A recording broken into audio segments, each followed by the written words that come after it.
savanna, life may find its source in the maternal bond. But the toll for persistence is testosterone.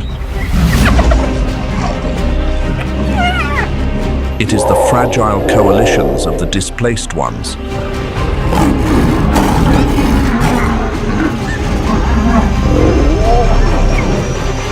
And the ceaseless pursuit of dominance.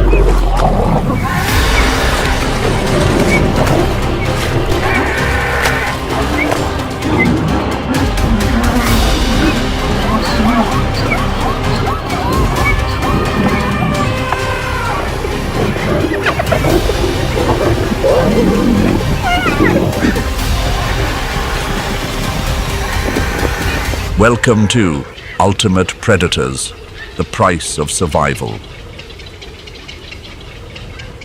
Along the southern border of Kenya, at the very foot of the majestic Kilimanjaro, Amboseli is an ancient basin, a former lakebed that now remains as nearly 400 square kilometers of stark and parched white salt flats.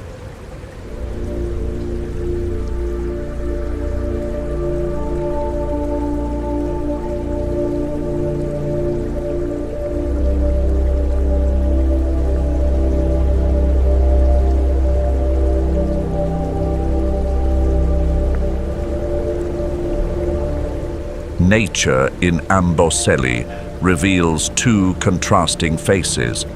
On one side lie the lush Nkongo Narok marshes, nourished by pure groundwater from the melting snow of the mountain peak.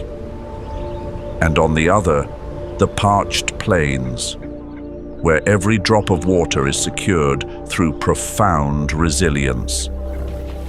In the center of this formidable arena, new lives arrive already bearing the seeds of a destined separation. African elephant.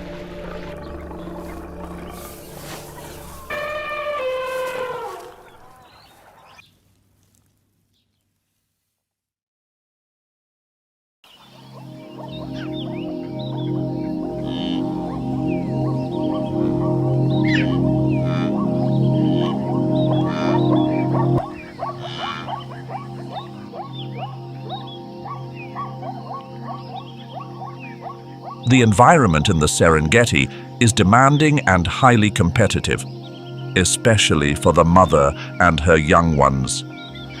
During gestation and following birth, the lioness must temporarily depart from the pride. The sovereign must be born in complete silence. During the first month of life, the cubs remain nearly motionless. A faint sound or a stray scent could guide other predators to them. In your opinion, which trait is more vital for a mother lion during this stage? Ferocity or patience? Let us know your thoughts in the comments below. Once sufficiently resilient, the young ones emerge into the light to join the creche. This is where existence is shared through a weary calculation.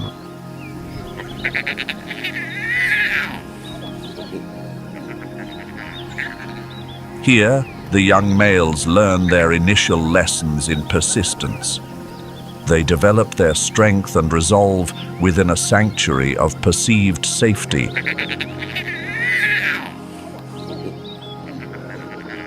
Preparing for a future where those who falter are not granted a second chance. Yet the creche is not established for the sharing of sustenance. Its true purpose is defense, the struggle against intruding male lions.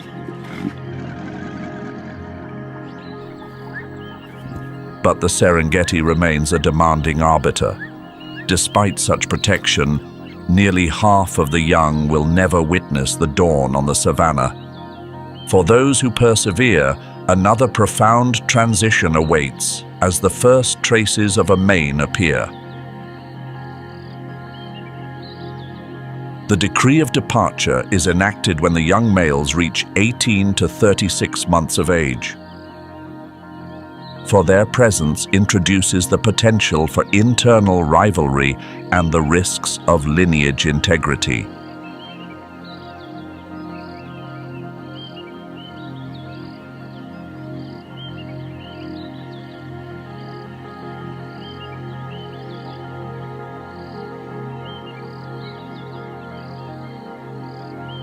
Only 1 in 8 males endure this interval to eventually secure a pride of their own. The one who prevails will transform the hardship of displacement into the fortitude required to claim the throne, and shall continue the epic of the sovereigns who never yield.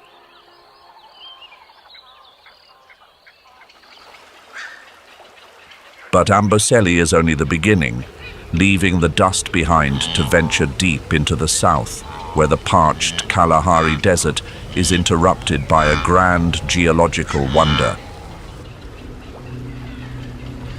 The Okavango Delta in Botswana.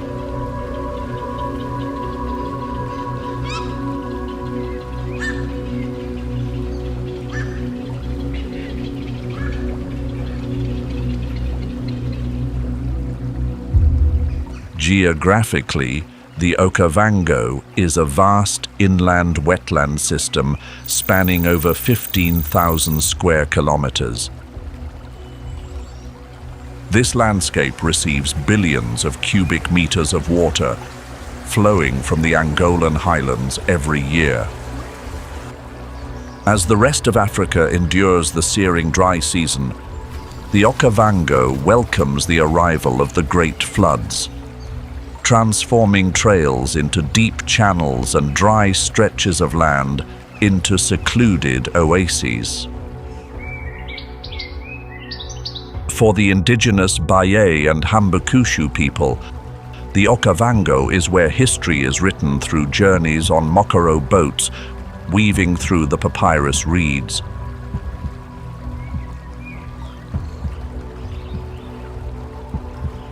Yet, this aquatic sanctuary amidst the drought serves as a test of absolute adaptability. To endure, a certain predator has perfected the advantages of their remarkably disciplined social structure. Contrary to the laws of much of the animal kingdom, within the African wild dog pack, it is the males who form the majority. The male-to-female ratio ranges from 3 to 1 to 8 to 1. Every initial litter of the alpha female is programmed to favor males. This is because within the Okavango labyrinth, the pack requires an abundant force of hunters and supporters to ensure long-term persistence.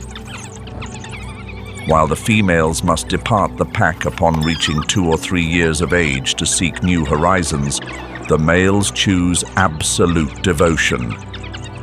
They remain with their original pack longer, even dedicating their entire lives to the legion that raised them.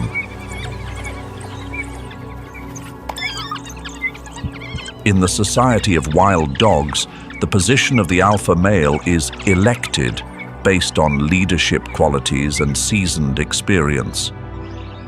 A leader might lose a limb or retain only a fragment of a tail due to a hunting snare, yet the entire pack still defers to his command. Within the pack, the persistence of an individual holds little weight if the entire group cannot advance together. When undecided between commencing a hunt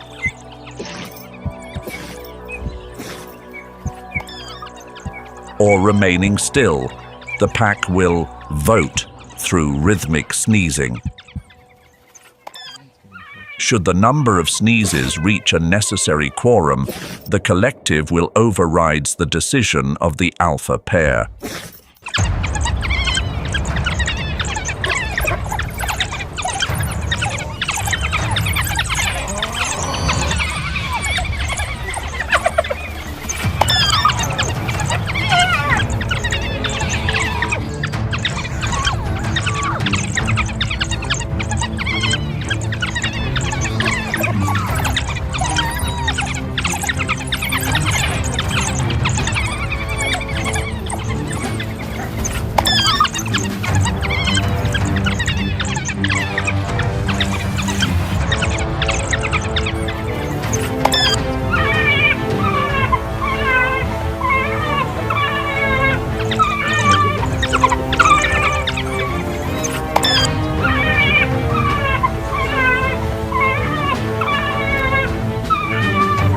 And if a warrior becomes incapacitated, the entire pack transforms into devoted physicians.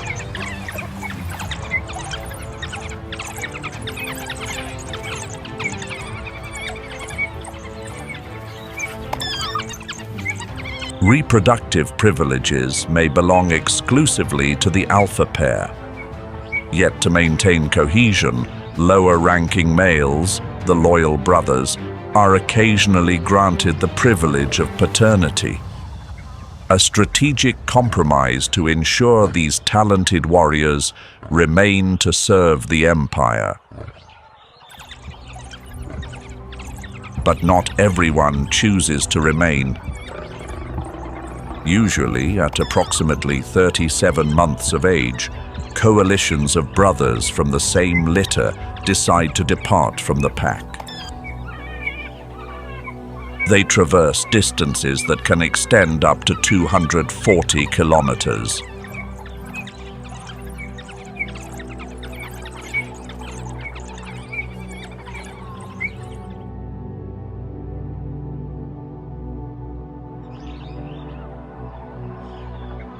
The peril intensifies threefold each time they venture into the domain of others. The loss of life reaches 75% within the very first year. This gamble is undertaken with a singular objective: to locate a group of females who have also recently departed their homeland. From there, they may together establish the foundation of a new empire.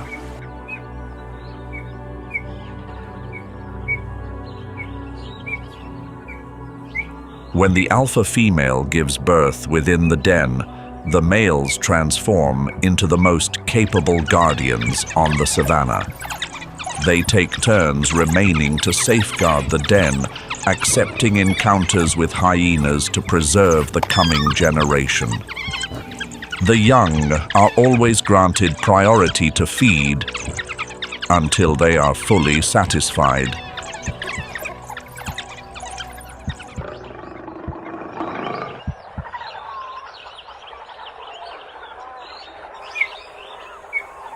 In Sabi Sands, nature does not reveal itself through vast open plains.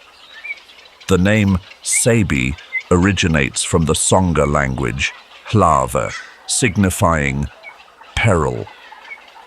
The history of this land is entwined with legends of ancient warriors who learned to navigate the vulnerabilities hidden behind every trunk.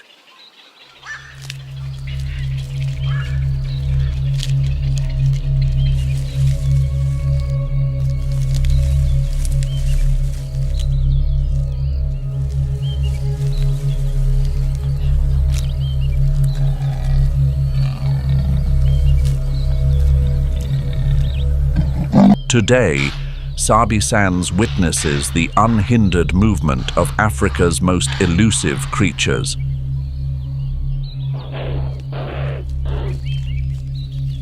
Here, no barriers separate it from the vast expanse of the greater Kruger. Every thicket holds a gaze, and every branch may serve as an elevated loft for a prize.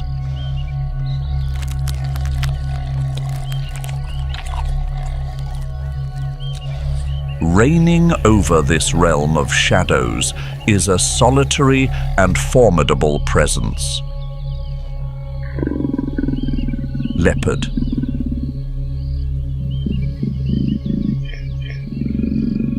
The male weighs 96 kilograms, nearly twice that of the female.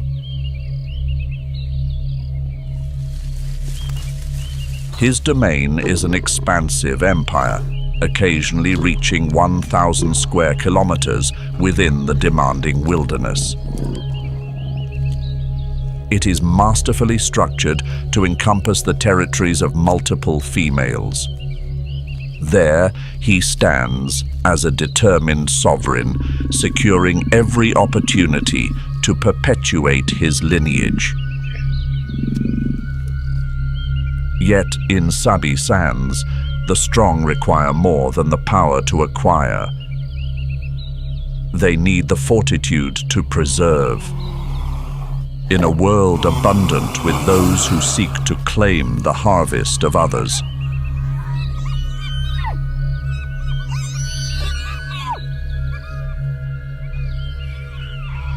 The leopard has transformed branches 12 meters high into his personal larder.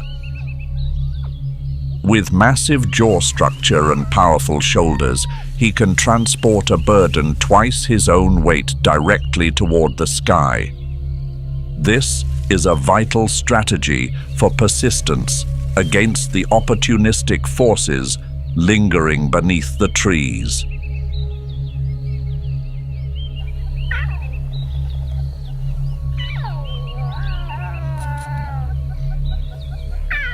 Following a 106-day gestation, the mother leopard brings 1 to 3 cubs into the world. To evade the gaze of lions, hyenas, and especially the formidable presence of unfamiliar male leopards, the mother leopard must constantly relocate her young. Each day they may traverse more than 1.6 kilometers in search of more secure sanctuaries. A single lapse, an untimely call, and the toll will be an entire generation.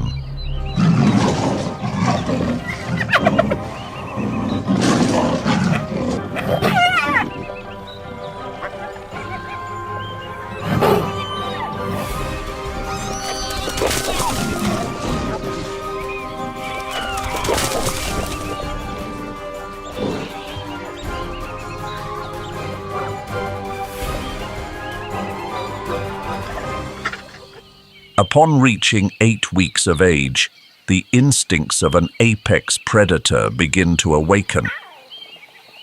Dietary needs transition from milk to meat, with consumption requirements rising rapidly. Initial meat intake represents only 25% of that of a mature female. Yet between the ages of 3 and 8 months, this figure rises to 50%. By 10 months of age, the young male leopard is taught the art of stalking and ambushing by its mother.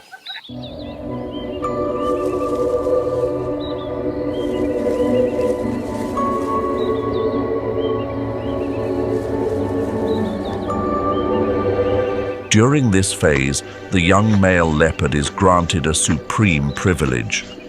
Unlike his sisters, who often depart early to claim a portion of the territory,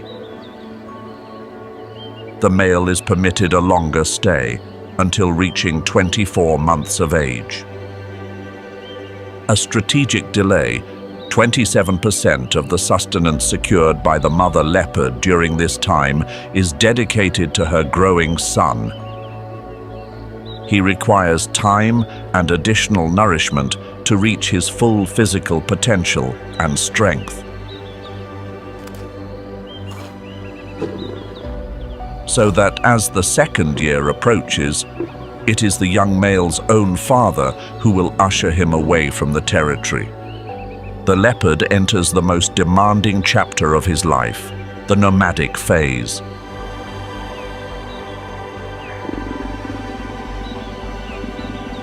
This is a vulnerable zone for a maturing male leopard. Only 41% of these wanderers endure this stage to establish a stable domain. The remaining 59% will fade into the dust of the savannah. A somber conclusion to the laws of natural selection.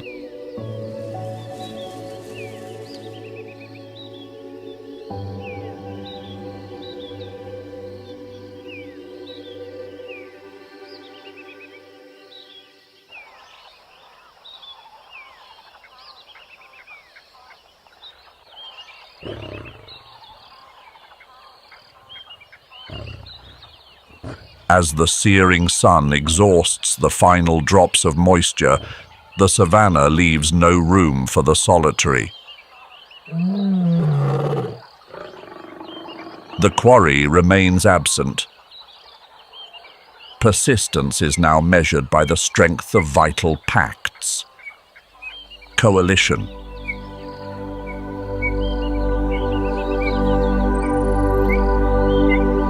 Within the social framework, it is the lionesses who serve as the primary providers of the hunt. Yet this does not imply that the male lions are merely passive recipients of their efforts. During their demanding nomadic existence, these males must secure 100% of their own sustenance to persevere. The male lion represents the ultimate standard of fortitude for a warrior within the Unoto ceremony of the Maasai. Nevertheless, that distinguished mane renders them more conspicuous to others. They become masters of concealment within dense thickets, awaiting the precise moment for a strategic encounter.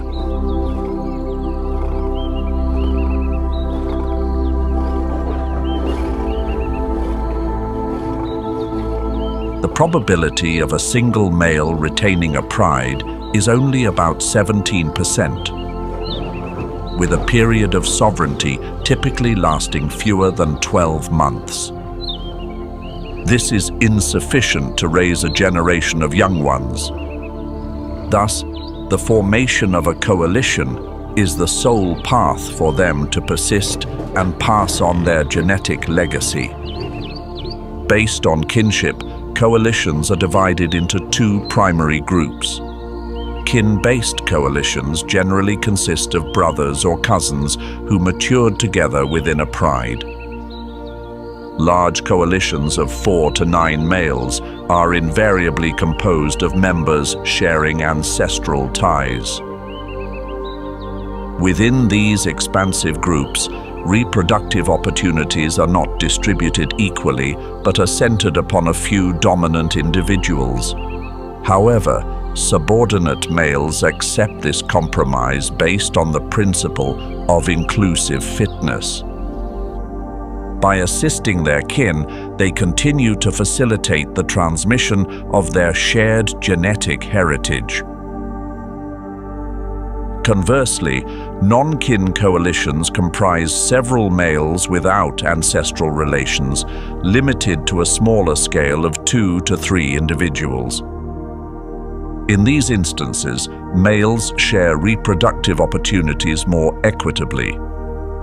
They cooperate based on mutualism rather than kinship interests. In return, the immense physical stature of the males provides a distinct advantage during the formidable pursuit of mega herbivores. An assertive Cape buffalo.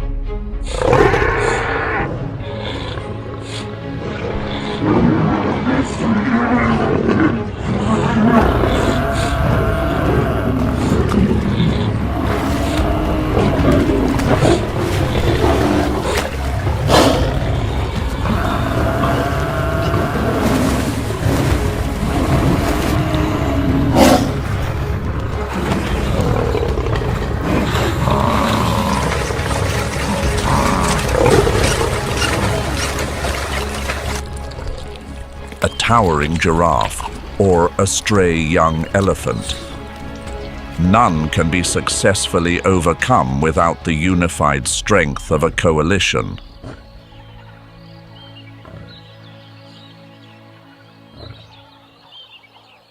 Above all, the ultimate objective of every coalition remains the acquisition of control over an empire, the female prides. And when the throne changes hands, a somber chapter begins. Infanticide. The conquerors will eliminate the offspring under 9 months of age belonging to the former sovereign. This is a strategy to encourage the lionesses to cease nursing and become receptive to new beginnings within just a few days. Occasionally, in an effort to conserve vital energy, the mothers themselves may engage in indirect removal of the young. They leave behind vulnerable offspring to await a more resilient generation in the future.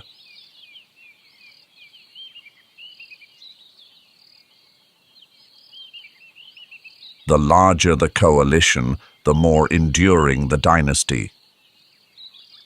A coalition of 2 members maintains an average period of sovereignty for 18 months. A coalition of 3 individuals has a success rate for securing a pride of over 95%, with sovereignty extending up to 41 months. Notably, a coalition of 6 members, such as the legendary Mapogos, can reign for 50 to more than 70 months. This extended duration allows them to successfully bring forth and safeguard dozens of generations of young.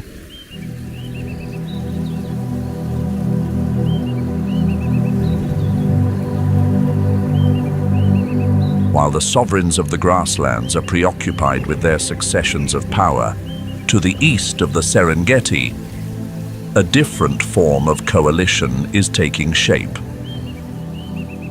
These individuals do not rely on sheer force to establish their presence. They possess an instrument more elemental and refined.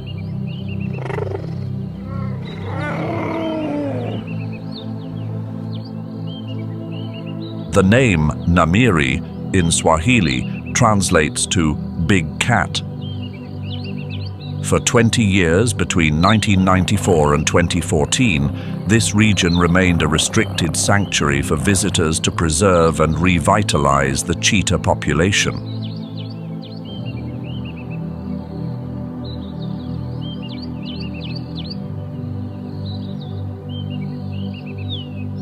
This serves as the Formula One circuit of the natural world, where the level terrain allows the cheetah to reach its peak velocity without the constraint of obstacles. Yet, this openness also implies that no creature can remain concealed within the shadows. Only 2 paths remain: to be the subject of pursuit, or to become the one who leads the chase.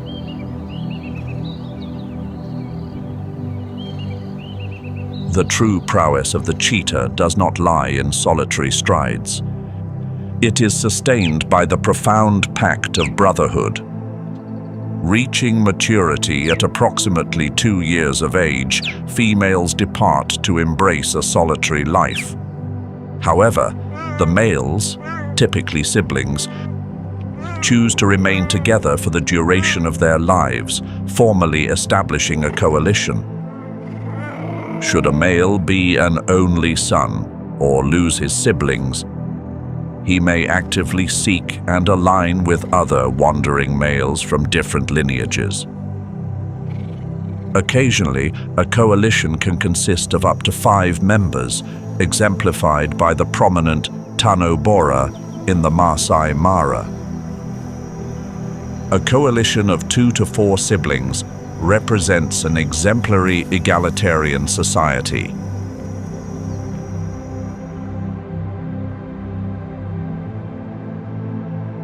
This synergy elevates the success rate of the hunt from 25% for a solitary individual to an astonishing 60%.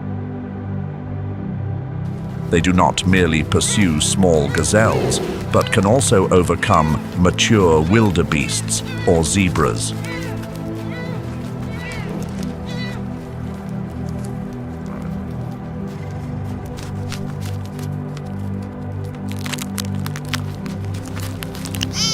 Consequently, sustenance is more abundant and the cheetah is better equipped to manage the kleptoparasitism of hyenas or lions.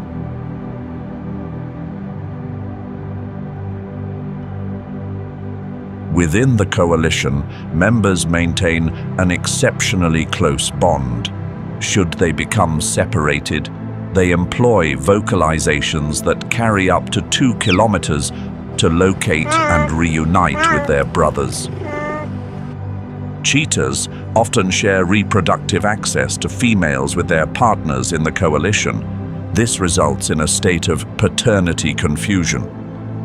As many as 43% of cheetah litters born in the Serengeti have multiple fathers, an advantage that helps safeguard the young as the males refrain from harming offspring that could potentially be their own. However, within coalitions of unrelated males, a strict hierarchy still emerges. And if the established order is contested, intense internal disputes may arise.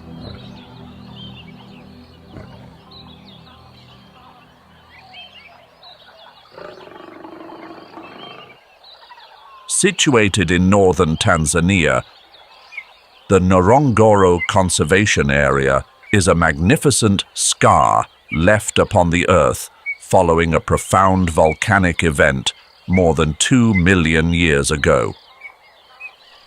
With a basin covering approximately 260 square kilometers, this is one of the regions with the greatest density of wildlife on the planet.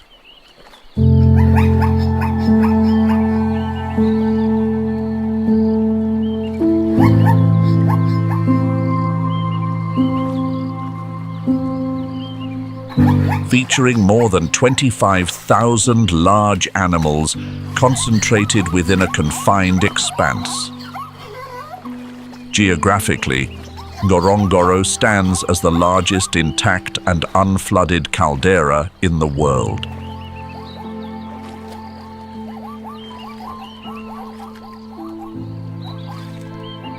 Within this basin, various species persist and navigate their challenges within this destined circle. This thermal contrast creates lush marshes interspersed with parched grasslands. The indigenous Maasai people call this place El Nkorlo Nkorlo, inspired by the sound of cowbells echoing throughout the basin. In local culture, Ngorongoro is likened to a Garden of Eden. But for hyenas, this resembles a prison of hierarchy rather than a sanctuary. If born to a mother of high rank within the clan, male hyenas immediately inherit a prestigious standing. Yet, as with many other social species, to avoid the complications of lineage integrity, upon reaching 3.5 years of age, approximately 85% of males are compelled to depart their home to join neighboring clans. Only 15% of those who stay with the group choose to remain. They accept the loss of prospects with younger females in exchange for a position of dominance over newcomers.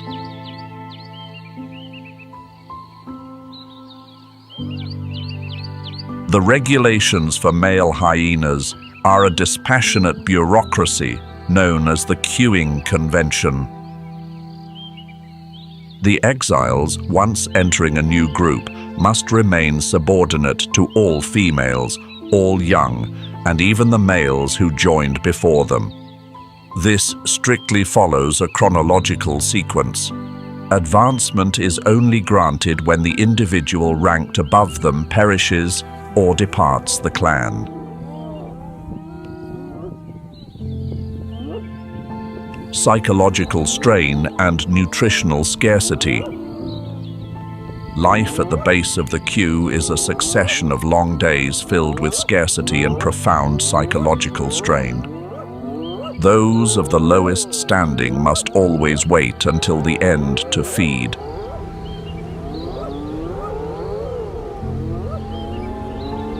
Fortunately, their formidable jaw structure and resilient digestive systems allow them to process even the most unyielding materials. Yet the toll for this persistence is a concentration of the stress hormone glucocorticoid that remains at heightened levels.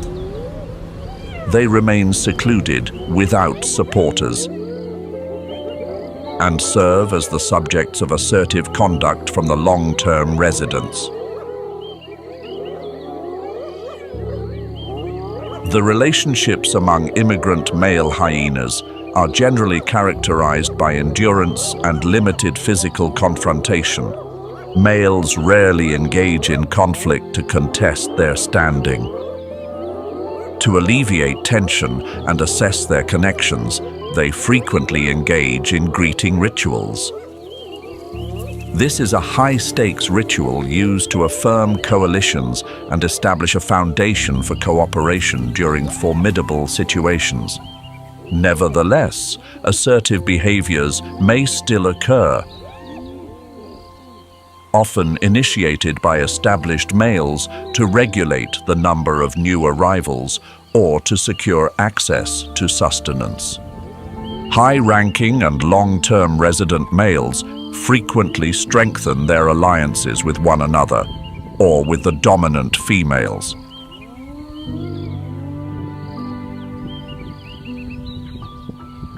Their objective is to preserve the stability of the queue and discipline any lower-ranking male attempting to advance out of turn.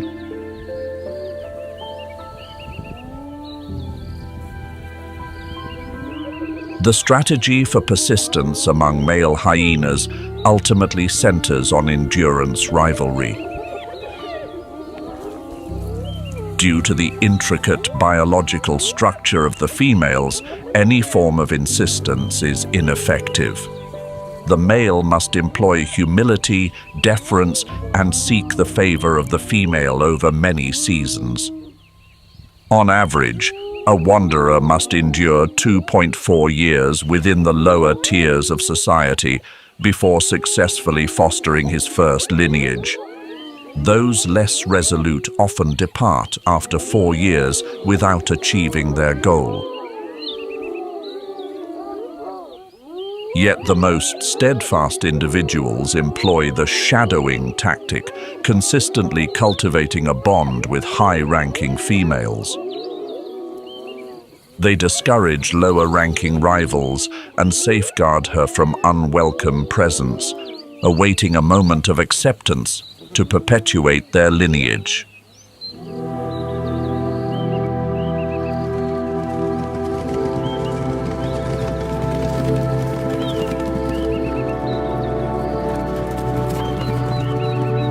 Situated in northern Namibia, Etosha National Park spans more than 22,000 square kilometers.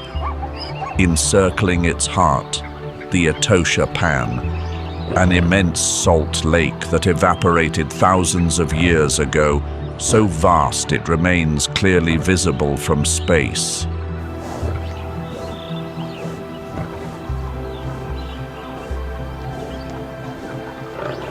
The legend of the Haikum people recounts that this basin was formed from the tears of a grieving mother after her entire village faced upheaval. Geologically, this was once part of an expansive lake system nourished by the Kunene River. Before shifts in the Earth's crust, caused the river to alter its course, leaving behind a 120-kilometer pristine white salt scar. Persistence here revolves around the waterholes. These are social intersections where species are compelled to meet. In Etosha, the pressure from those who seek quarry and the scarcity of resources have transformed zebras into entities with a social structure of unwavering discipline.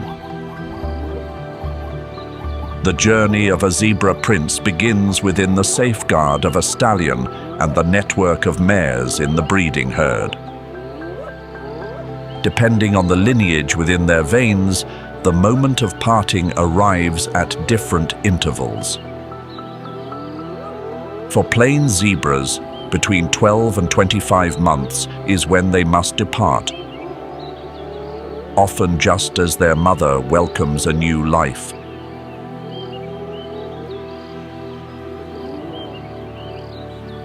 For mountain zebras, the farewell occurs later, around the 22nd to 24th month. At times, the lead stallion will attempt to discourage his son from departing in a complex effort of preservation. Specifically for Gravy's zebras, the young may rely on their mother's presence until reaching 3 years of age. But sooner or later, as they step away from the maternal herd, these young males remain too inexperienced to establish an empire on their own. They choose to rely on one another, joining bachelor groups to counter the reach of the shadows lurking within the thorn thickets. Each day, the Etosha savanna becomes an arena for spirited play fights.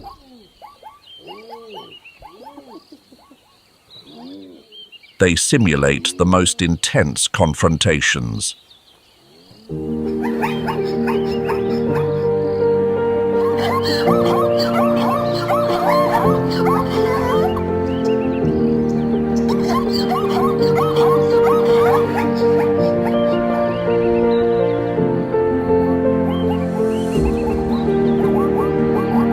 These interactions follow a golden standard, the 50-50 rule.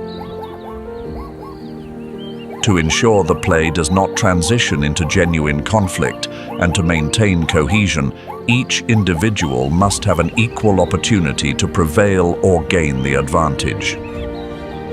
This is how they learn to maintain equilibrium, acquiring the skills for encounter without harming the companions who will stand by them in the trials ahead. In this demanding realm, the vigilance of the bachelor zebra is always maintained at its peak.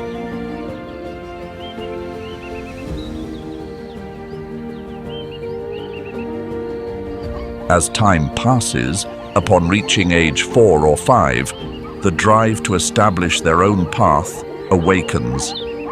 They begin to discreetly lead away young females during their initial cycle or execute a direct succession, challenging and displacing the dominant male to claim the entire group. For Gravy's zebras, the contest is more territorial in nature. They will secure strategic lands of approximately 6 square kilometers near water sources, patiently standing like sovereigns, awaiting their queens to pass by to establish a new dynasty.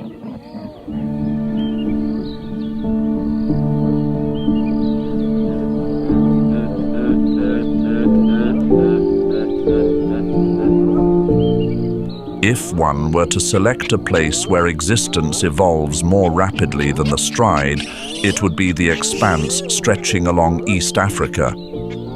From the highlands of Ethiopia down to the basins of Kenya and Tanzania. The landscape here was fractured by geological shifts from millions of years ago.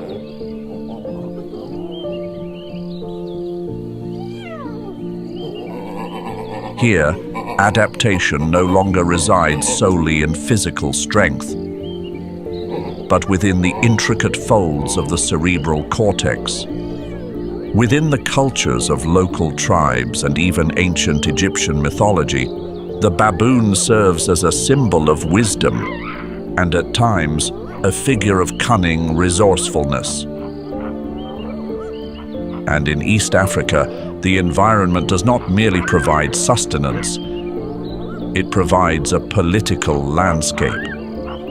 The arrival of the rainy season brings abundance, yet it also intensifies the level of rivalry. In a domain where adversaries may remain concealed within the foliage above, persistence depends entirely upon fragile trust or looming betrayal. Within the troop, the male baboon inherits a social network from his maternal lineage. He learns the art of interaction with the most influential figures beneath the sanctuary of his family. Yet, as testosterone begins to surge, a divergence emerges. He departs from his mother's embrace more rapidly than his sisters, initiating periods of practice with peers in play that foreshadows a demanding future. In the formidable savanna regions, species belonging to the COKY group, including chacma baboons, olive baboons, and yellow baboons, require their sons to depart the troop upon reaching maturity. Conversely, in multi-level societies such as those of the Guinea baboon or Hamadryas baboon, the males choose to remain. They establish a more cohesive empire where ancestral bonds diminish the occurrence of severe confrontations.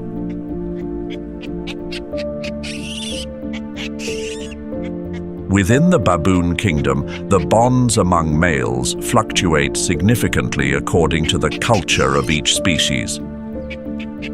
For the chacma baboon, the troop operates as a resolute regime. Males demonstrate their vitality to establish the social order.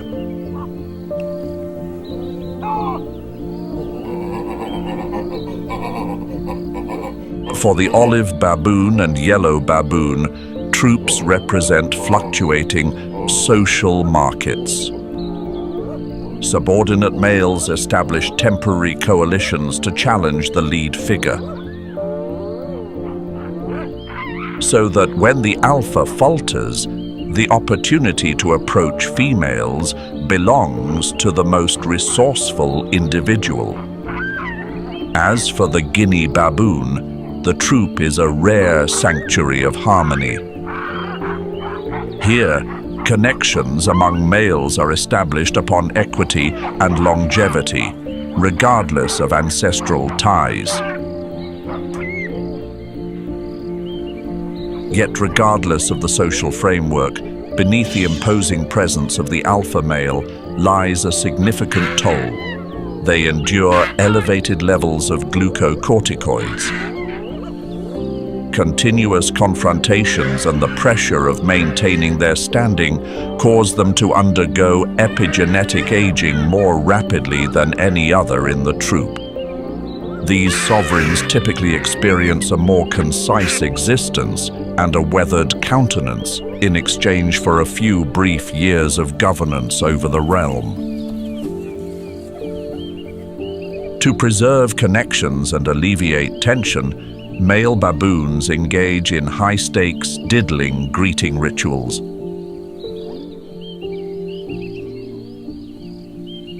This conduct follows the bond-testing hypothesis, where daring to offer one's vulnerability to another serves as a testament of trust. In sociable species like the Guinea baboon, diddling occurs frequently in a relaxed manner, with full physical interaction in 93.4% of instances.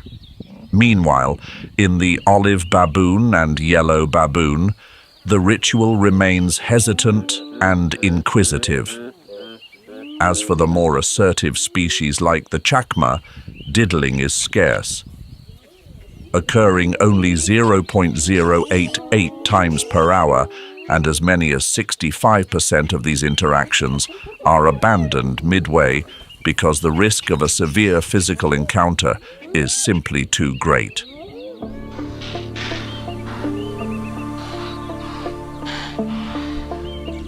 Yet another dry season has passed. During its final weeks, the grasses of the Katisunga plains have turned an ash-gray hue, brittle and prone to ignition. The scent of saline dust mingles with the aroma of natural decay to create a heavy atmosphere. This is the moment to determine who shall continue to compose the next chapter of the lineage.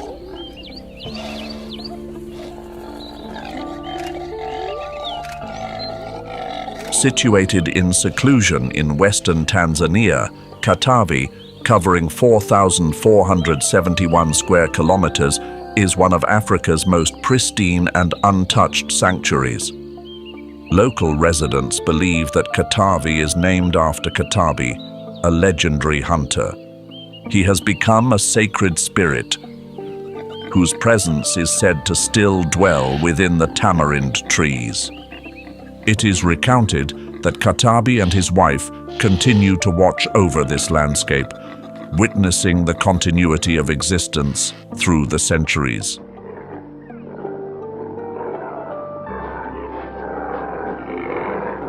The geography of Katavi is shaped by the Katuma River and two parched lake beds, Katavi and Rukwa. During the rainy season, this is a lush sanctuary with immense flooded plains.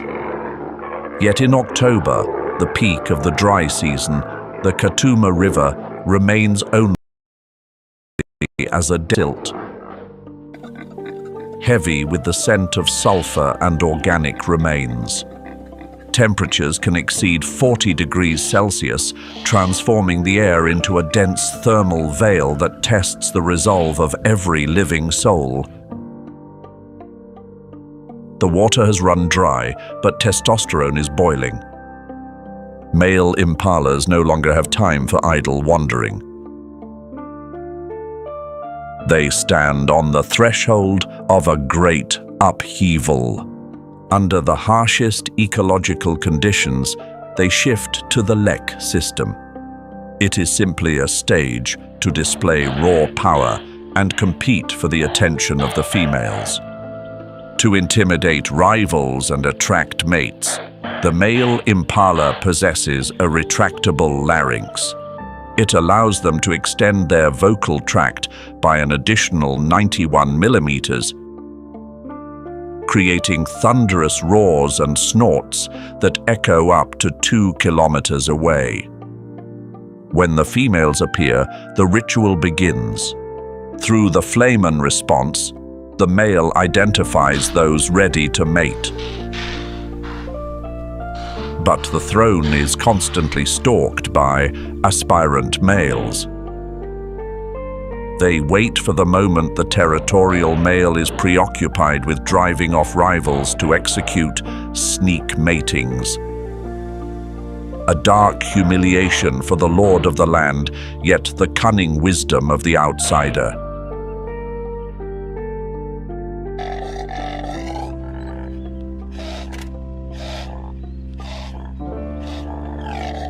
The throne at the impala's lek is a slow sentence of physical decline. Dominance comes with a massive physiological toll that renders the duration of territorial possession brief, lasting less than 4 months in some regions. To assert authority, the male must constantly deter bachelors and react vigorously toward any perceived intrusions. fat reserves vanish, and body mass undergoes a severe reduction. He no longer has time for social grooming, leaving his body vulnerable to a tick population 6 times higher than that of the females. The loss of vitality is the price paid to ensure the lineage continues.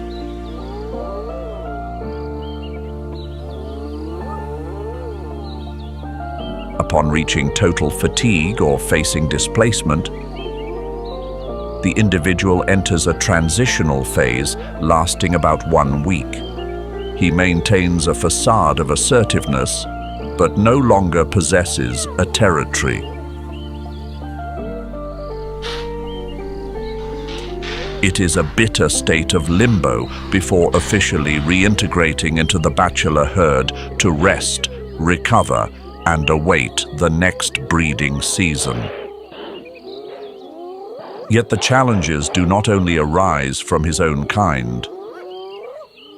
In areas heavily impacted by illegal harvesting, human pressure has distorted the very fabric of social structure. As hornless females are sought after, multi-gender herds decline sharply, leaving behind massive bachelor groups characterized by heightened vigilance. They are forced to temper their internal rivalries, altering their biological rhythms to evade the presence of those who hunt them.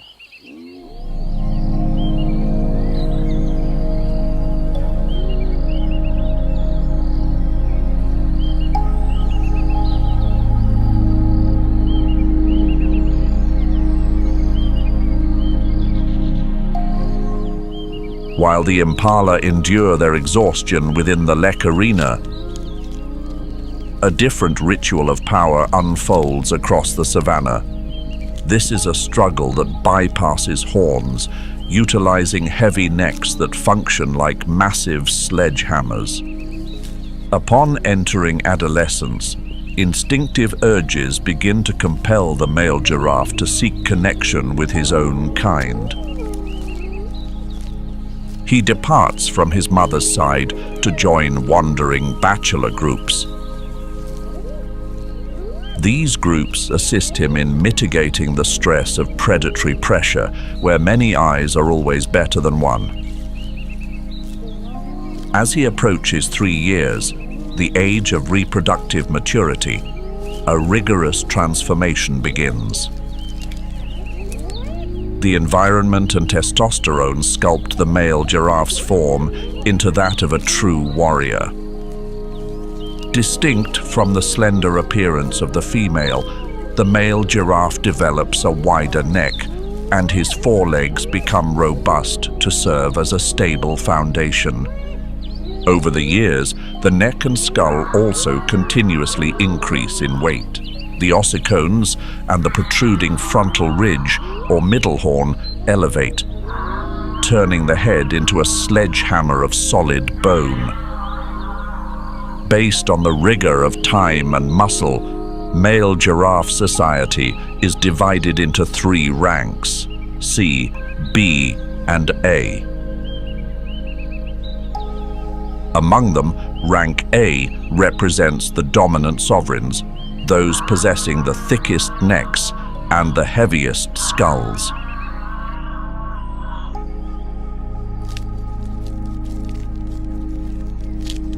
The relationship between these giants is maintained through a ritual of power known as necking. Younger males approach one another with a certain gentleman etiquette. An unusual respect exists here. Each individual has a preferred side, and they consistently honor the preferred side of their opponent. This serves as a way to diffuse social tension without the cost of physical harm. However, when mating rights are challenged, this politeness vanishes. Seasoned rank A. Veterans always understand how to position their striking angles to maximize the momentum of the bony sledgehammer atop their heads.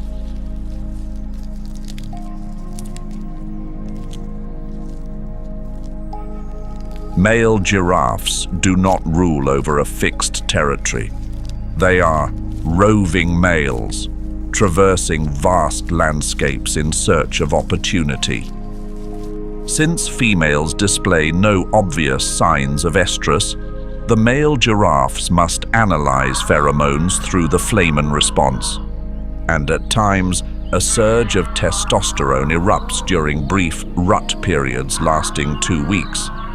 They become their most assertive and intense selves to optimize the chance of continuing their lineage before physical exhaustion sets in. Following these rigorous confrontations, the savanna requires tranquility. A complex behavioral system is established to stabilize order. The behavior of male-male mounting serves as a social mechanism to soothe tension and define hierarchy after a victor is determined. Alongside this are gestures of friendly bonding. Deep individual friendships exist among male giraffes.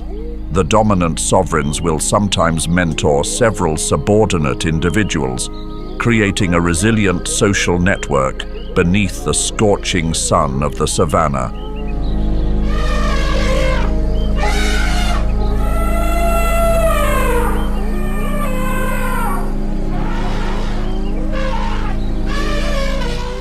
If the elephant kingdom possessed a sacred temple, it would be Mana Pools, a place where the Zambezi River flows not only through the earth, but through the very soul of the Zimbabwean wilderness. The most rigorous period at Mana Pools arrives at the end of the dry season. Suicide Month. Temperatures can exceed 45 degrees Celsius. This is when Mana Pools reveals its most unforgiving face. A strange transformation begins to take hold within the largest of creatures, Must. After being displaced from the family unit, the male elephant joins a fission-fusion society. Here, the herds are not fixed. The size and composition of the group expand and contract like a living organism, depending on which waterholes remain and who holds authority. But when Must strikes, all former hierarchies are swept away. Testosterone levels soar to 60 times their normal state. In this condition, a smaller or lower-ranking male may temporarily displace a much larger rival, turning a former sovereign into a refugee within his own domain. The dark temporine secretion leaking from the temporal glands serves as a warning signal. When two Must giants encounter one another, with tons of weight and chemical-induced intensity, 90% of these clashes will result in a loss of life.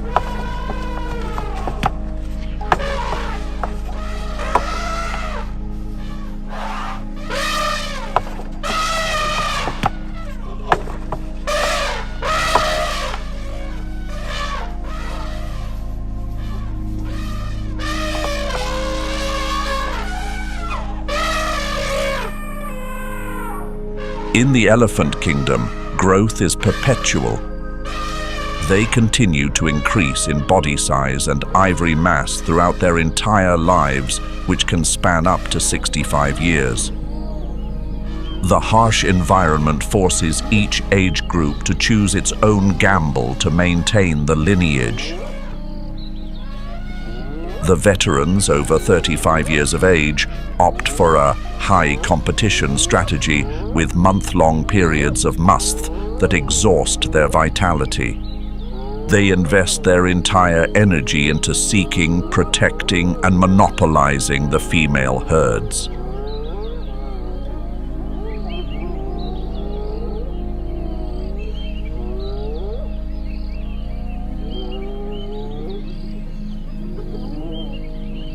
Meanwhile, the young warriors aged 20 to 30 are not yet large enough to face the seasoned giants head-on.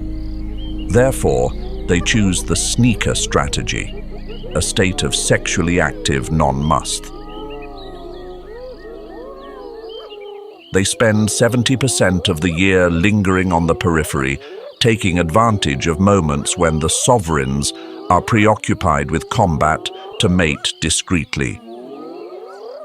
A humble yet effective tactic that still contributes 20 to 30% of the calves to the next generation without the cost of their existence.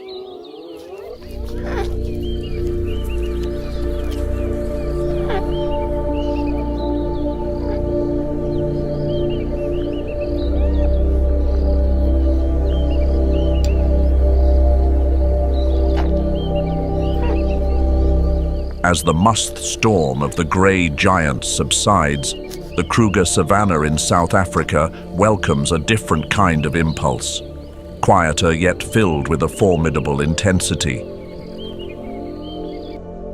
At 5 years of age, the instinct to conquer begins to flourish. However, their bodies remain too underdeveloped compared to the dominance of the sovereigns ruling the primary herd. These sub-adult males are compelled to depart from the group. They form small bachelor groups, ranging from 2 to 20 individuals. They require time and space to refine their body mass and forge the boss atop their heads, one of the critical elements in determining male status.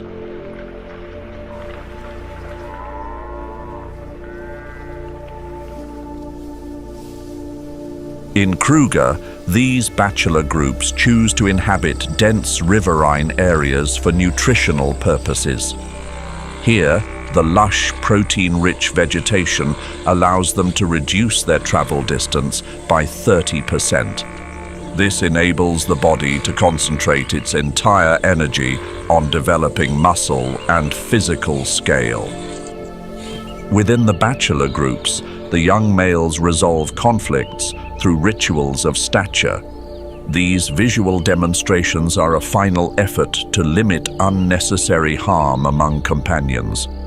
Yet when mating ambitions emerge and warnings are disregarded, the force of the collision is equivalent to a vehicle impacting a wall at 50 kilometers per hour.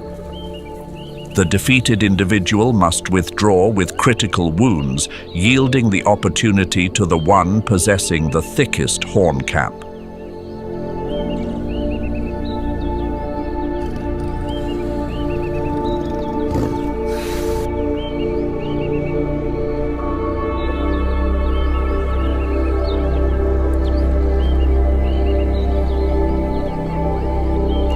Leaving behind the physical struggles of the giants, let us return to the shadows of the Sabi Sands region in South Africa. Within the realm of thickets and dry riverbeds, where the moonlight is barely sufficient to illuminate watchful gazes, the male leopard emerges as an entity of paradox. When a wandering male secures a territory or a new conqueror displaces an old dynasty, he brings with him a haunting presence. Infanticide is a widely recognized behavior among the lion species. Yet in reality, the leopard is also among the predators with some of the highest recorded rates of this occurrence. Beyond the primary objective of securing genetic legacy and encouraging the female to begin a new cycle, this practice among leopards also serves as a supplemental nutritional resource.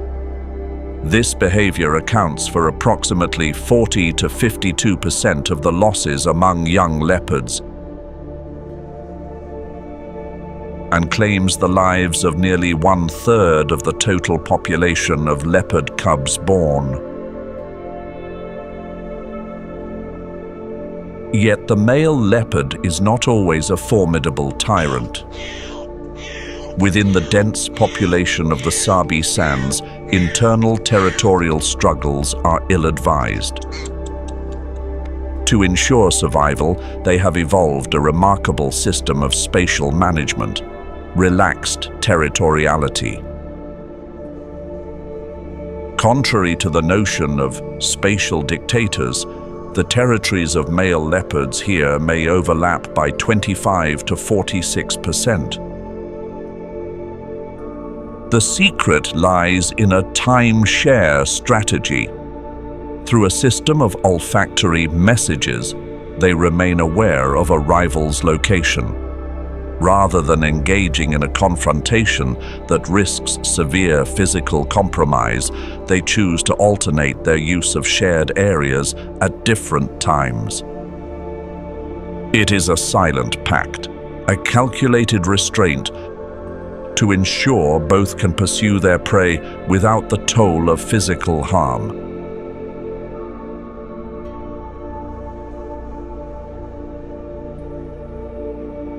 Yet, the most remarkable phenomenon within this realm of shadows is the capacity for kin recognition. As a male leopard advances in age and his authority begins to be eroded by time,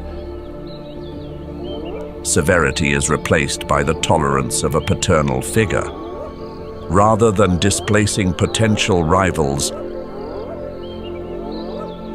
the mature male leopard occasionally permits his son to remain within the territory after he has achieved independence. It is a quiet investment in the future, where the experience of the previous generation guides the strength of the next.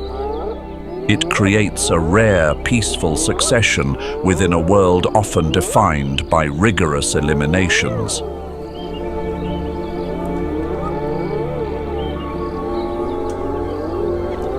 Yet, while the elusive spirits of the Sabi Sands quietly share their realm within the shadows, across the expansive plains, an age-old rivalry continues to ignite with unwavering intensity.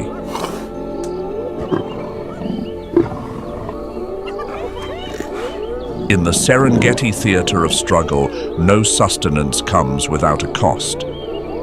Here, every portion of sustenance is secured at the expense of one's own vitality, and every breath represents an exhilarating triumph. As resources diminish, the hunters do not merely pursue their quarry. They seek out one another. This is the most ancient competition on the planet, unfolding within the heart of the Ngorongoro crater. Here, hyenas are masters of psychological strategy. They never expend energy on futile pursuits across the plains if they can collect a toll from the labors of others. When a solitary individual emits a cackle or a howl, it serves as the signal to assemble the ranks. Irrespective of hierarchy, they employ the tactic of mobbing. These creatures gather to engage at high-risk proximity within a range of only 1 to 2 meters. Possessing a bite force of up to 1,100 pounds per square inch, surpassing that of even a lion, they effortlessly clear the landscape of any remains, optimizing every final calorie. It requires only 4 hyenas to cause a lioness to falter, yet between 10 to 12 are necessary to challenge a manned sovereign.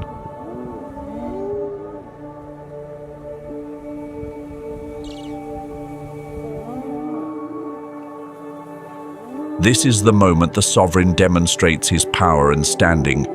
If the hyena's cackle serves as a psychological disruption, then the male lion's roar is a profound vocal assertion. At close range, a roar reaching 114 decibels can resonate through the eardrums and vibrate the chest of the opponent. Physically dominant, a mature male lion weighs over 220 kilograms, more than 2.5 times the mass of the largest female hyena. He does not require numbers. He possesses the strength to subdue an intruder with a single swipe. Faced with him, hyenas rarely venture into direct confrontation.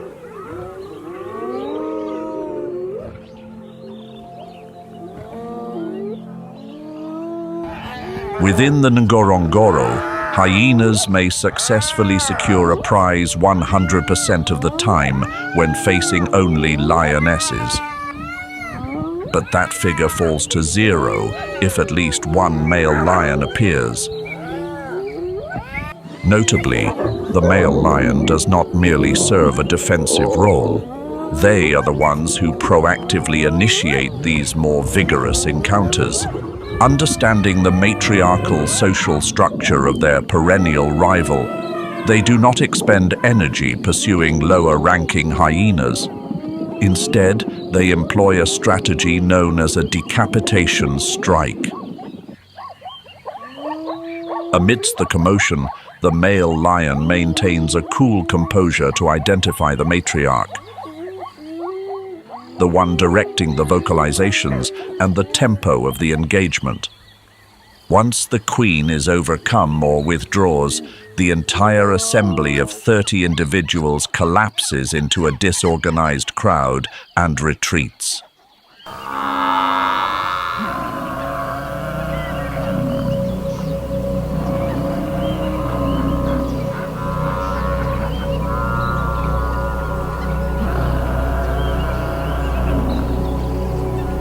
If one were to select a location where the boundary between hunter and quarry is most blurred, it would be the plains bordering Lake Manyara in Tanzania.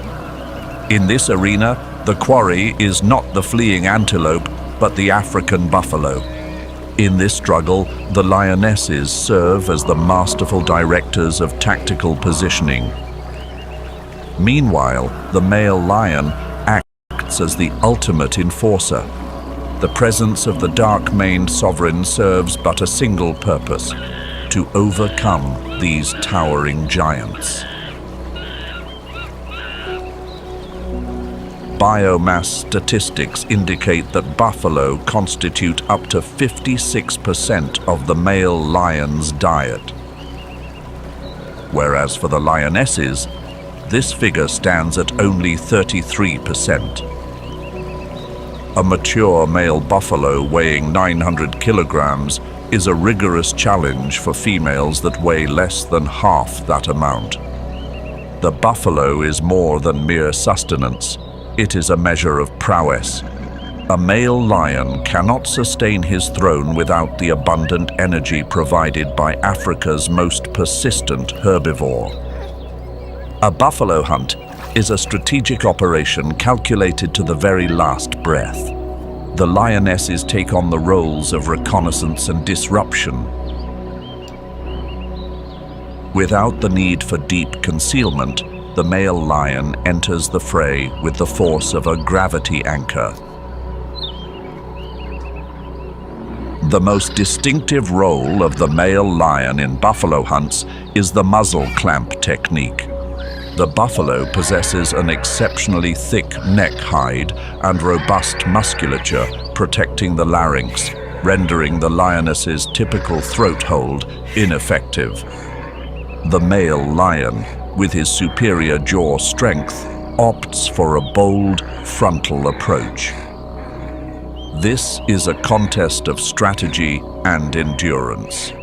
The male must maintain his hold while the buffalo vigorously tosses its horns to dislodge its adversary. Only the persistence and absolute strength of mature males can ensure this anchor remains unbroken.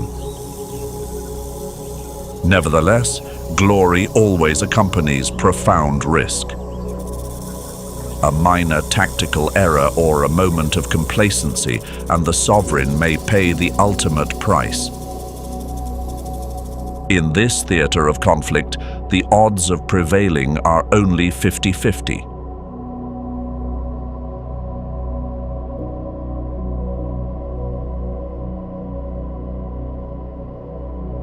If lions are the sovereigns of the art of encirclement, then the African buffalo are the mobile fortresses that remain unyielding. The river basins of Botswana are where fertile floodplains nestled between the Kalahari Desert and the deep Blue River create a flashpoint of contention. Here, the African buffalo is known as the ebony shadow, a source of profound trepidation for both hunters and the most prideful sovereigns. The environment in Chobe during the dry season is exceptionally rigorous. As water sources diminish, the buffalo are compelled to gather into massive herds of thousands of individuals.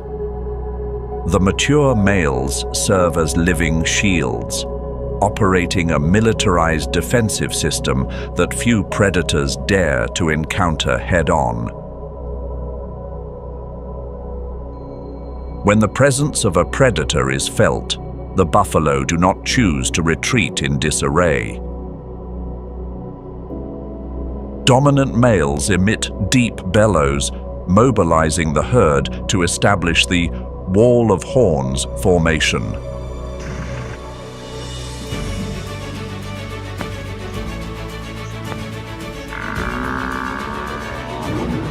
The boss structure functions as an armored helmet, transforming each buffalo into an impenetrable fortress against the lion's advances. The most striking characteristic of the male buffalo is their altruistic spirit and persistent resolve. If a herd member is intercepted by lions rather than fleeing, the lead males often initiate a full-scale counter-response.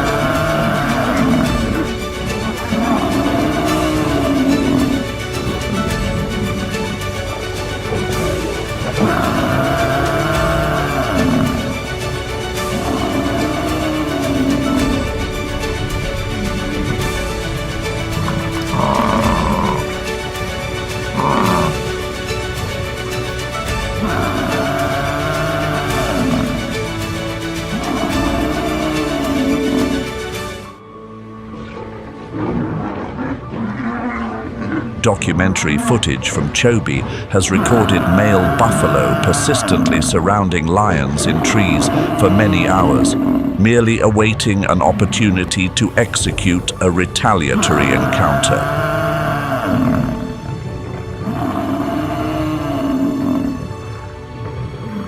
Yet away from the primary herd, the narrative shifts toward a more somber tone. These bachelor groups opt for a lifestyle defined by constant compromise. The riverine thickets offer an abundance of sustenance, while simultaneously serving as a prime stalking ground for lions. Without the benefit of thousands of watchful eyes and the sheltering wall of horns, a male within a bachelor group faces a likelihood of being intercepted 5 to 7 times greater than those within the main herd. In effect, these bachelor groups serve as a poignant buffer for the species. Positioned in the unforgiving peripheries, they absorb the majority of predatory pressure on behalf of the breeding herd. The sanctuary, where the essential genetic legacy of the future is preserved.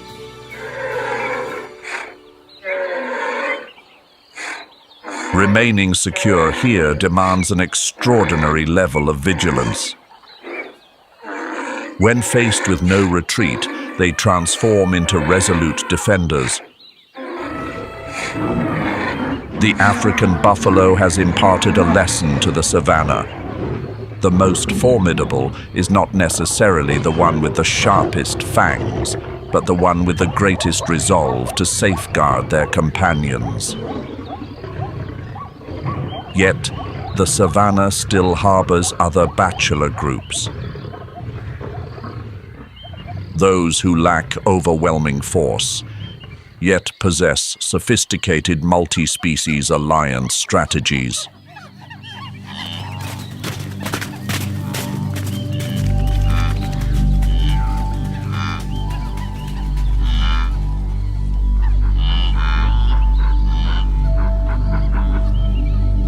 The Makgadikgadi Basin in Botswana is among the largest salt pans on Earth. Here, mirages can deceive even the most discerning eyes. In local culture, this is known as a land of trial.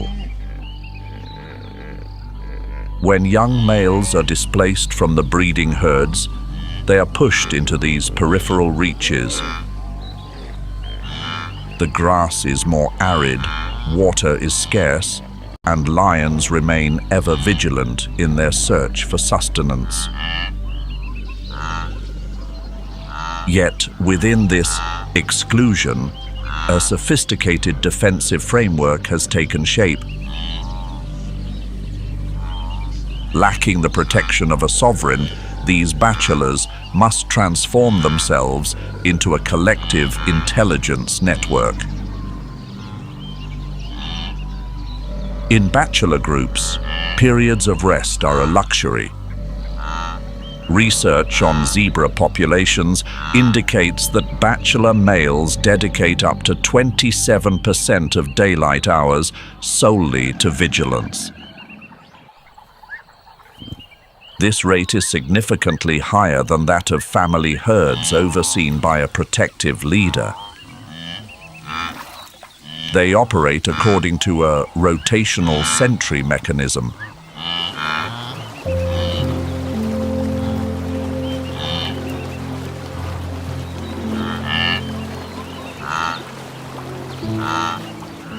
Meanwhile, within the riverine thickets, groups of bachelor buffalo rely on a specialized radar. Oxpeckers. This bird species not only removes parasites, but also functions as an early warning system. In these moments, the experience of seasoned males guides the group to utilize the terrain. They proactively move toward deeper waters, an environment that lions find particularly daunting. Here, the physical power and stability of the buffalo within the mud become an absolute advantage. Additionally, they may maneuver those following them into confined spaces where speed is neutralized and the pursuers become vulnerable to formidable responses from the horns.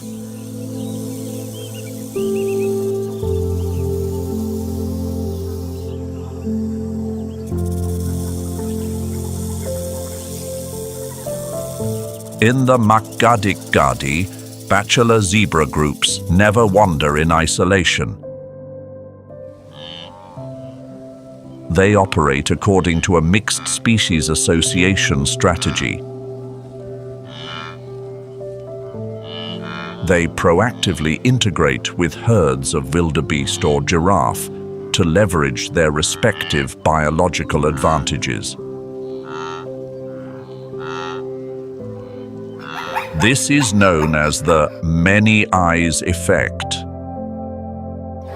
Within this structure, the giraffe serves as a mobile watchtower with an elevated vantage point. The zebra possesses exceptional nocturnal vision and maintains a level of vigilance spanning 27% of daylight hours, twice as high as when situated within family herds. The wildebeest contributes a keen sense of smell, capable of detecting the presence of a predator from a distance. They have no requirement to visually confirm the lion's presence. They rely upon this intelligence network to secure 30 precious seconds for their retreat.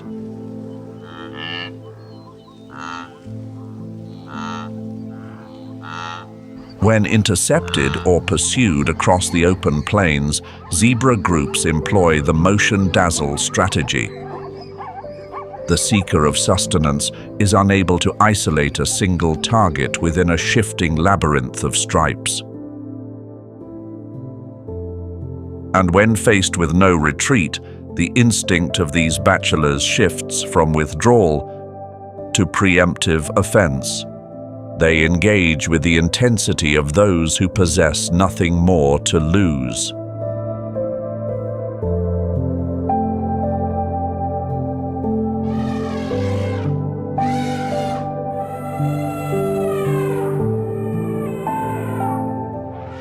Across the great savannah, time remains the only adversary that cannot be overcome. Those who once reigned through absolute physical prowess must eventually confront an unrelenting destiny, a state of decline. Yet at the threshold of fading, they realize their final instrument is no longer found in tooth or claw, nor in raw force, but in wisdom and the legacies bequeathed to the next generation. A society sustained not by dominance, but through an ancient system of mentorship.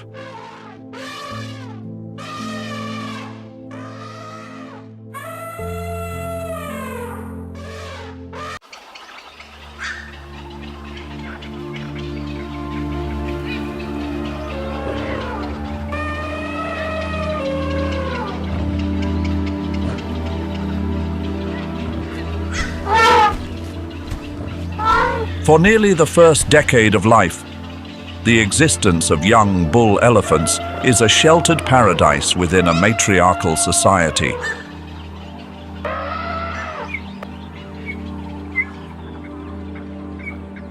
They live beneath the immense shadows and the complete protection of their mothers and grandmothers.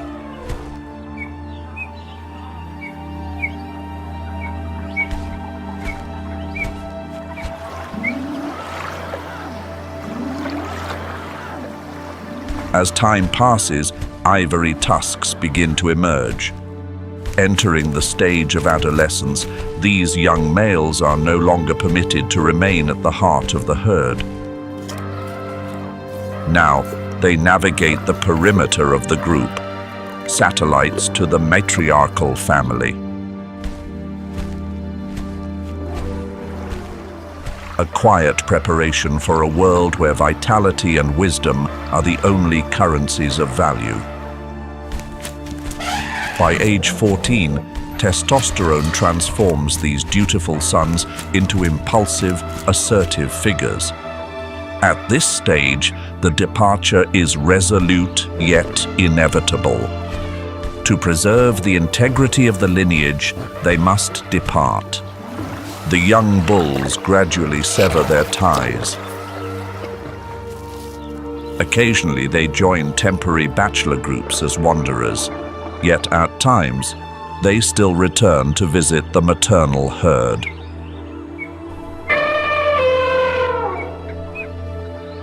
Upon reaching age 18, the transition is complete. Beneath the slope, the bull officially enters the society of solitary gentlemen. Right through brute force. From here, the elephant embarks on a journey of self-discovery, of seeking his rank among the giants. Is navigated through the most ancient educational framework of the savannah, the mentorship system.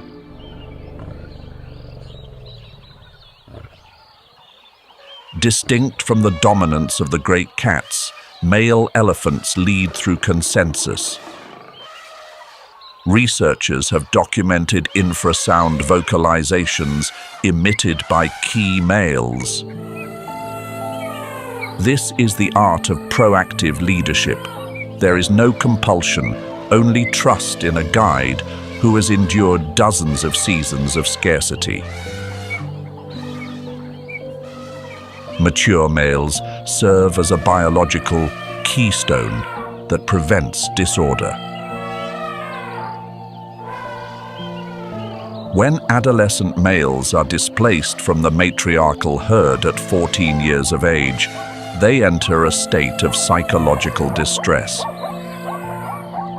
Cortisol levels surge, rendering them impulsive and unpredictable. In South Africa, conservation history has recorded instances of young males maturing without the guidance of mentors. They brought a somber chapter to over 40 white rhinoceros without provocation during the intensity of their adolescence. The turbulence only concluded when older elephants were introduced to re-establish stability. The presence of these veterans helps suppress premature must and soothes the psyche of the youth and instructs them on how to evaluate the genuine level of environmental challenges. Within Zulu culture, a true male elephant is known as Indlovu, unwavering strength accompanied by wisdom.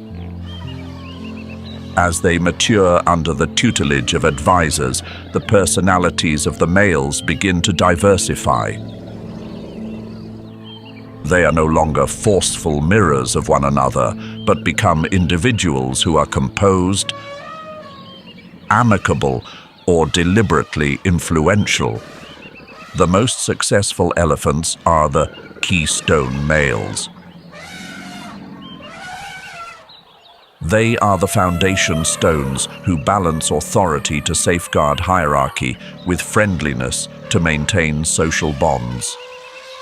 Interestingly, the presence of the youth also benefits the elders, reducing irritability and enhancing nurturing behaviors, creating a resilient generational cycle.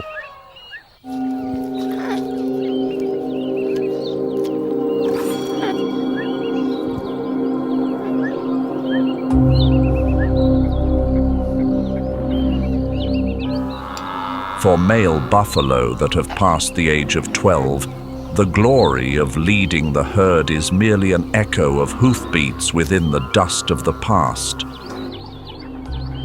Displaced by those who are younger and more robust, they are pushed out of the breeding herd, returning to a solitary existence or gathering in small, secluded groups. They are known as the Daga boys. In the Zulu and Shona languages, Daga means mud. This name describes both their appearance and a tactical survival strategy for their final years. At the stagnant pools or moist marshes of the Kruger region, the environment becomes both their sanctuary and their fortress. The thick layer of mud covering their thinning hides not only helps them withstand the scorching sun of the savanna, but also serves as a soothing balm against the irritation of parasites. Yet within that substantial frame lies a spirit forged through decades of intense struggle. Lacking the protection of the herd, the Daga boys employ preemptive offense, a proactive measure to ensure that the specter of loss never has the chance to mature. The boss atop their forehead has now become as firm as cold steel, shielding the brain from direct lunges. Lions soon realize that engaging the head of a Daga boy is a futile endeavor, forcing them to target the hind legs or flanks. This is why these veterans often bear numerous scars on their haunches and sides. Crimson medals of honor proving they have used absolute strength to repel the most confident of predators. A temperament that is irritable, unpredictable, and assertive makes the Daga boys some of Africa's most formidable and imposing creatures. Though solitary in the twilight of their lives, they remain incredibly resilient. standing firm within their mud pools as unyielding monuments of existence.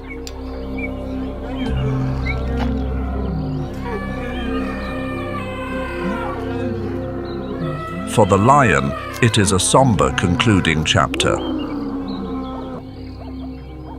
For a manned sovereign, the crimson sky serves as a warning of waning influence.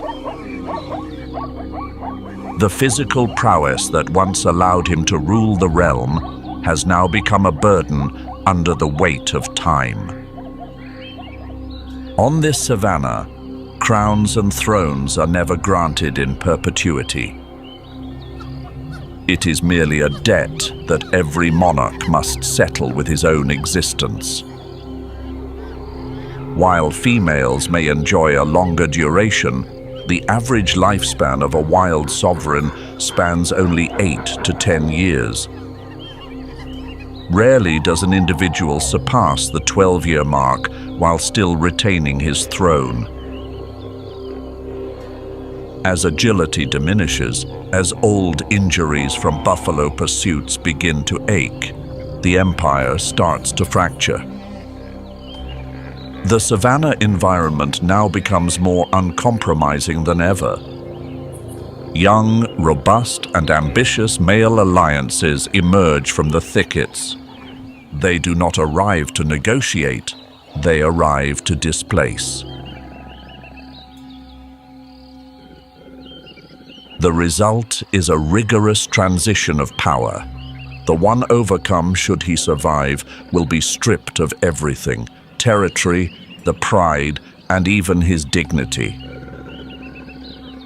He is pushed to the social periphery, returning to the solitary nomadic existence of his youth. But this time, with a compromised frame. Those displaced must now learn to scavenge, competing for remnants with the hyena clans they once disregarded. And the final irony of fate often concludes beneath the horns of the very quarry he once pursued. A dagger boy can easily bring an end to the journey of a monarch who has lost his throne. This is the balance of the savannah. He who once stood atop the food chain now returns to the earth beneath the feet of former rivals.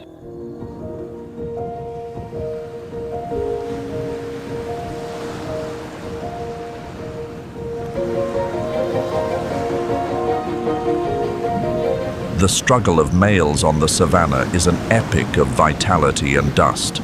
Yet, nature is not limited to a single hue. In other secluded reaches of the planet, the bonds between males are articulated in entirely different languages. Departing from the searing radiance of the savannah and the resonant calls of the terrestrial giants, on the westernmost fringe of the Australian continent, the crimson desert of the wild abruptly meets the Indian Ocean. Shark Bay is a UNESCO-recognized World Heritage Site. The indigenous Malgana people call this place Gutharaguda, meaning two waters. The history is linked to the maritime journeys of Dutch explorers from the 17th century, leaving inscribed pewter plates on Dirk Hartog Island. But what truly establishes the renown of this bay is its ethereal ecosystem. The world's most extensive seagrass meadows covering more than 4,000 kilometers squared, and the presence of living fossils known as stromatolites, stony structures developed by bacteria over billions of years. Here, bottlenose dolphins facilitate the most sophisticated multi-level coalitions in the animal kingdom. First-order alliances are pairs or trios of devoted males working together to guide and safeguard a single female.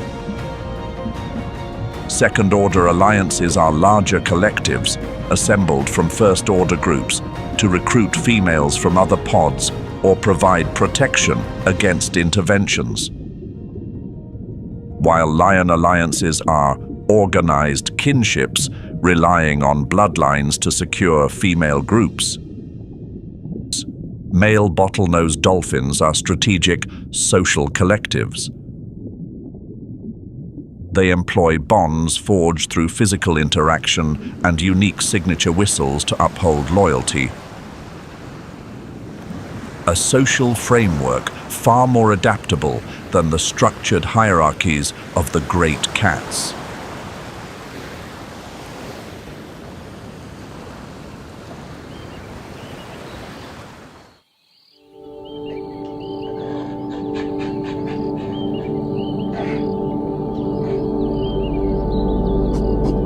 Nestled at the foot of the Ruwenzori Mountains of the Moon and belonging to the western branch of the Albertine Rift Valley, Kibale is a biological stronghold spanning 795 kilometers squared.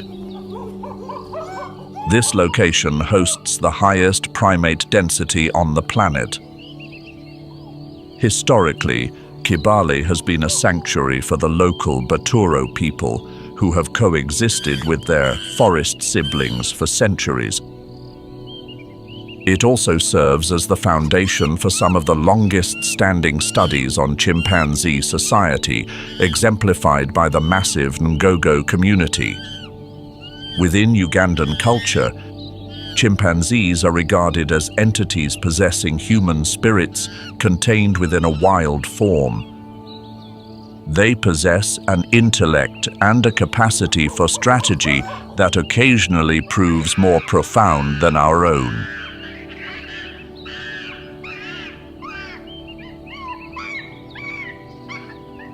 The physical prowess of a male chimpanzee accounts for only 50% of the potential to attain alpha status.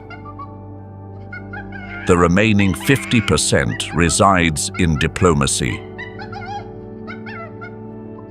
While the baboon utilizes the high-risk ritual of diddling to challenge trust, the chimpanzee employs a social market.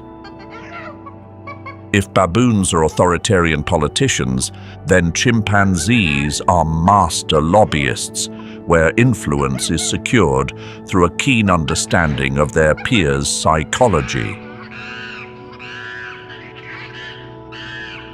A less physically imposing male chimpanzee can displace a much larger rival if he understands how to win over allies through food sharing or hours of grooming.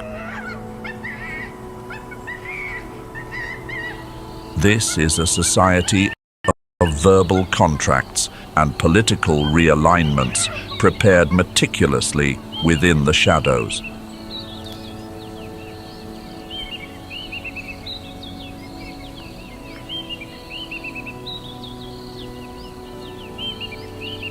In the forests of Central America, a remarkable ritual unfolds upon the branches.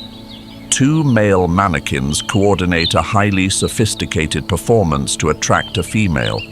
Yet, only the alpha male is granted the opportunity to mate. Within the impala's lek system, each male is a solitary contender, striving for his own advantage. But for the mannequin, there exists a state of absolute cooperation. The supporting beta male accepts the role of a bakanchi.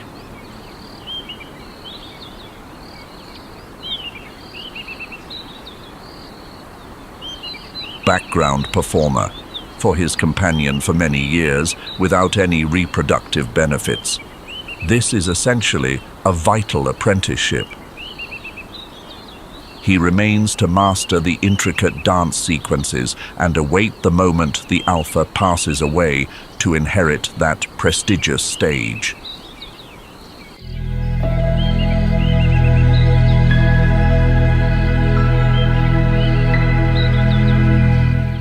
Returning to the African savanna, as the sun descends below the Serengeti horizon, it is time to conclude the journey of the monarchs. But upon this rigorous landscape, the end of the cycle is never the final destination. A quiet miracle is unfolding: succession. A successful male lion does not measure his legacy by the number of victories he has secured, but by the seeds of life he leaves behind. Throughout a decade of turbulent reign, a monarch may leave a legacy of 20 to 30 offspring. This is the figure of immortality.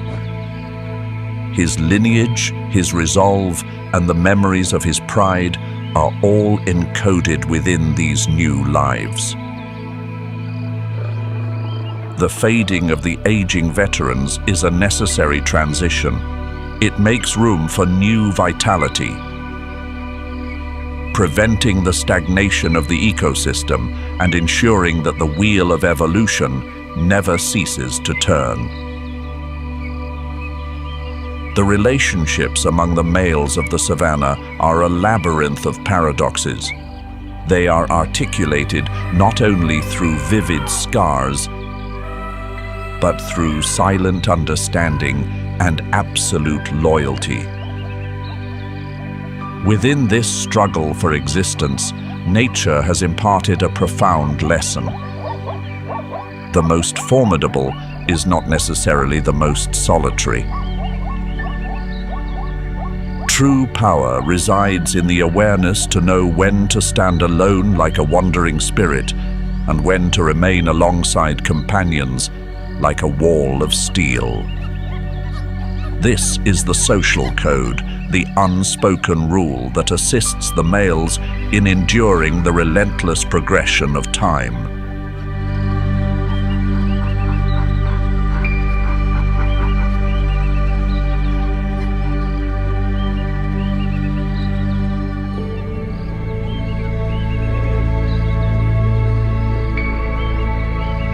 However, in the 21st century, the operating system of the savanna faces an unprecedented challenge.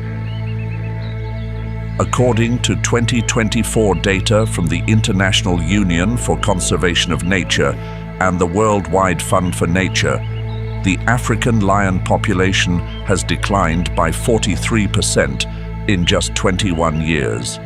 Approximately 23,000 individuals currently remain in the wild. They have lost 94% of their historical range. The Great Elephant Census also confirms that we are losing 8% of the elephant population annually, primarily due to illegal harvesting and land disputes. With fewer than 7,000 individuals remaining, the cheetah is racing toward the end of its species' existence faster than the pursuit of its own quarry. The loss of the males, particularly bachelor groups and aging mentors, represents the collapse of a functional framework. Science identifies this as top-down regulation. When lions or leopards vanish, herbivore populations expand without restraint, resulting in the depletion of vegetation and compromising the integrity of river basins, such as the Okavango or Chobe. In particular, research from the University of Exeter spanning 2020 to 2024 confirms safeguarding mature male elephants is the preservation of a social genetic library.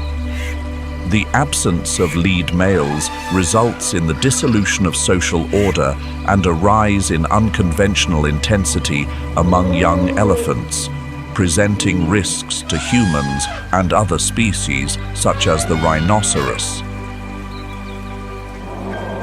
Yet alongside this, conservation efforts exist to redefine the future. At Namiri and the Serengeti, artificial intelligence camera systems can identify individual cheetahs via spot patterns with 98% accuracy, assisting scientists in monitoring stress levels and the well-being of bachelor groups remotely without physical interference. Projects at Amboseli have also helped reduce the rate of elephant loss due to encounters with farmers by 75% through the use of beehive fences and early warning systems based on the satellite tracking of lead males.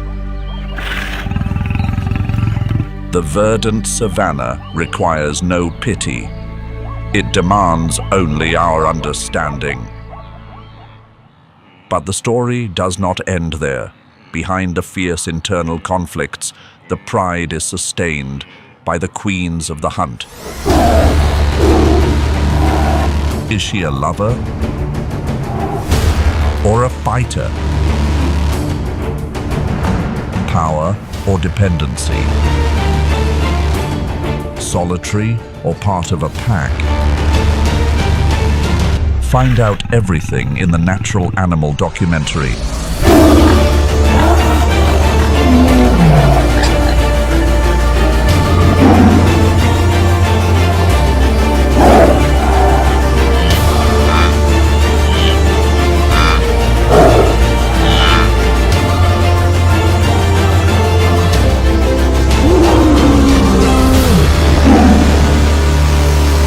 Savannah Queens, through the ultimate survival test.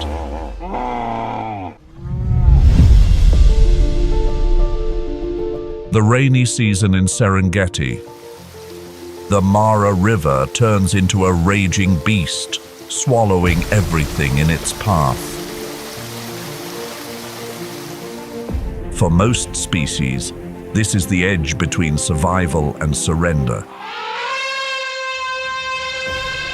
But for a herd of African elephants, it's just another challenging Monday at the office. Leading the way is the queen, the matriarch. With over 50 years of wisdom stored in a 5-kilogram brain, she needs no map. She is the embodiment of strength and unshakable authority. Those behind her don't just follow, they place their lives in her judgment. Before the entire battalion moves out, the Queen conducts a field survey. The density of the mud, the pressure of the current. An African elephant's foot can detect even the tiniest tremors beneath the earth and measure the softness of the silt. She's calculating the landing spot on the far bank, several dozen meters away. If the slope there is too steep, the young ones may tire out and slip right into the jaws of misfortune. The matriarch places herself in the most treacherous position, upstream. Weighing nearly 6 metric tons, she becomes a living dam, absorbing the full force of the river's surge. The safe zone is carved right behind her legs. Other adult females in the family act as guardians, flankers. They form an unbroken formation, pressed tightly together to make sure no calf gets swept away by the current. In a world where Nile crocodiles are ever watchful, isolation spells vulnerability. Crossing the river isn't just a physical test, it's a mental battle. The young females, the babysitters at the rear, make sure no one falls behind and gives predators a chance. When the last foot touches dry ground, the march is over. Here, the wisdom of the old is the compass for life.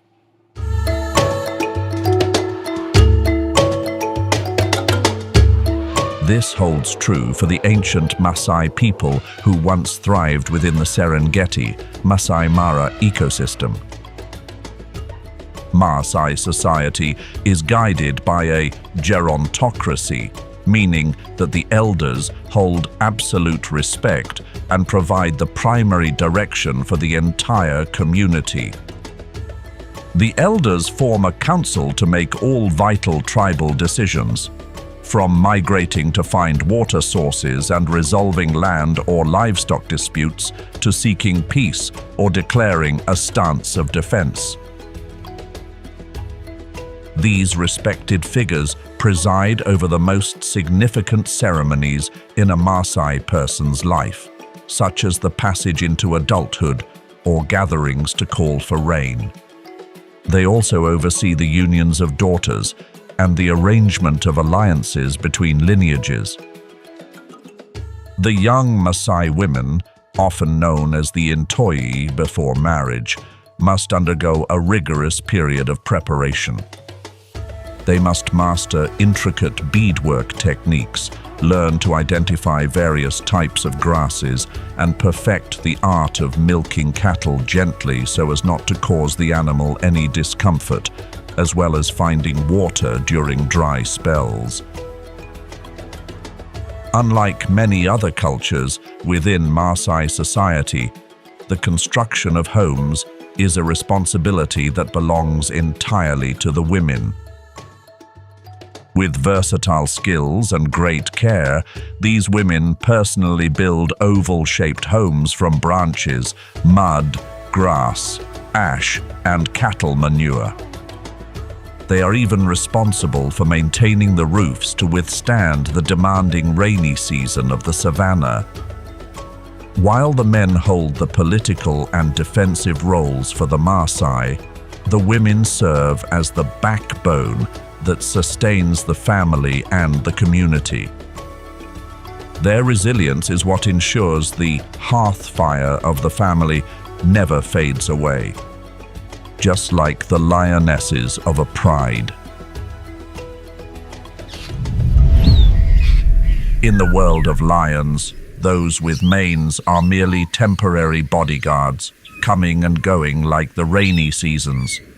But the ladies, they are the permanent residents.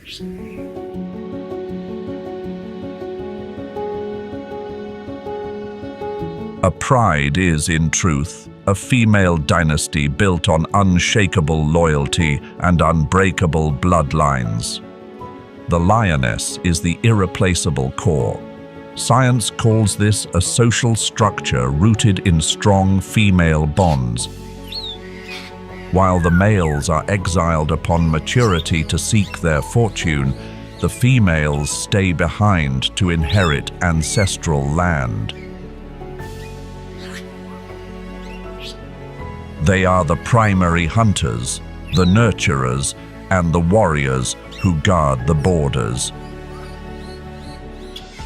The ratio of males in any pride remains minimal, often just a small coalition to ensure reproduction. This imbalance creates a complex political ecosystem where the favor of the dominant male can sometimes ignite internal drama. During mating season, time is as precious as gold. Elite males and females may mate up to 50 times a day to secure conception. A weary, possessive commitment. After mating, tenderness is no longer on the table. If the husband shows the slightest bit of bad attitude, the lioness will let him know, clear as day, that it's time for him to leave and stay well out of her sight. Lionesses never let one of their own face a male's aggression alone. This is the clearest proof of who's truly in the driver's seat. A male holds power only as long as the females allow it. The hierarchy here is flexible. A female may lose a clash with a male, but she always wins the long game of survival thanks to this social safety net. These blood-bound kin are the essence, the truly irreplaceable ones. As dusk settles over Masai Mara, order is restored. The queens prepare once more for the night hunt, where the power of unity turns them into unstoppable shadows.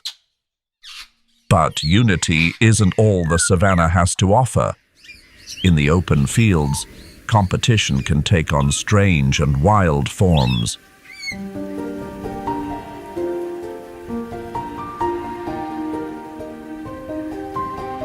In Serengeti, survival isn't always about finding food. Sometimes it's about holding ground. The prize is the center spot of the lek.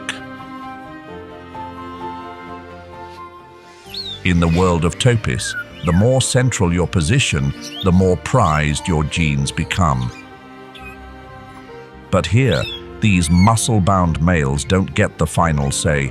Meet the fiercest ladies of the savannah.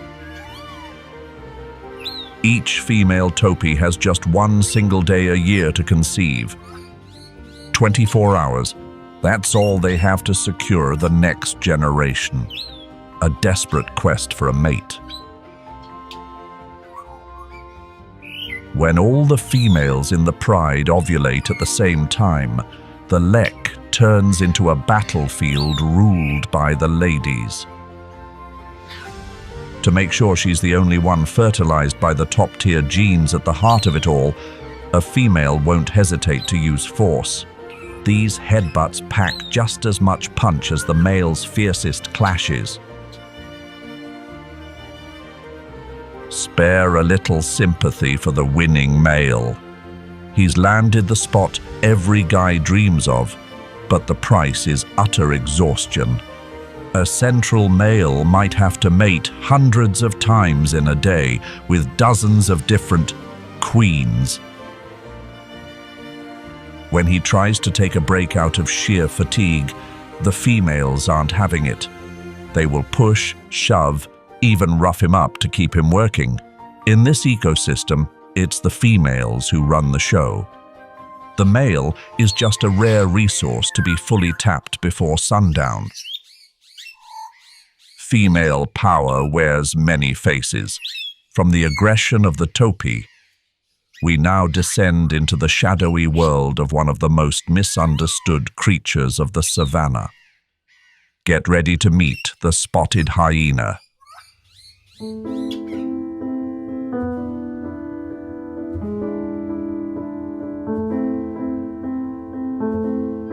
We now shift from the chapter of rulers to the chapter of mothers, where the price of the crown is paid in the rawest form of physical trial. In the world of the spotted hyena, the females are the true monarchs. Thanks to sky-high levels of testosterone, they are bigger, more assertive, and hold a firm, matriarchal grip on society. But nature never gives anything away for free. Every mother here faces a biological design seemingly crafted to test the very limits of endurance. Spotted hyenas do not have an external vaginal opening. Instead, the clitoris extends and elongates, taking the shape of a male reproductive organ. It is both the gateway for mating and a birth canal, so narrow it's nearly suffocating.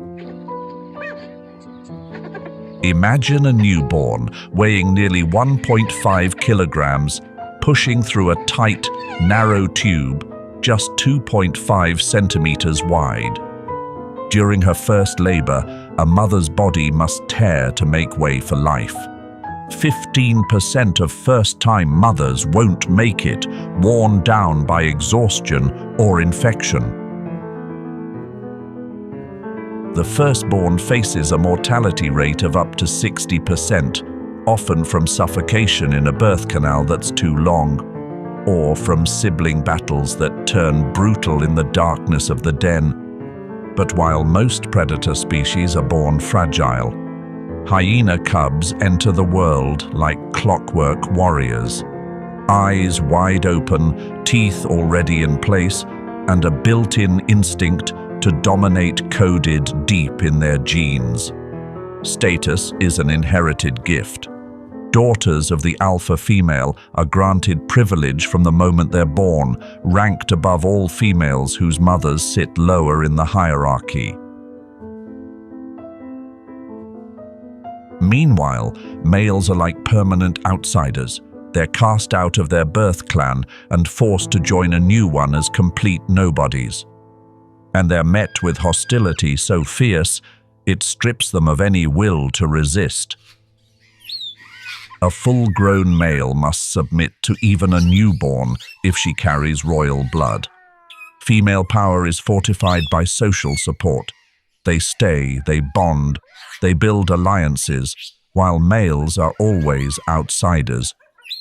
Even reproduction is entirely on the female's terms. The female hyena accepts the pain, the risk, and the scars in exchange for absolute command. She is both fierce warrior and the most resilient mother on the savannah. Leaving behind the struggle in the shadowed dens of hyenas, we now look skyward. There, giraffe mothers face a very different trial, raising towering children in open plains, surrounded by watchful eyes, without a single burrow or bit of shelter in sight.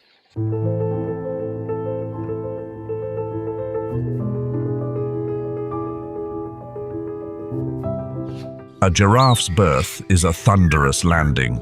No cozy den, no sheltering cover. They arrive in this world from a height of 2 meters. That violent drop is absolutely necessary. It breaks the umbilical cord and jump-starts the calf's lungs for their first breath.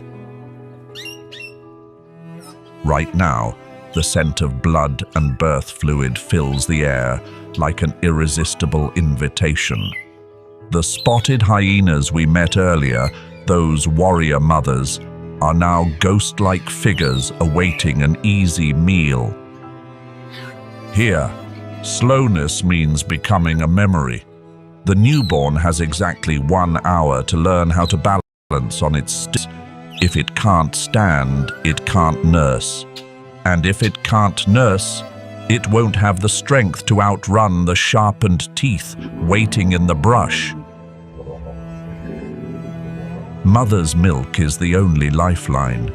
It's thick, rich in fat, and fuels an astonishing growth rate, 2 to 3 centimeters a day. To produce it, the mother must consume between 35 and 45 kilograms of leaves every day.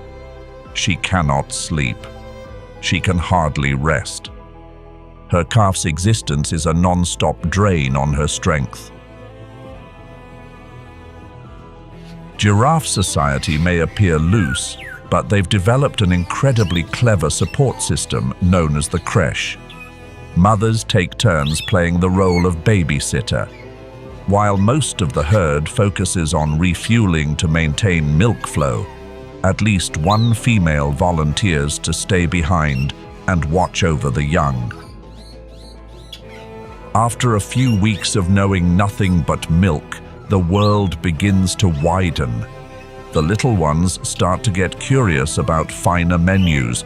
This is when their remarkable tongue, up to 45 centimeters long and able to grip, steps up to the plate.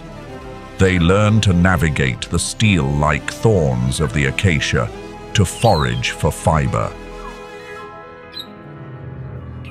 This first taste of solid food comes earlier than we might think, even though they still rely on their mother's milk until the age of 1. The complex digestive system of a ruminant takes time to adjust to the harsh chemical compounds found in savanna plants.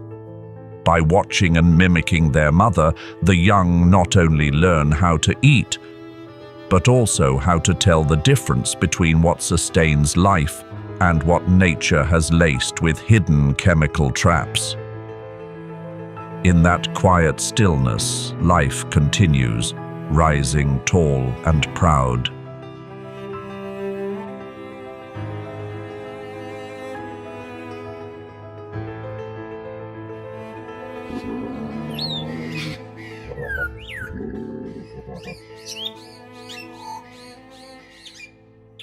Protecting offspring is a powerful instinct, but that instinct cannot function without energy. No matter how carefully the young are hidden or shielded, an empty stomach will soon wear down even the strongest resolve. To produce milk that nourishes fragile new lives, to gather the strength to stand as a living barrier before a pack of hyenas, the mother must become the one who takes life to provide. Hunger is not an enemy. It is the fuel that keeps survival moving forward, the engine that keeps the wheels turning.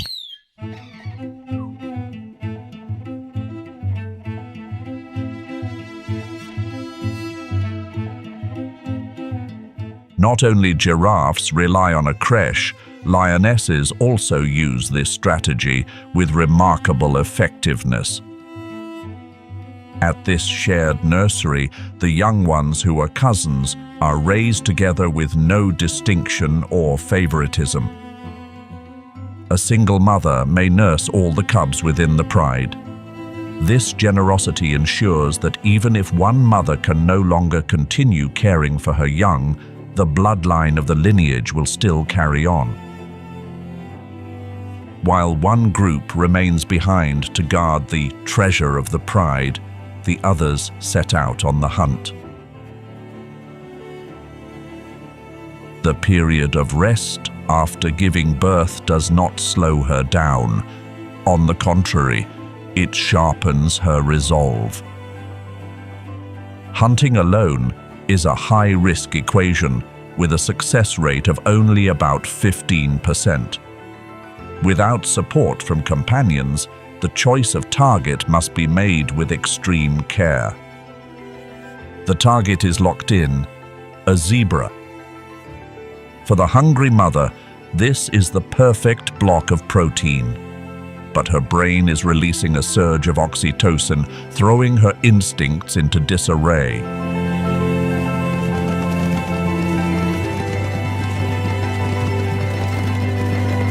The predator instinct wins out. Empathy doesn't fill an empty belly, and hesitation won't feed the young. The meal taken from the unfortunate zebra will soon be transformed into warm milk, flowing into the bodies of the young ones waiting in the creche. The cycle of energy on the savannah is written through moments like these. Ruthless, decisive, and precisely calculated.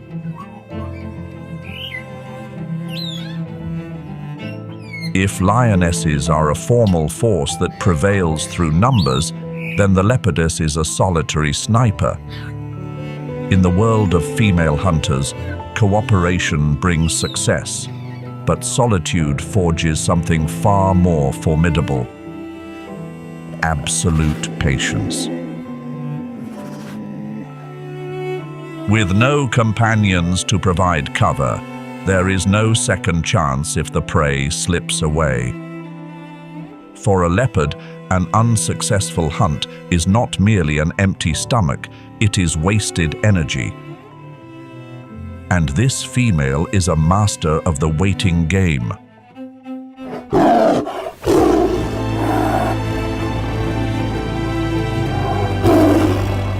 A young wildebeest.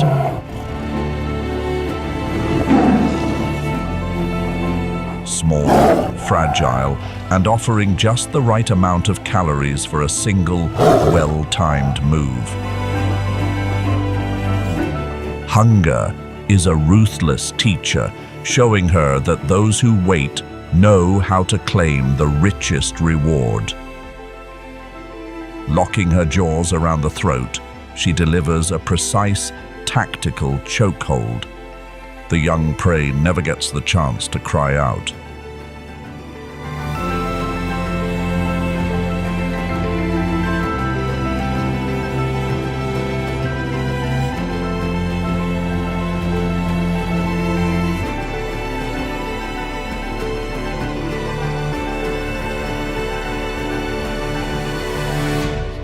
Kruger National Park, 2 million hectares of untamed survival. Under heat that can reach 40 degrees Celsius, every square meter of land becomes a battleground. This is a shared home to 147 species of mammals, most famously the Big Five. Beyond that, Kruger is a haven for more than 500 bird species, 114 reptile species, and 336 endemic plant species. The interweaving of vast savannas, open woodlands, and life-giving rivers creates a complex ecosystem. In this world, a devoted mother must also become a warrior, because if she doesn't fight for her love, what kind of love does she have?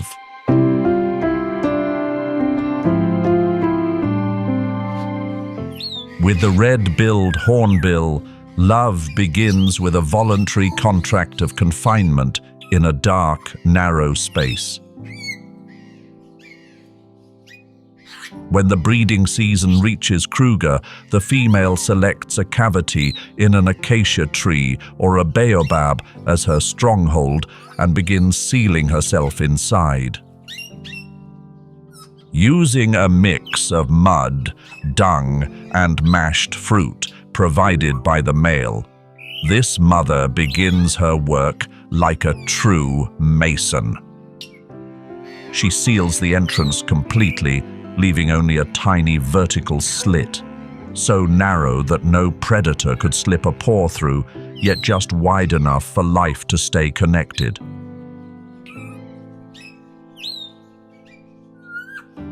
A lifeline slit, a perfect barrier against snakes and clever monkeys, but the cost is total surrender of her freedom. Inside the darkness of the tree hollow, the female sheds all her wing and tail feathers at the same time. This is the most efficient way to conserve energy while nurturing the eggs. Yet in reality, it turns her into a prisoner, unable to fly. All control over fate is now handed entirely to the partner outside.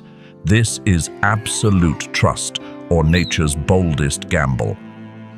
She accepts vulnerability, so her young can be born under the strictest protection. A brilliant survival strategy, yet filled with uncertainty if the provider outside faces trouble. The burden now rests on the one outside. The male bird becomes the sole lifeline. He's not just a mate. He's a full-scale supply chain running at maximum capacity.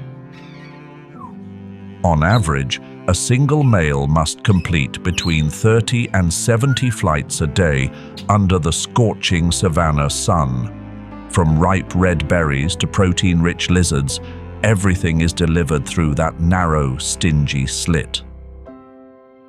He must push past exhaustion and evade predators lurking along every route. If he falls, this fortress will turn into a collective tomb. The fate of the next generation hinges on the endurance of a quiet promise. A seamless rhythm between one who chooses confinement and one who never stops flying. For 2 full months, the mother trades her feathers for the safety of her young. When her new plumage has just grown back, the mud wall is broken away, a return to the light. The chicks step into the world with a higher chance of survival than birds that nest in the open. Sometimes, survival belongs to mothers who accept restraint, so the flame of life can keep burning.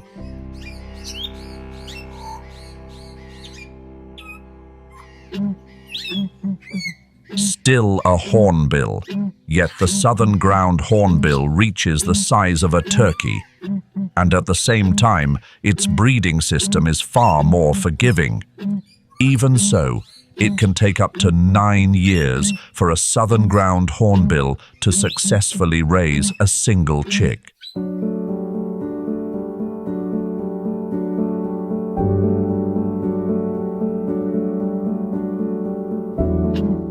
caring for young and reproduction here overturn the usual rules of hornbill life. In this world, survival is not based on numbers, but on an extremely disciplined social structure. In this kingdom, only one alpha pair holds the right to carry on the bloodline. The others, they are permanent helpers. Young males are tasked with serving the queen and guarding the group's sole heir.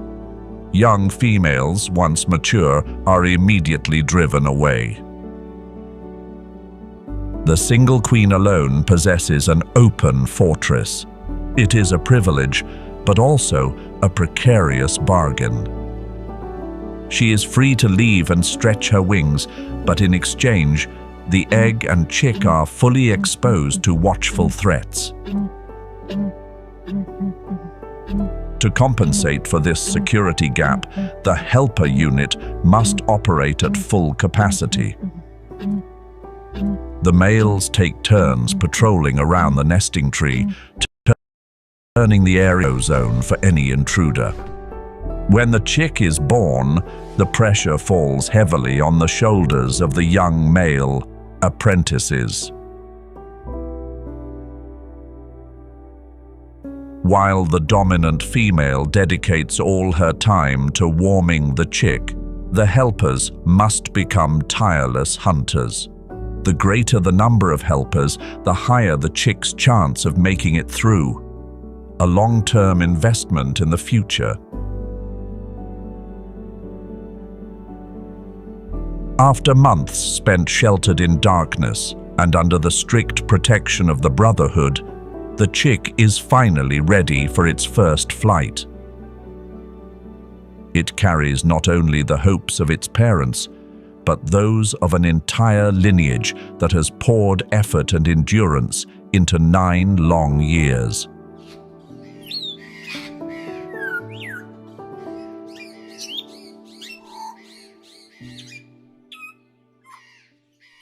To protect her young, a mother leopard must understand every weakness of her rivals.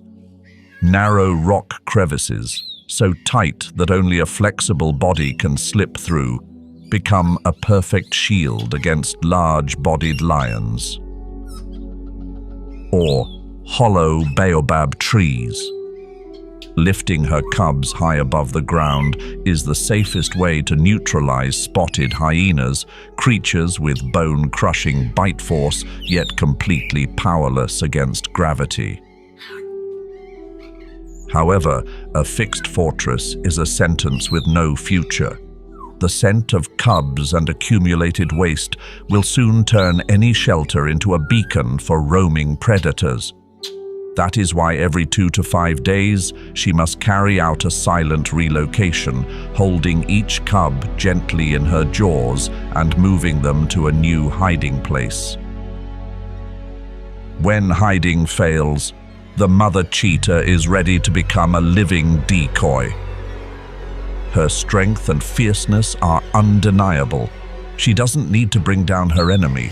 She only needs to remind them that her claws are sharper than their patience. But this protection comes with a brutally strict expiration date. As the cubs grow, maternal care fades. There is a clear distinction. Male cubs are allowed to stay longer. They need more time to learn, because in the world of male leopards, having no territory means having no future. By contrast, daughters face early emotional distance from their mother. The reason is that they usually face less pressure when securing territory, and more importantly, they often remain close to their mother's range. Now, they become rivals. The daughters, once shielded by their mother at all costs, now come to view that same mother as an adversary. Every rose has its thorns. A leopard cub weighing less than 2 kilograms carries a rare innocence of the savannah.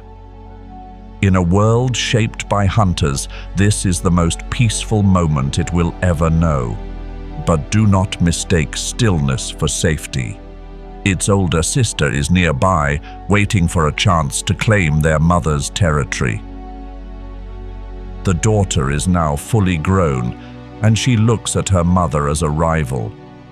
Territorial overlap between mother and offspring can reach 46%, and when food becomes scarce, those boundaries are redrawn by claws. Any wound can become a turning point. The daughter wins with youth and ferocity. The mother is old now, and in her daughter's eyes, she's just a relic of the past, standing in the way of what's to come. The fight is over.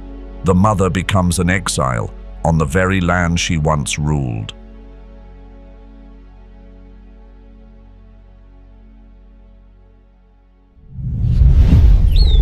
For a female cheetah, home is anywhere her legs, reaching speeds of 110 kilometers per hour, can carry her. She owns not a single square meter of land the way a leopardess does. Her life is a chain of endless chases, running to ease an empty stomach through heart-pounding hunts and running to slip away from trouble brought by shifting alliances. Unlike most predators with fixed breeding seasons, the female cheetah plays a biological gamble without regard for time. She can enter estrus at any moment of the year, and when that moment arrives, she sends out an urgent broadcast. A scent trail from urine on a tree trunk or a small mound becomes the strongest satellite signal imaginable. This message is short-lived, lasting only a few brief days. Any male within a few miles will receive it and immediately abandon everything else to trace the source. A new arms race begins.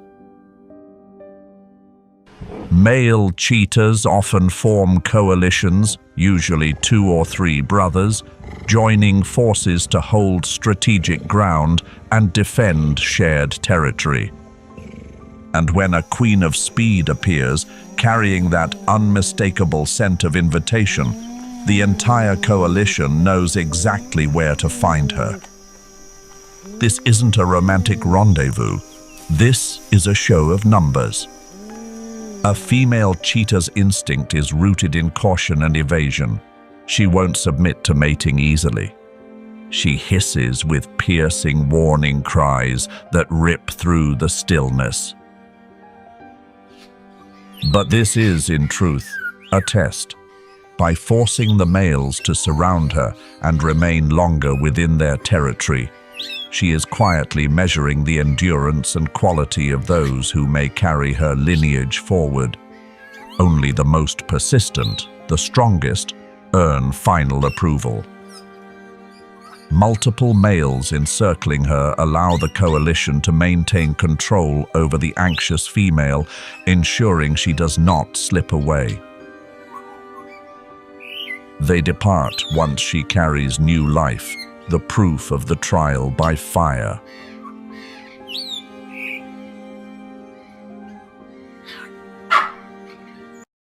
Look into the baby baboon, and you will see a tiny reflection of ourselves, especially when it begins learning how to say no to its parents. This is the most trying phase of a young baboon's life, weaning. At this age, the youngster can already chew roots and grass. But why bother working when a premium menu is still available? Its mother, however, has other plans. To allow her body to recover and begin a new ovulation cycle, she must shut down this free buffet. The result? A classic tantrum from a youngster that has no desire to grow up. While the young baboon wrestles with its personal crisis, the mother is busy managing relationships. She has formed a special friendship with this large male. It is a professional security agreement. She grooms him, and in return he becomes a solid shield for mother and child against internal bullying within the troop. Pushed to the sidelines, the young monkey is now just a spectator in the power games of the adults. A mother's attention has become a precious currency, and it no longer belongs to him alone. Her indifference is a harsh but necessary lesson in independence. But danger doesn't always come with the teeth of a leopard. Sometimes it comes from a fellow female, driven by a wild, aching desire to be a mother. A calculated kidnapping is already in motion. Driven by extremely high levels of oxytocin after losing an infant or never having had one, a female longs to cradle at any cost. The abductor has no milk, and out of fear of having her precious prize taken back, she often clutches the infant until its strength quietly fades from lack of water. This is one of the darkest corners of primate society. Fortunately, in a split second, protective instinct takes over. The savannah has taught its first lesson in vigilance.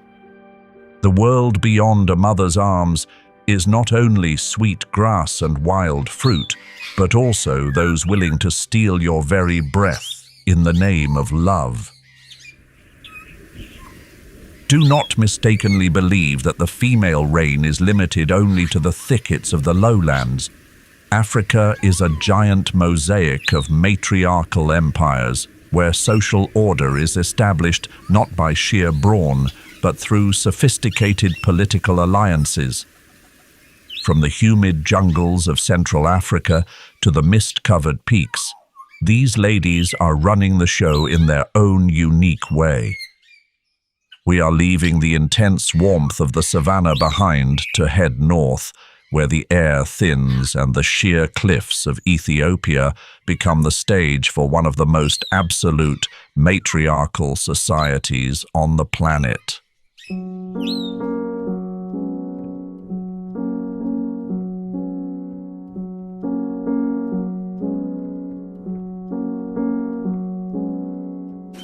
Welcome to the rooftop of Africa.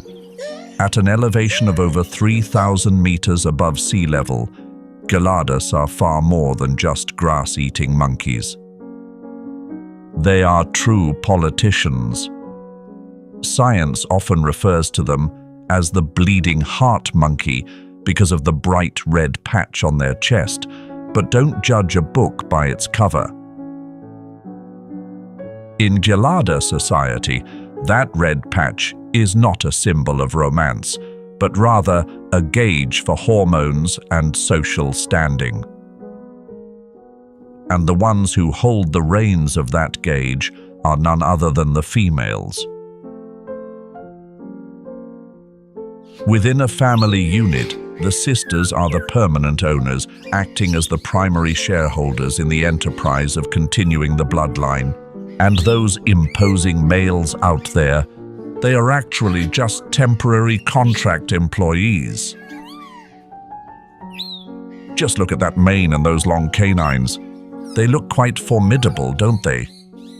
But in reality, the lead male in a Gelada family fulfills only two main roles: a dedicated guardian and a partner when requested. He is not the head of the household. He is a piece of eye candy with a protective function. True power rests in the hands of a council made up of closely related females who essentially call the shots. Together, they decide where the troop travels, when they dine, and most importantly, who is permitted to stay. The latest genetic studies show that within a family unit, the females stay together for life, while the average tenure for a male lasts less than 3 years before he is unseated.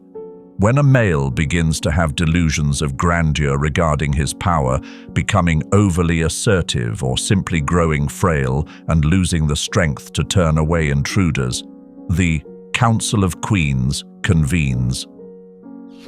This is when the true nature of the matriarchy comes to light.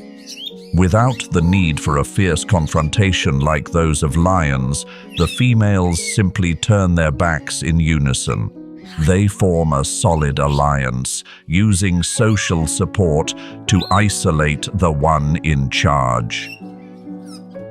If the male fails to read the room, these ladies will collectively move against him, overwhelming and removing the autocrat from the family. It is a cold and thorough unseating, carried out by those he once considered his subordinates. Following the transition comes the recruitment process. The females actively select a new candidate from the bachelor groups lingering around the cliffs. They favor young males who offer excellent protection, but are also willing to follow instructions. The newly joined male must put his best foot forward to win over every member of the female council if he wishes to maintain his position. In the Ethiopian highlands, kingship is not inherited through the male bloodline, but is granted by the approval of the females. A perfect system of checks and balances. As the sun sets behind the Simeon Mountains, the matriarchal order is once again reinforced. The most successful individual is not the one with the longest canines, but the one who knows how to serve the most powerful women.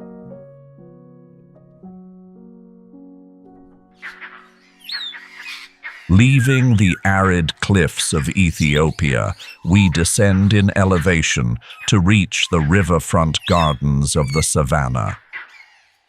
Here, the air is thick with life and even political intrigue. For the vervet monkey, life is a game of residency and inheritance. The males are like boarding guests. They arrive, stay for a while, and then pack their bags to find a new troop. But the females, they are the permanent owners of this land. They are born, grow up, and complete their time here, right where their ancestors once reigned, an absolute stability in an ever-changing world. In vervet monkey society, democracy is a foreign concept. Power here is operated according to an absolute monarchy based on lineage. If your mother is a queen, you are naturally a princess. There are no elections. Social status is etched into your genetic code from the moment you are born with a silver spoon in your mouth. Females of noble descent always receive the choicest morsels and the safest spots in the trees. This power is so enduring that it is passed down through many generations, creating an unshakable aristocracy in the heart of the grasslands. Observe what happens when a male forgets his place. He might be larger and stronger, but he is alone. Facing a female alliance is quite an ordeal. If a male does not follow the rules or appears overly bold, the Council of Ladies will not hesitate to teach him a lesson. They move together as one, asserting dominance and even removing the stubborn ones from the best resources. In the savannah, the strength of an individual never triumphs over the power of a social network. The wisest males are those who know which side their bread is buttered on, rather than trying to confront the queens. The matriarchal system of the vervet monkey is a testament to the success of a strategy of solidarity. By keeping the bloodline of power flowing within a single lineage, they maintain the stability necessary to survive in a land full of those who seek them as prey. Males may provide physical protection, but females are the ones who hold the keys to the social structure. As night falls on the riverside land, this order is reaffirmed once again. Power is not measured by loud confrontations, but by the quietness of alliances that have existed for centuries. The legacy of the queens will continue, persistently and without the possibility of being overturned.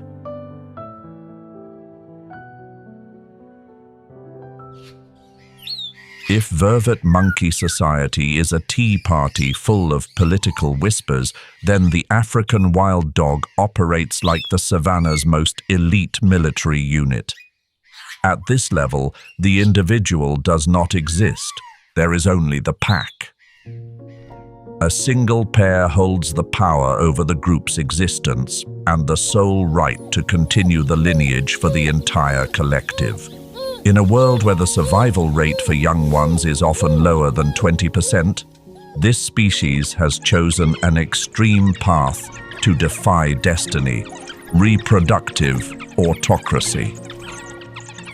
Within an African wild dog pack, motherhood is an exclusive privilege. The queen is the only one permitted to bring new life into the world. The other females? They are steered away from this natural calling through a harsh psychological and biological mechanism. Through calculated assertiveness and chemical pressures, the queen suppresses the hormones of her own sisters, turning them into reluctant nuns. It is a mandatory sacrifice to ensure that every resource of the pack is focused on a single litter, the bloodline of the leader. Before starting a hunt, the entire pack performs a vital ritual, the social rally. This is the moment to reinforce loyalty and unity. These bird-like vocalizations and nose touches are not meaningless play. It is how they synchronize their heartbeats and objectives. Studies in 2025 have confirmed that the number of sneezes during this ritual is actually a democratic vote to decide whether the pack should head out. But make no mistake, regardless of the vote count, the queen is still the one calling the tune. When she charges forward, the entire pack transforms into a multicolored storm that nothing can stand in the way of. Look at these formidable hunters. After taking down an impala weighing more than 50 kilograms, the first thing they do is race back to the den to play the role of nannies. In this society, the males are the most dedicated servants. They find sustenance, bringing it back within their stomachs to provide for the queen and her little ones. This is a flawless logistical mechanism. A male African wild dog can travel a distance of 20 kilometers with a belly full of meat just to nourish the queen's lineage. There are no complaints, no squabbling. This level of devotion ensures that the queen can devote all her time to recovery and shielding the next generation. This extreme unity brings about astonishing results. The survival rate of young ones in an African wild dog pack is significantly higher than that of lions or hyenas. In the savannah, individual freedom often leads to an early departure from this world, while iron discipline is the path to longevity. The queen does not need to be the strongest. She simply needs to be the most effective coordinator. Sometimes, to protect love and the bloodline, you need an iron fist in a velvet glove. If the African wild dog is a symphony of iron discipline and high-pitched calls, then their neighbor worships an entirely different religion: silence. Welcome to the world of the bat-eared fox. In this realm, power is not measured by physical stature or thunderous strikes. It is measured in decibels. Those ears account for 20% of the body's surface area. This is the most sophisticated signal receiver that evolution has ever created on the savannah. Within this small family, she leads through subtle vibrations. While others struggle to pursue large quarry, this queen is all ears. With over 1,000 sensitive auditory neurons, she can hear a beetle larva burrowing through the soil at a depth of more than 20 centimeters. In the arid lands of southern Africa, food sources are hidden treasures. She is the one who holds the map.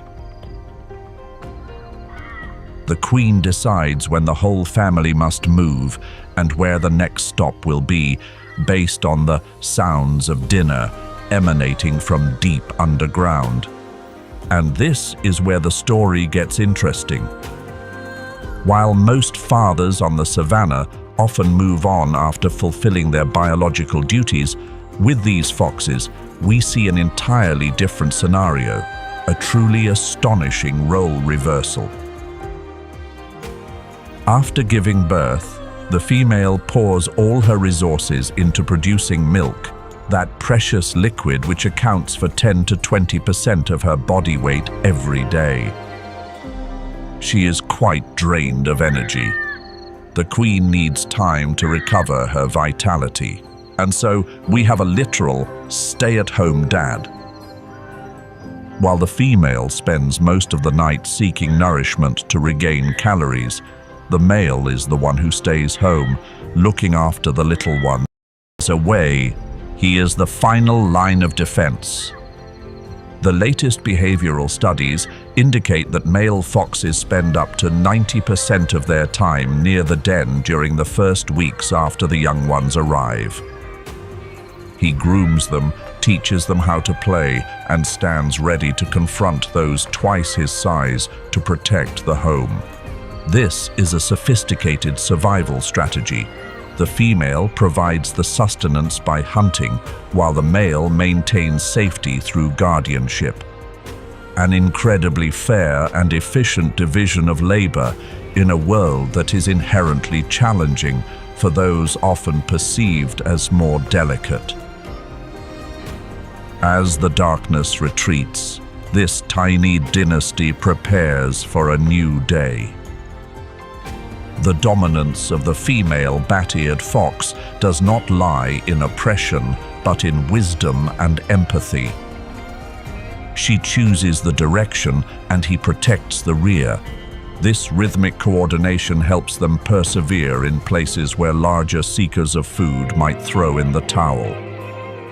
At Kruger National Park, sometimes true power does not lie in resounding roars, but in the absence to the quietest pulses of life beneath one's feet. An empire built on echoes, enduring and full of wisdom.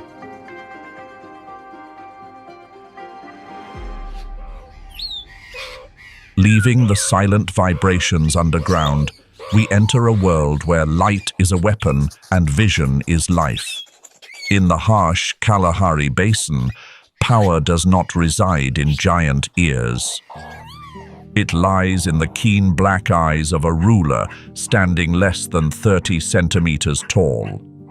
This is the meerkat, a stern matriarchal society operated with the discipline of a multinational corporation. Here, solidarity is not a choice. It is a mandatory decree issued by a queen who rules the roost without any sign of hesitation. In a meerkat family, the top position is always clearly defined. Although there is always an alpha pair reigning, do not let the male mislead you with his size. The female is the one who directs all daily activities. She is the chief executive officer, the strategist, and the supreme protector of the territory. From deciding when the whole pack will leave the den to choosing the foraging site for today, every order originates from her. The latest studies in early 2026 indicate that the meerkat queen possesses the highest cortisol stress hormone levels in the pack. The price to be paid for carrying the survival of an entire tribe on her shoulders The queen manages a network of guards operating in continuous rotating shifts.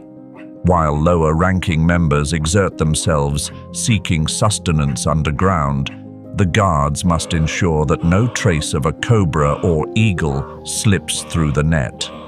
Absolute compliance under the Queen's command. She does not personally stand guard often. Her mission is to maintain discipline. Here, anyone who is slow or neglects their duty will face a stern reckoning, even being removed from the safety of the fortress. The power of the Meerkat Queen also comes with a darker side, reproductive autocracy. To ensure the desert's limited resources focus only on her bloodline, she keeps a tight rein on the group through a no-nonsense policy toward any potential rivals. If a low-ranking female dares to bring forth young, the queen is ready to intervene, removing those young who are not her own. She maintains her status by exerting constant psychological pressure on other females, causing their reproductive hormone levels to be completely suppressed.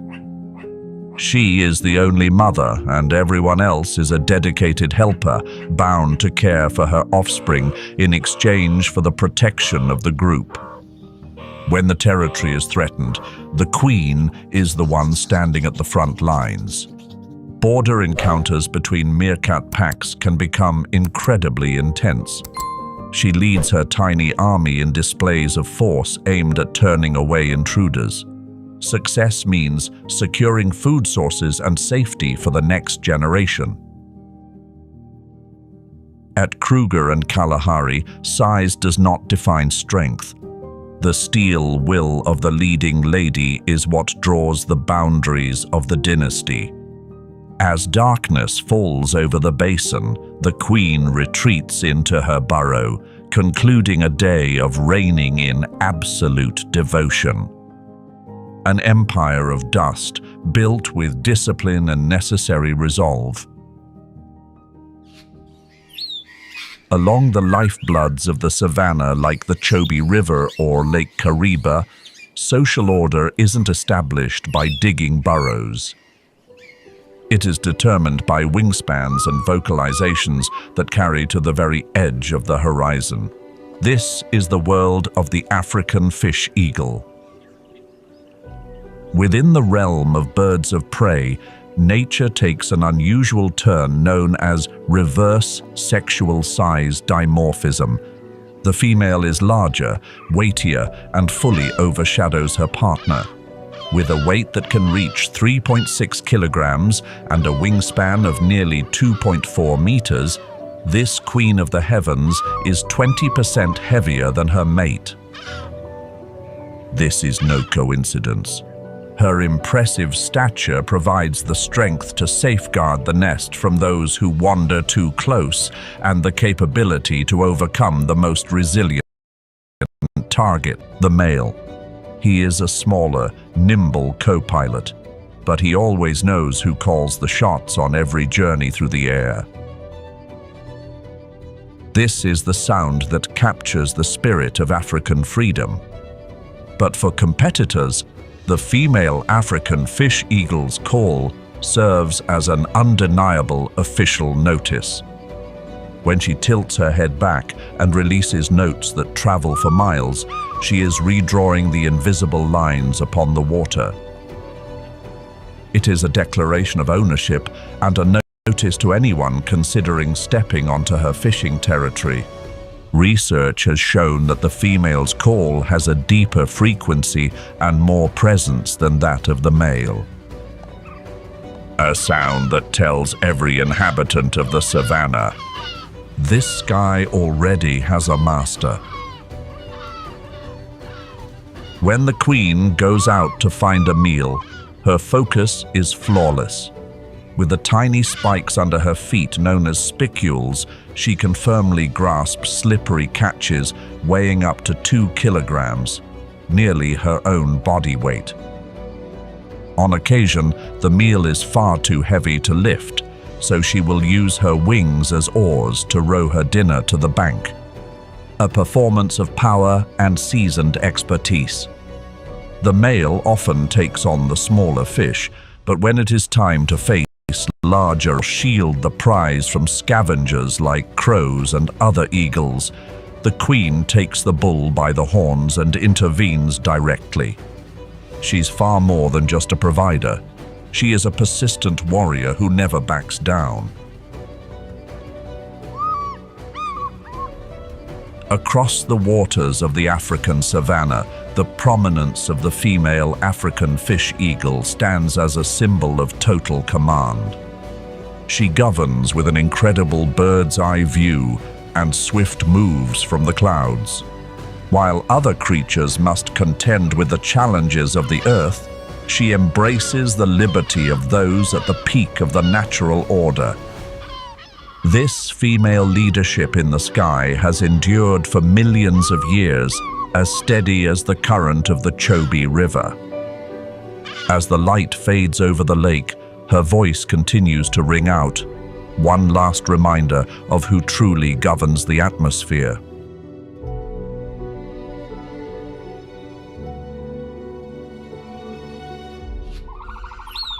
Across the dusty plains of Kruger National Park, dominance does not require great height. It is etched through endurance and sharp social strategies beneath tattered feathers. With jet-black plumage and bright pink legs, the common ostrich looks like an old-school rock star trying to capture the limelight on the savannah stage. But in the world of the largest bird on the planet, flashiness is merely a performance tool. The real governance, the true political chessboard, lies in the hands of those modest-looking ladies. In a flock of common ostrich, order is established not by roars, but by an invisible yet enduring hierarchy. The male might possess a harem, but the major female is the one who truly holds the keys to the kingdom. She is not just the primary partner, she is the one who assesses the standing of every other member. Behavioral studies in 2025 confirm that this matriarchal system operates on the control of resources and space. Minor females are allowed to stay only if they are willing to toe the line and contribute to the pack's shared goals. And this is where a firm hand is hidden under the guise of species preservation. A shared nest can hold as many as 60 eggs. Each egg is the planet's largest single cell. But do not be misled by any sense of generosity. The major female permits others to place their eggs in her nest for a very practical reason. By surrounding her own eggs with those of her rivals, she is essentially hedging her bets. When a jackal or lion approaches the nest, the eggs on the outer edge, which do not belong to her, will be the first to face the encounter. It is pure game theory in nature.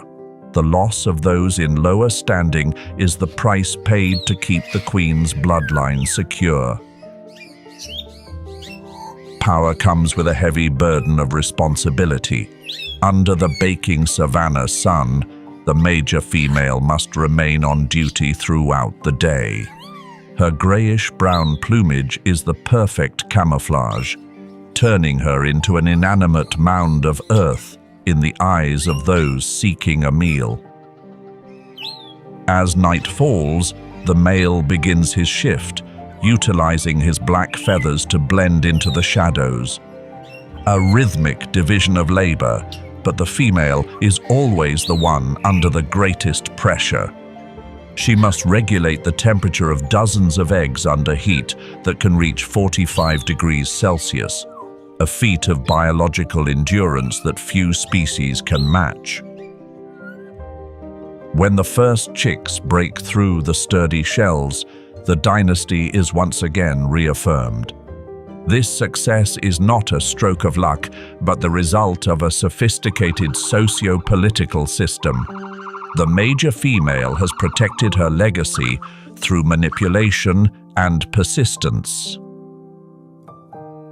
At Kruger, large size brings strength, but it is the calculated solidarity of the females that creates longevity. Amidst the vast wilderness, these flightless queens continue to march on, writing an epic of power and dedication on the sun-drenched ground. An empire of tireless steps, steady and full of pride.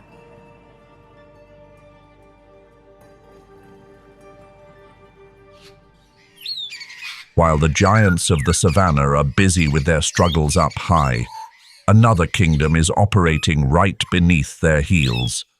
Welcome to the basement of the grasslands. Among the tangled thorn bushes, power is enforced through agility and hidden weaponry. You might have heard of francolins as gentle ground-dwelling birds, but that's because you have never faced a lady who is truly seeing red.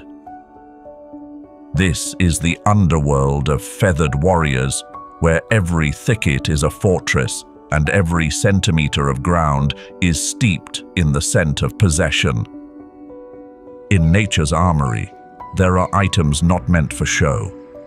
In many bird species, the spur is a privilege of the males. In the warrior ecosystem of certain francolin species, it is the ladies who possess the most formidable hardware. This spur is a dagger that is sharper, sturdier, and utilized more frequently than that of the male. A precise strike can part an adversary's skin in the blink of an eye. Her opponent today is the legless shadow, a snouted cobra over 1 meter long, carrying enough toxins to bring a journey to a close in mere minutes. But this mother does not know the meaning of retreat. The female francolin has the ability to calculate the path of the serpent's maneuver with astonishing precision. Each strike carries her entire body weight, aimed at the most vulnerable spots on the adversary's head. The confrontation concludes without fanfare, only the silence of the one who remains standing. In the underworld of Kruger National Park, order has been restored. The male may be the lookout from afar, but when trouble arrives right at the doorstep, the iron-spurred queen is the one to settle the score. She establishes a strict hierarchy among the thickets, where every individual must clearly understand their place. This is a matriarchy based on real-world capability. As the sunset paints the tall grasses red, the dynasty beneath the foliage continues to operate quietly. These warriors do not need the recognition of the sky or the respect of the giant elephants. They master their own world through courage and weapons hidden within their feathers. On the savannah, every level has its ruler. But on this low ground, the crown belongs to the mothers bearing iron spurs. An empire of resilience, where life is protected by strikes and a will that cannot be broken.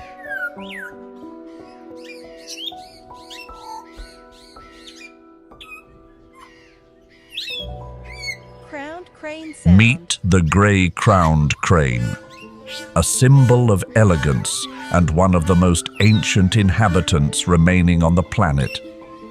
You might have seen them on coins or national flags, but here in the heart of the grasslands, they are true aristocrats.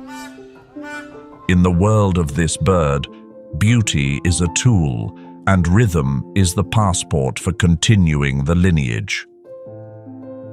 That crown is not a mere coincidence of nature. It is composed of stiff feathers that catch the light perfectly under the savanna sun. Here, the female does not need iron spurs or bulging muscles to establish her authority. Crowned crane sound. sound. She governs her dynasty through grace. In a lifelong partnership, she is the one who sets the bar for every dance, acting as the most demanding judge of her partner's efforts. This is a test of physical fitness and synchronicity at the highest level. The female gray-crowned crane demands perfection.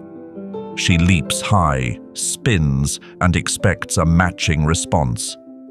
This dance is her way of assessing her partner's vitality and coordination, vital factors for shielding the nest from those who might seek to do harm. It is a blend of high-class choreography and strategic communication. If the male loses his wind or misses a beat, the performance concludes at once because she needs a partner who can truly cut the mustard. On the savannah, beauty often comes with a steep price. With the population having declined by more than 50% over the last few decades due to habitat loss, every successful dance is a small victory for the entire species. The female understands this better than anyone. She is not just looking for a companion. She is recruiting a guardian for the mission of safeguarding her precious eggs. The dances have been performed, the commitments established. The female gray-crowned crane has chosen her companion for the challenging journey ahead. At Kruger, beauty is the highest expression of survival and leadership.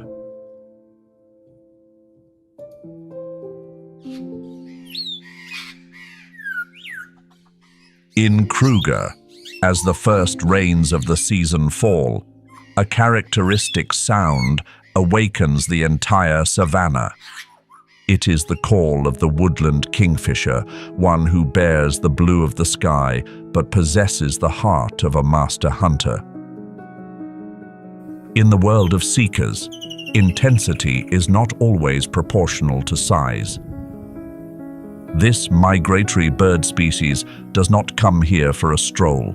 They arrive to secure territory, establish a dynasty, and carry out foraging runs as precise as arrows released from the air.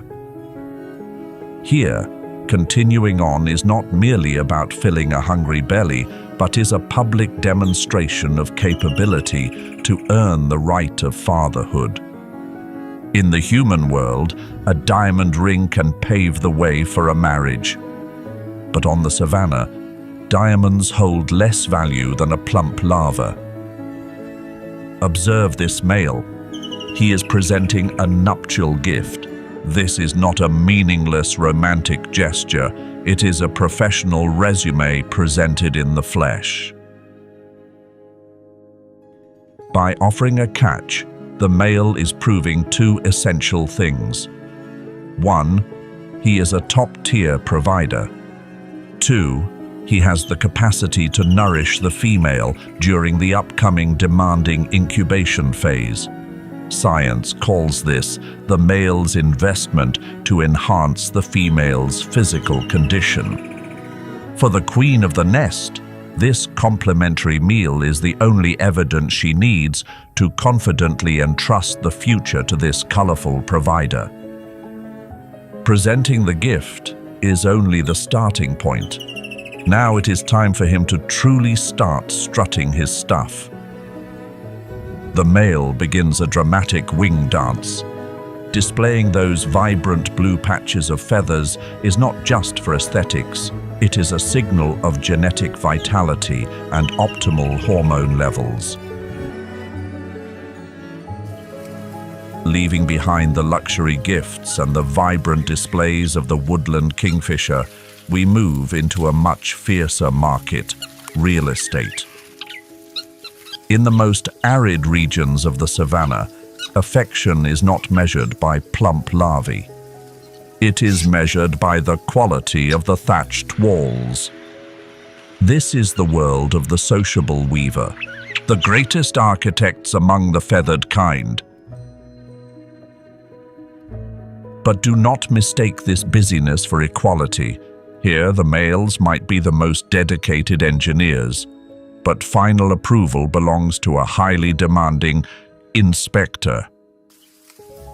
A kingdom where a lifetime of effort can be undone in mere seconds by a powerful beak. Meet the male sociable weaver. He is an architecture enthusiast.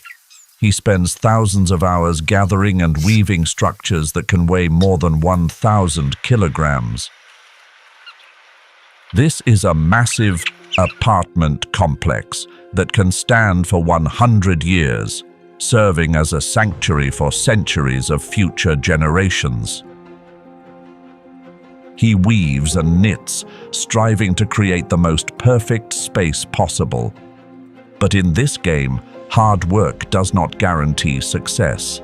He is preparing for the most rigorous examination of his life, a technical trial where there is no room for error. The Queen has made her appearance. She does not participate in the hauling or the construction. Her role is to review. In sociable weaver society, the female's choice is supreme and absolute. She does not care for pleasant songs or smooth feathers. She wants a fortress. She inspects the thickness of the insulation and the structural integrity of the entrance. She is like a chief architect reviewing the work of an apprentice. Just one misplaced blade of grass, an angle that is aesthetically lacking or presents a safety concern. That is all it takes for the Queen to order a cancellation. She does not simply decline, she dismantles the structure. With a series of decisive movements, she tears apart what he has just woven. It is a stern veto. There is no discussion, there is no compromise. All that hard work goes down the drain simply because it did not reach the perfection she demands. The male will have to go back to square one under the cold supervision of the lady he is trying to win over.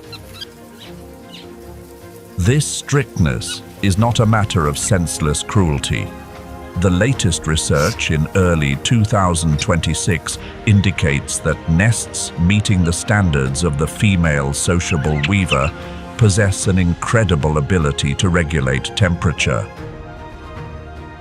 When outdoor temperatures fluctuate intensely, the interior of this apartment remains a stable paradise. A poorly built nest means the eggs will be scorched or succumb to the chill. The Queen pushes the male to reach the peak of engineering to ensure that the next generation has the best possible start. Her high standards are the shield that protects the entire lineage.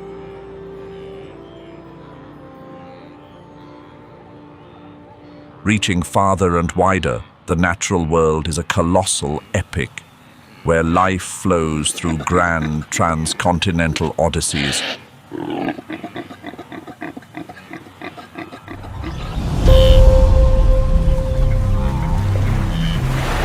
The natural world is a colossal epic, where life is the flow of grand transcontinental expeditions and a repository of the greatest migratory journeys.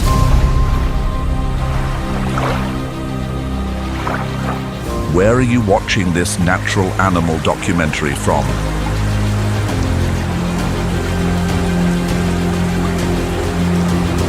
Leave a comment below and join us as we explore.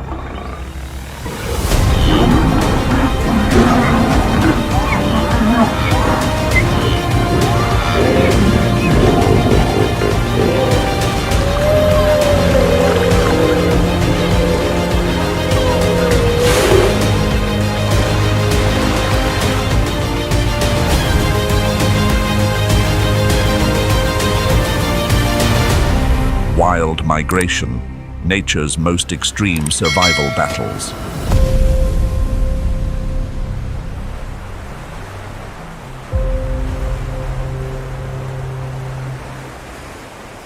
the deep blue ocean, a colossal aquatic desert covering 70% of the planet's surface, where life is never static.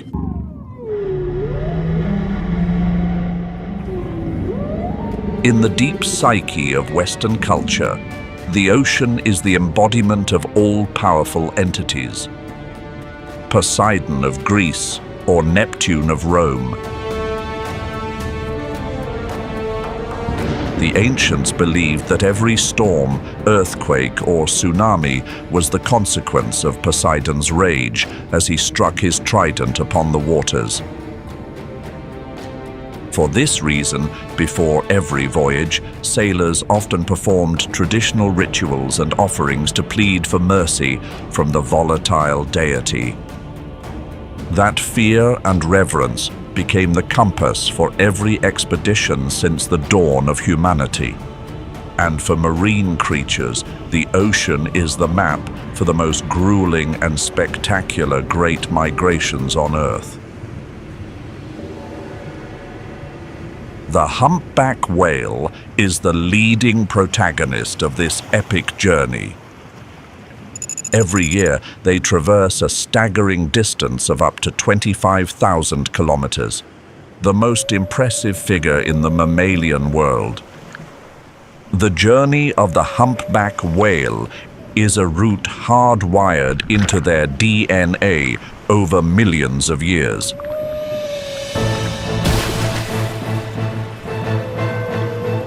The starting points are the colossal stockpiles at the Earth's two poles.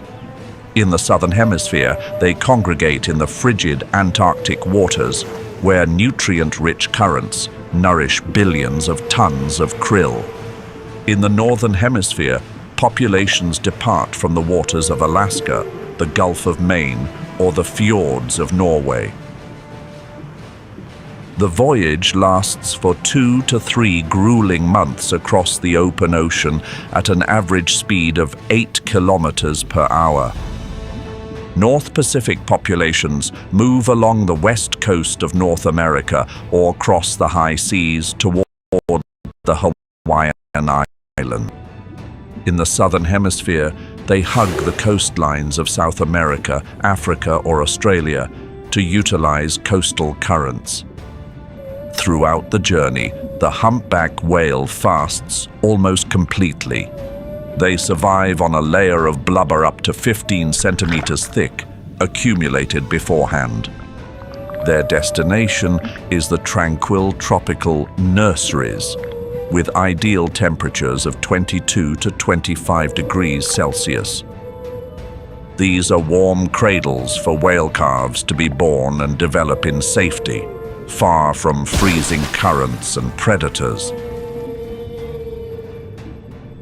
In New Zealand, the Maori view them as spiritual guides connecting humans with their ancestors.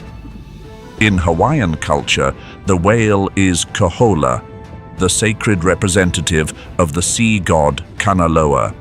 And in Vietnam, the worship of Lord Fish has become a cultural heritage, where the whale is revered as a guardian deity protecting fishermen amidst rough waves. Before 1986, industrial whaling wiped out 95% of the global humpback whale population. But since the commercial whaling moratorium in 1986, whale numbers have made a spectacular recovery, reaching over 80,000 individuals. To understand and protect them, humans are undertaking efforts that seem ripped from science fiction.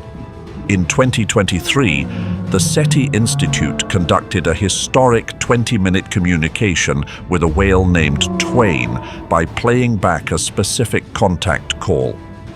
The fact that Twain responded rhythmically has opened up hope for decoding the creature's most complex acoustic system on the planet.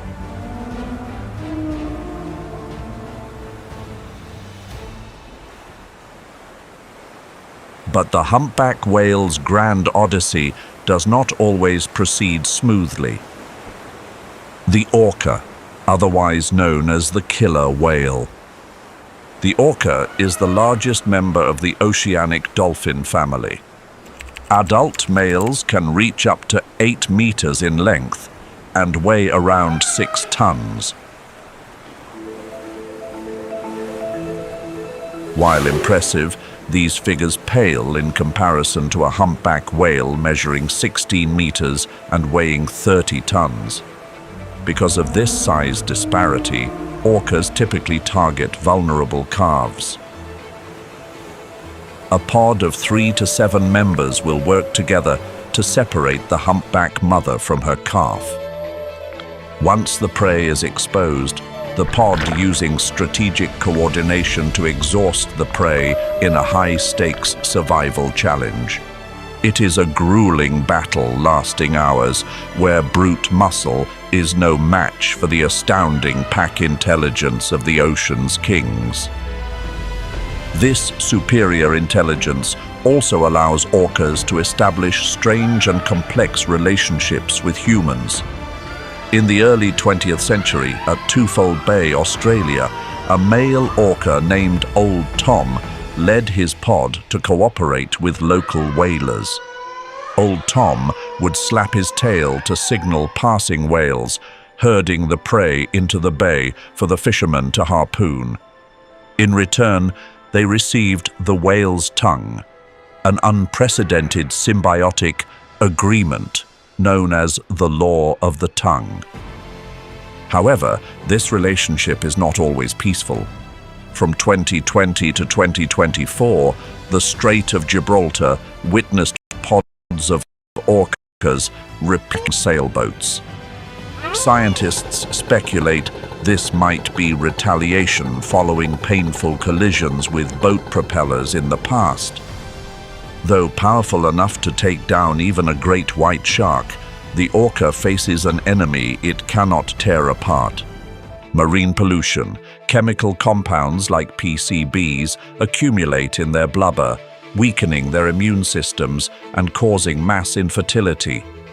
Noise pollution from oil exploration has paralyzed their echolocation systems. These proud predators have now become creatures lost in acoustic darkness.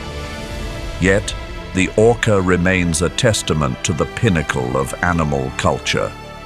They are the only species besides humans to possess regional dialects and pass down distinct hunting skills to the next generation. Every orca clan is a tight-knit matriarchal unit, where the lead females hold the treasure trove of survival knowledge spanning decades. The orca's kingdom is built not on claws and fangs, but on family bonds and generational wisdom. But even when escaping the cunning orca pods, another phantom is waiting beneath the tropical waves. They do not confront healthy giants head-on they play the role of the ecosystem's ruthless cleaners. They lurk around the breeding grounds, targeting stray whale calves or old exhausted individuals. A great white shark can patiently track a drifting whale carcass for kilometers. 30 kilograms of blubber in a single feeding is a gift too precious to ignore. An energy-efficient meal like this, requiring no hunting effort, can sustain their hungry stomachs for about 2 months. Great white shark or orca, who is the ocean's greatest predator? Leave your choice in the comments section.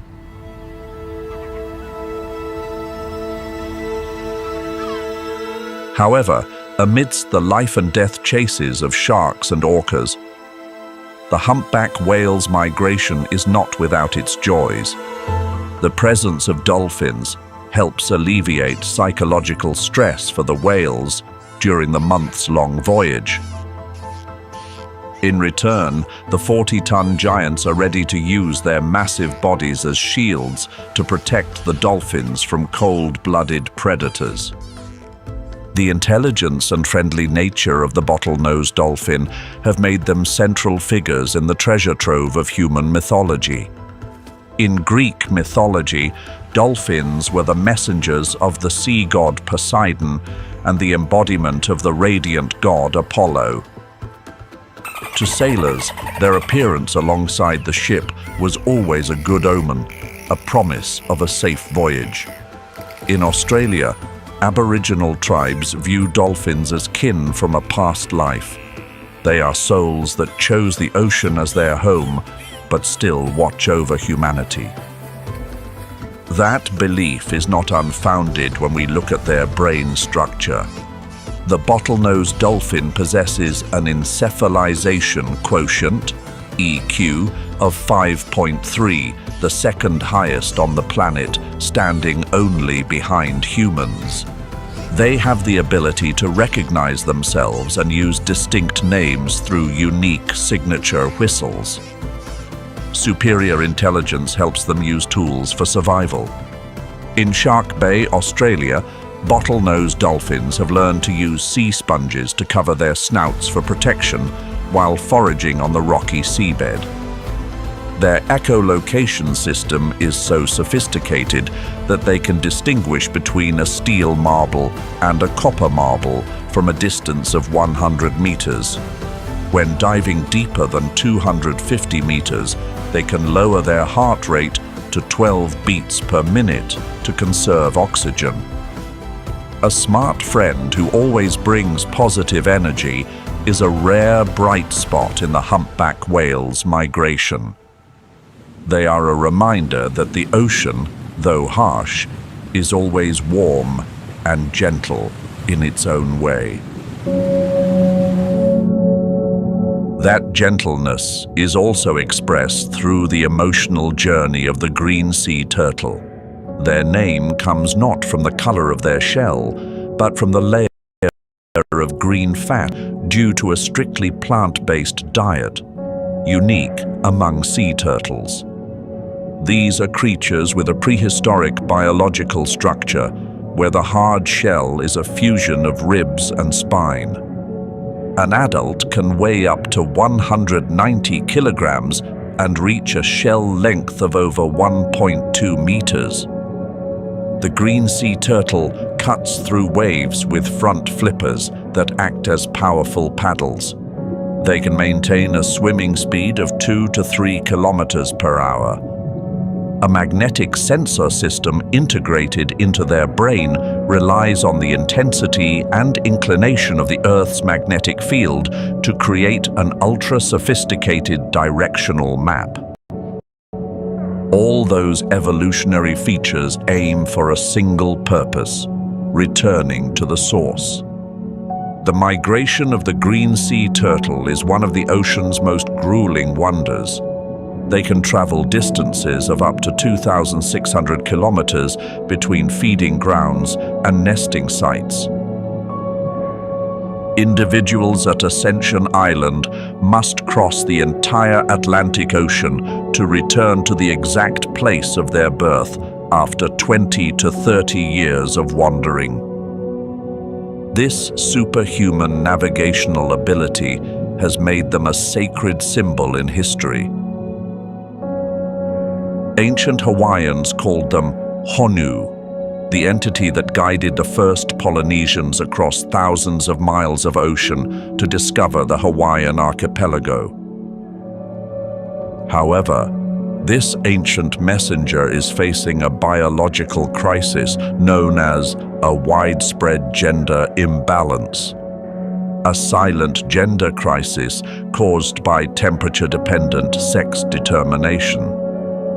If the sand nests incubating the eggs have a temperature above 29.1 degrees Celsius, the eggs will hatch as females. At the warmest nesting beaches, the female ratio has reached 99.1%, directly threatening the species' ability to reproduce. Climate change is breaking the biological scale that nature has balanced for the last 110 million years. Yet, the green sea turtle persistently plays its irreplaceable role as an ecosystem engineer. They diligently trim seagrass beds, increasing productivity and nutrient content for the habitats of thousands of other species. With the ability to hold their breath underwater for up to 5 hours and drop their heart rate to just a few beats per minute, they are masters of patience. Every crack on their shell is a diary entry of ocean history, a history that demands human action to protect.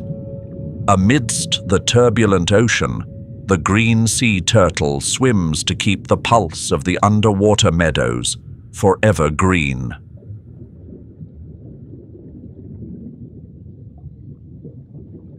However, the green sea turtle's 10,000-mile journey must pass through nature's most brutal checkpoints. The tiger shark, predators lurking amidst colorful coral reefs. An adult tiger shark can measure 3 to 5 meters and weigh over 600 kilograms. Dubbed the garbage can of the ocean, they possess the most diverse digestion and attack capabilities on the planet for feeding. The tiger shark's secret weapon is its teeth. Unlike the lance-shaped teeth of the great white, their teeth are shaped like short saws, incredibly strong and curved to one side.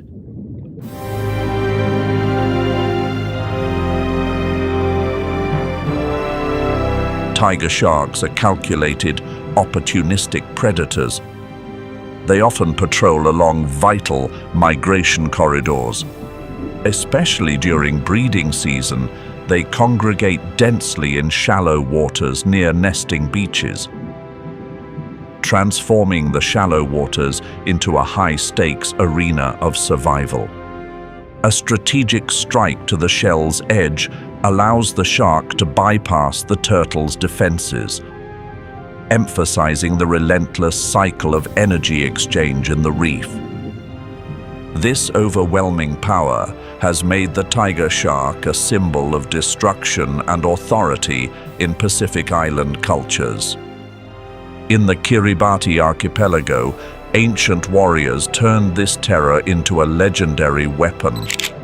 They crafted swords and long spears called titoa, studded with dozens of razor-sharp tiger shark teeth along the hardwood shaft. This was how they borrowed the power of the Lord of the Reef to defend their islands. However, science has proven that tiger sharks are not just soulless, bloodthirsty killers. They possess a sensory system so acute they can detect a single drop of blood in 100 liters of seawater. Prey vibrations from kilometers away cannot escape this system. The most interesting aspect of their behavior is their solitary migration and tolerance for extreme environments. They can dive to depths of 850 meters and travel over 3,000 kilometers a year in search of food sources. Their stomach possesses an acid concentration that allows them to decompose almost any organic matter, playing a crucial role in keeping the coral reef environment clean. But machine like the tiger shark, the green sea turtle does not easily accept the fate of passive prey. They have developed defensive tactics based on agility and special body structure to survive split-second life-or-death moments. When spotting the enemy's silhouette, the turtle immediately turns its body sideways, presenting the hardest part of its shell toward the jaws of death. If the shark attempts to bite, the turtle utilizes high-speed rotation to cause the opponent's serrated teeth to slide off the smooth shell surface. Green sea turtles often lure sharks into sharp coral reef areas or small rock crevices. There, the tiger shark's bulky body becomes a disadvantage. The confrontation between the tiger shark and the green sea turtle is a testament to the perfect balance of creation. On one side is the ultimate offensive weapon, on the other is the art of defense based on resilience and intellect. And this is also the most spectacular final chapter in every impressive migration cycle of the green sea turtle. Are you more impressed by the migration journey of the green sea turtle or the humpback whale? Leave a comment below and let us know.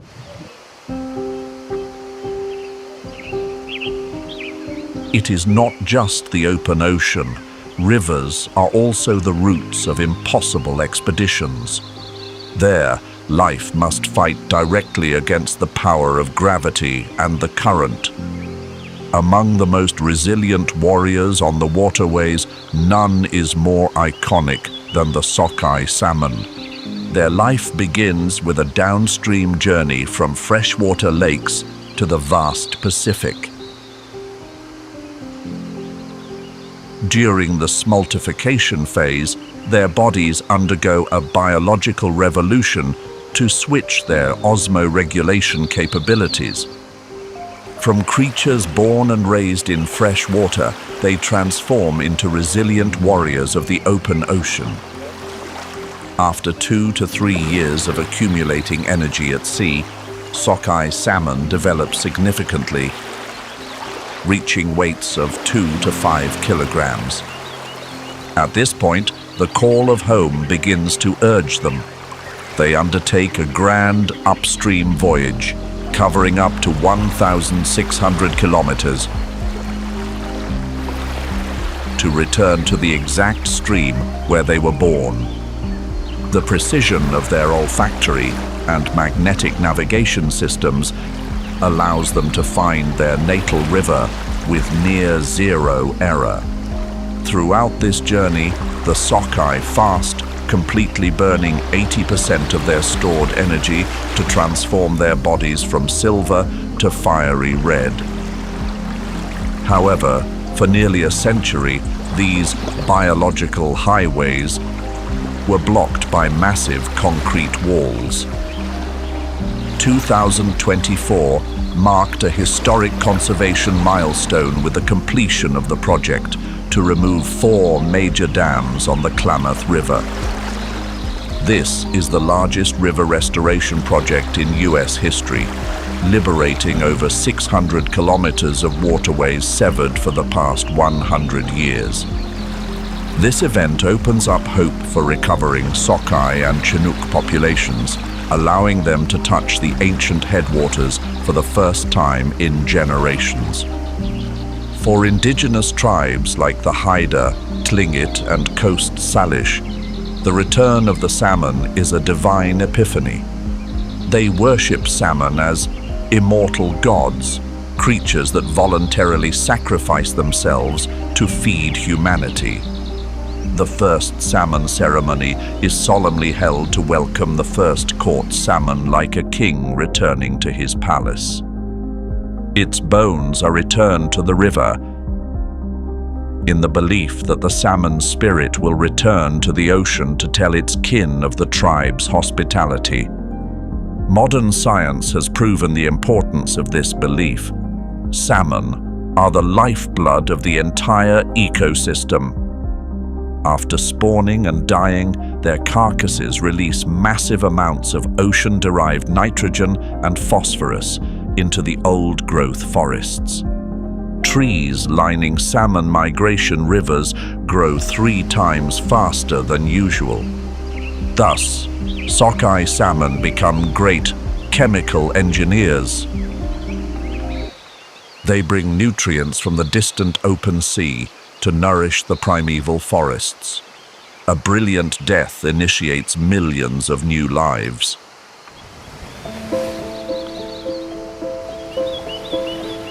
But before the sockeye warriors can touch the pure fresh water of the headwaters, they must pass through a door of death.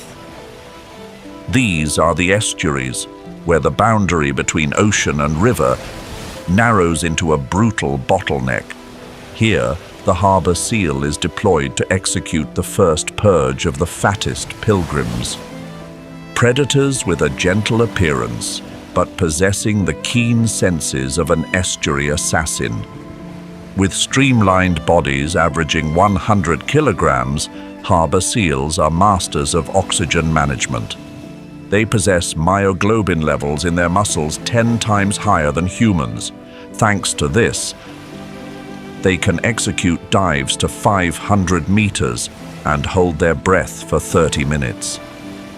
Their hunting tactic at the estuary is a combination of timing and biosensor technology.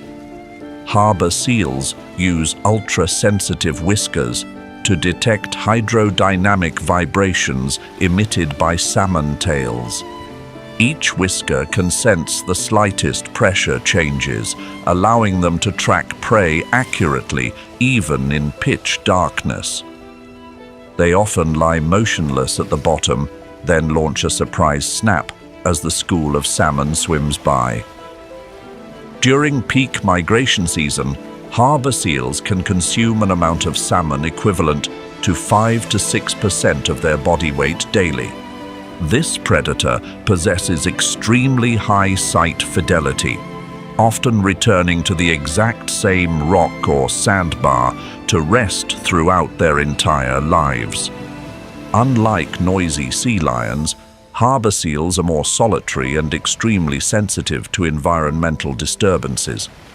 When resting on land, they perform the banana pose, arching their head and tail upwards to keep dry and thermoregulate. Harbor seals are the strict gatekeepers of the river, determining the fate of migrants right from the starting line. A ruthless screening to ensure that only the healthiest and wisest salmon can continue to write their upstream epic.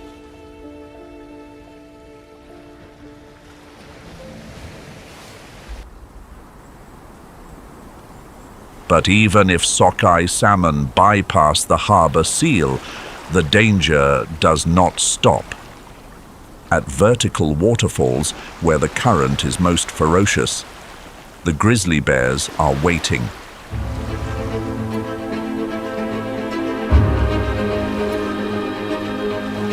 With a massive muscle mass reaching up to 400 kilograms, the grizzly is a biological machine designed for extreme energy accumulation.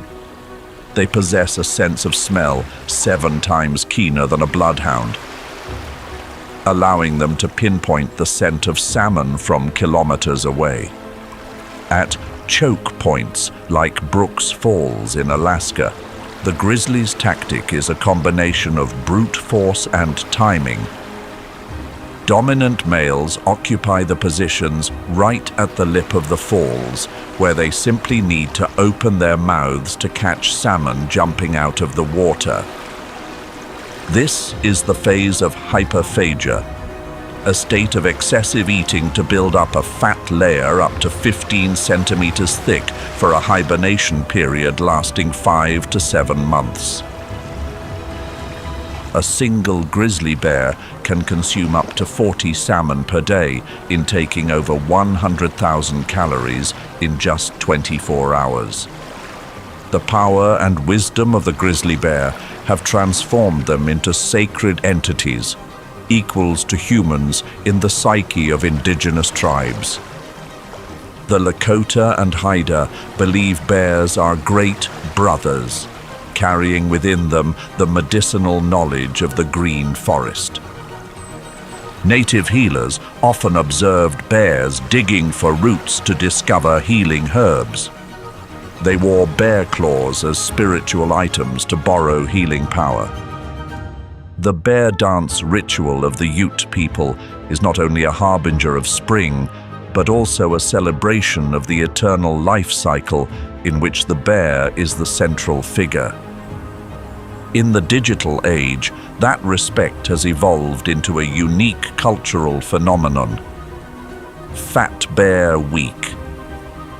Taking place every October at Katmai National Park, this online voting contest attracts millions of followers to find the fattest bear. Behind the humorous images of bulging bellies is a serious scientific indicator. The fatter the bear, the more salmon in the river. A fat bear is the symbol of a healthy, functioning ecosystem. The most interesting behavior of the grizzly is its capability for high-level nutrient filtering. When salmon are abundant, they eat only the highest energy parts, like the brain, skin, and eggs, leaving the flesh for scavengers.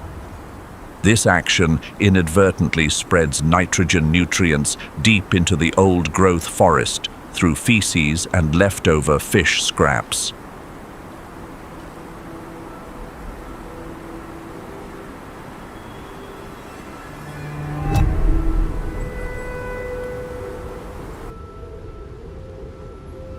As the grizzly's feast winds down, a cleanup crew from the sky begins to land, the bald eagle.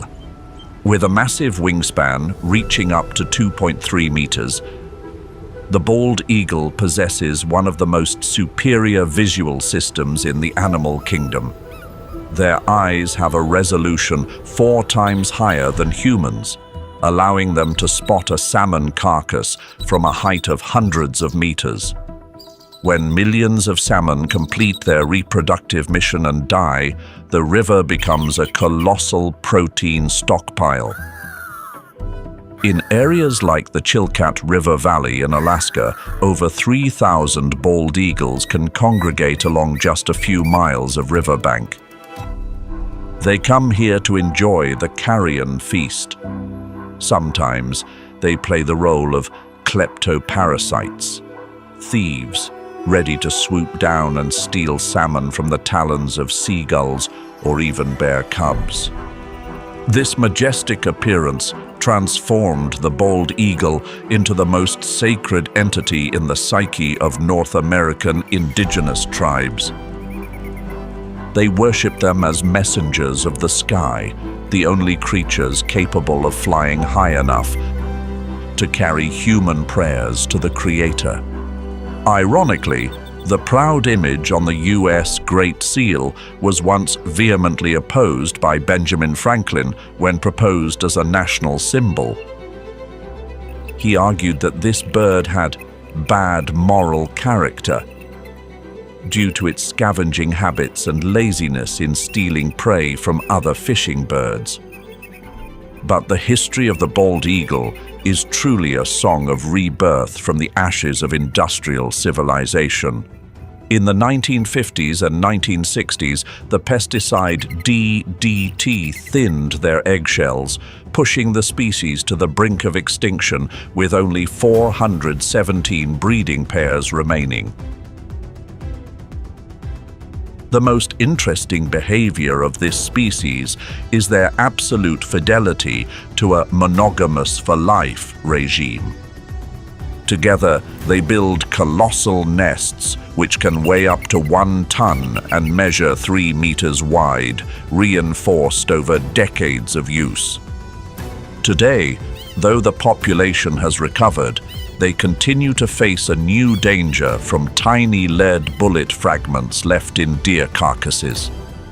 Just a lead fragment the size of a grain of rice is enough to severely compromise the digestive system, posing a fatal threat to these kings of the sky.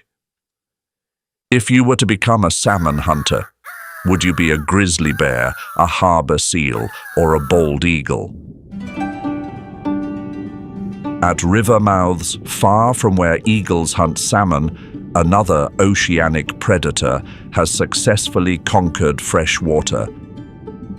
Most shark species would die from salt depletion and cell rupture when entering fresh water.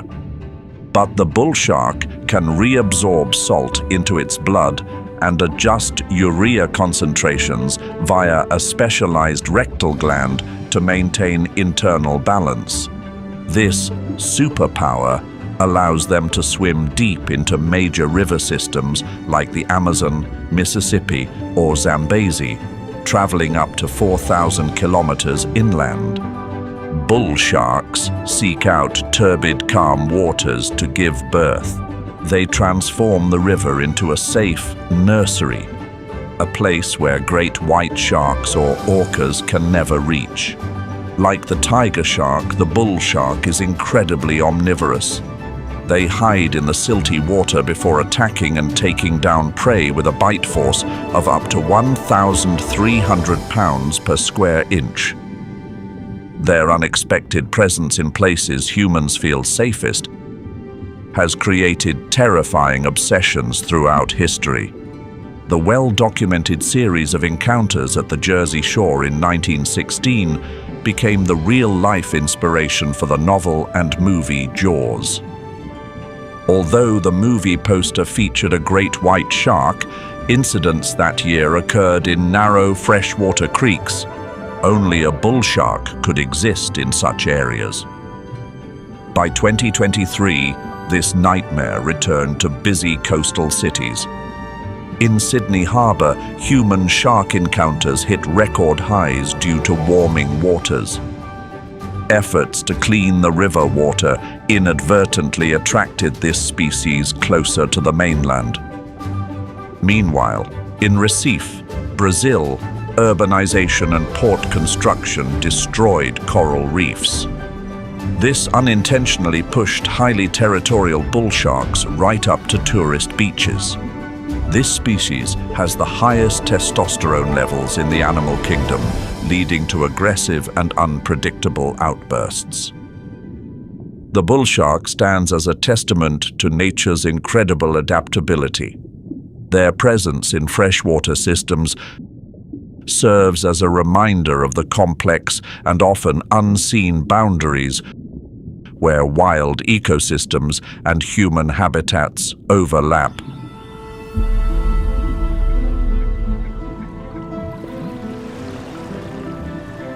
But the presence of the bull shark is just a small shadow in the picture of river power.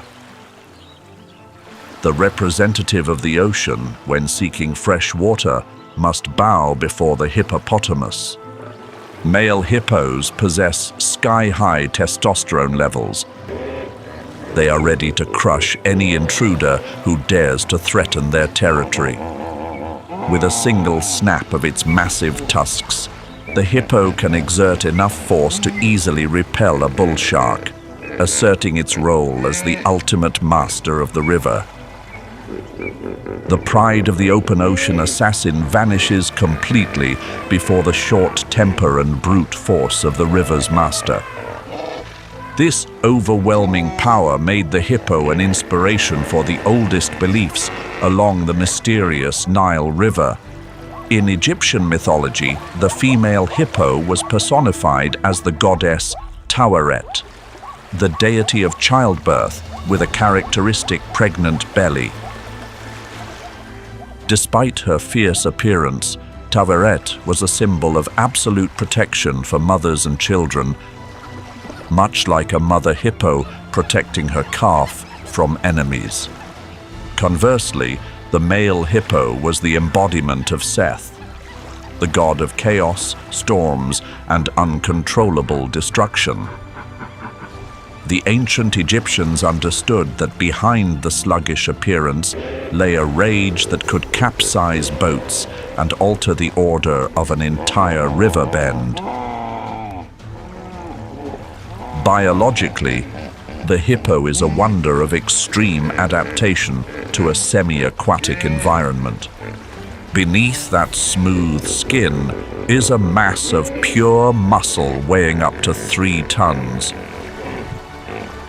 Their massive bodies cause them to sink, but the river's drag cannot stop their underwater sprints along the riverbed at speeds of 8 kilometers per hour. To protect their sensitive skin from the harsh equatorial sun, the hippo's body secretes a red fluid known as blood sweat. This special chemical mixture is a natural sunscreen and also a powerful antibiotic that helps heal wounds. A hippo can hide underwater for 5 minutes to ambush prey or rivals, with a heart rate dropping to just a few beats per minute. In the wild stretches of the river, rarely is there any creature capable of more fearsome and effective aquatic warfare.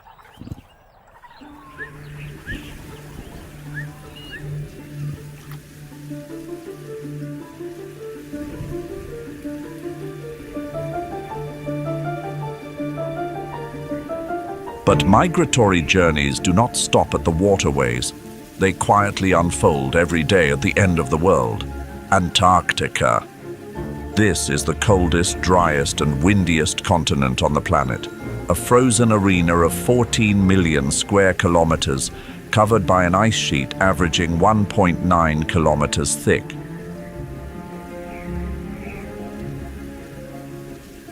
Here, temperatures can hit a record low of minus 89.2 degrees Celsius, turning every breath of moisture into sharp crystal blades. Wind speeds in katabatic zones can reach 320 kilometers per hour, strong enough to wipe out any creature lacking resilience.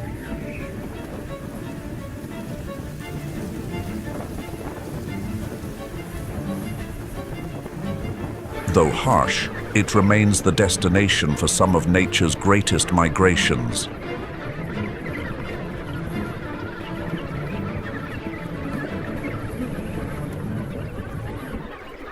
A world where eternal white becomes the stage for extraordinary survival efforts. And the emperor penguin is the brightest star on that stage. This is the largest penguin species on the planet, reaching a height of 1.2 meters and weighing up to 45 kilograms. When the Antarctic winter strikes and sea ice expands, other creatures rush to escape to the open ocean for warmth.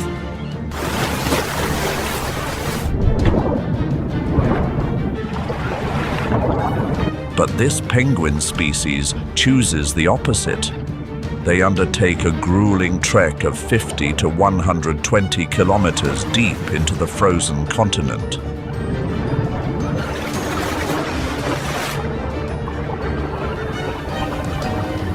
The purpose of this counterintuitive migration is to find stable ice sheets to establish breeding grounds.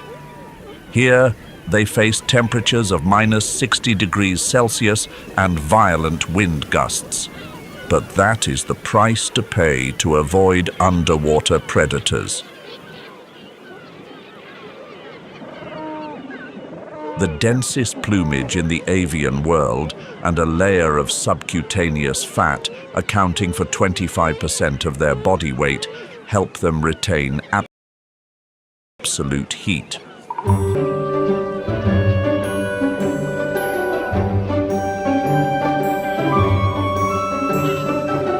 To maintain warmth, thousands of males stand packed together, rotating positions from the outside to the inside to share body heat. In this way, the temperature inside the huddle can remain at 37 degrees Celsius, even when the outside environment is freezing.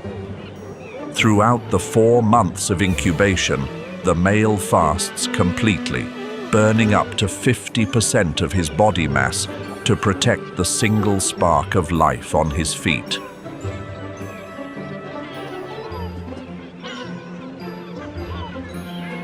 However, millions of years of resilience are being broken by brutal climate change. In late 2022 and early 2023, early ice melt in the Bellingshausen Sea caused over 10,000 penguin chicks to perish because they had not yet grown waterproof feathers. Satellite survey data showed that 4 out of 5 breeding colonies in this region failed completely to maintain the next generation.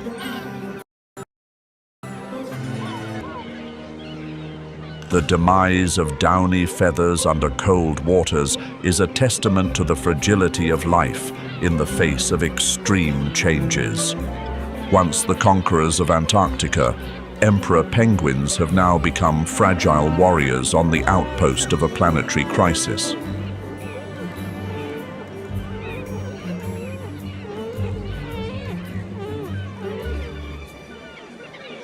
Their journey is an epic of devotion, but also a tragic song about a melting world.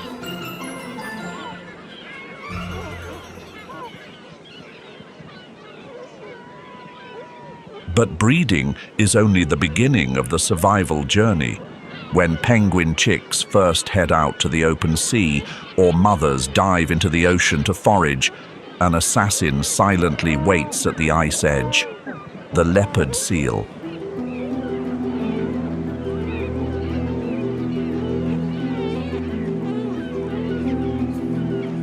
This is the only seal species possessing characteristics of both a professional hunter and a filter feeder.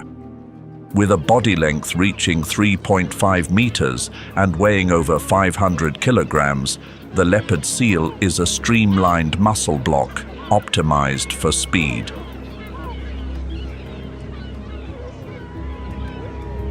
Their jaw structure is a marvel of ruthless evolution. Sharp incisors and canines are designed to tear flesh, while molars have a complex serrated structure to filter krill when needed. The leopard seal's penguin hunting tactic is a combination of extreme patience and explosive attack. They often lurk right under the edge of ice floes, where flocks of penguins are forced to jump into the water to find food. Their characteristic spotted skin blends with the dappled light filtering through the ice, making them vanish under the sub-zero water. When a penguin dives in, the leopard seal activates speeds up to 40 kilometers per hour, launching like an arrow tearing through the water surface. The seal's powerful jaws secure its prize, using precise movements to overcome the penguin's protective plumage.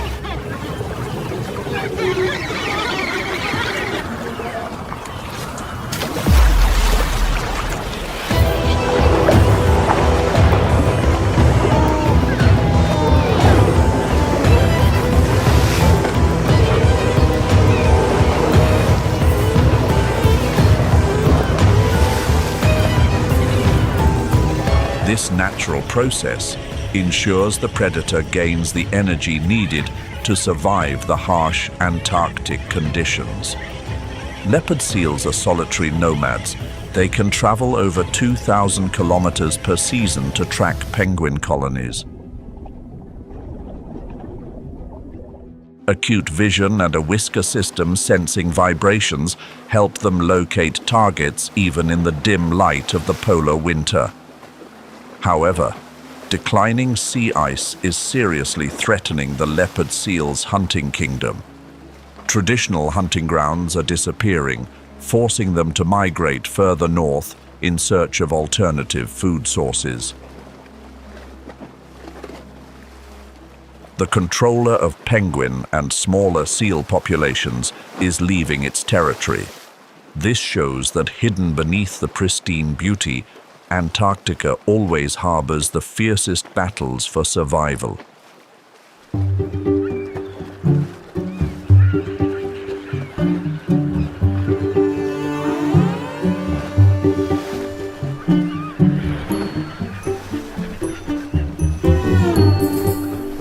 While the leopard seal dominates the cold depths, the Antarctic sky belongs to the southern giant petrel. Dubbed the vulture of the polar seas, this bird possesses an incredible physique with a wingspan of up to 2.1 meters. Its unique identifying feature is a massive beak made of fused horny plates with tube-like nostrils running along the top.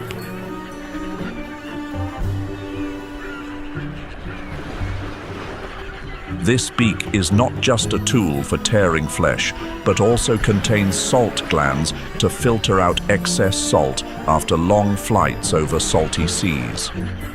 When penguin chicks begin to grow, they gather into huge creches to share warmth and defend themselves.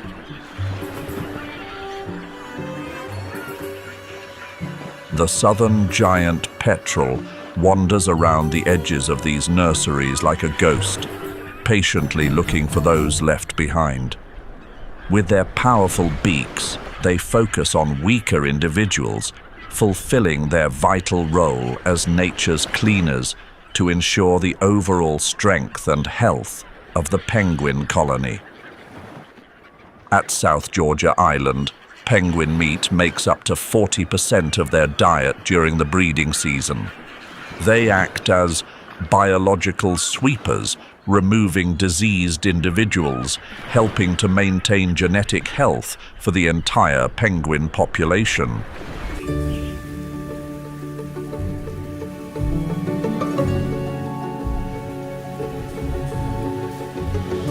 As the giant petrel lands on ice floes, another tiny bird begins the most miraculous migratory journey in the sky.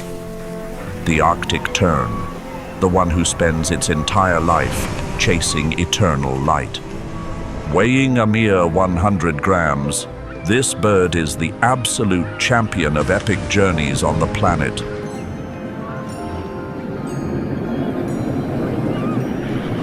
They possess a perfect aerodynamic structure with long, narrow wings and a deeply forked tail to minimize air resistance. Thanks to this, they travel over 70,000 kilometers every year.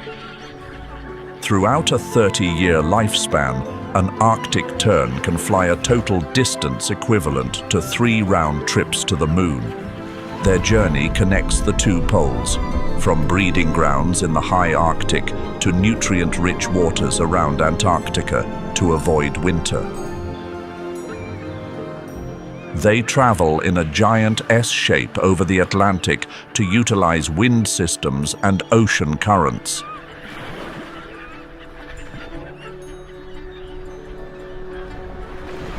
Because of this, they become the creature experiencing the most daylight compared to any other species on Earth.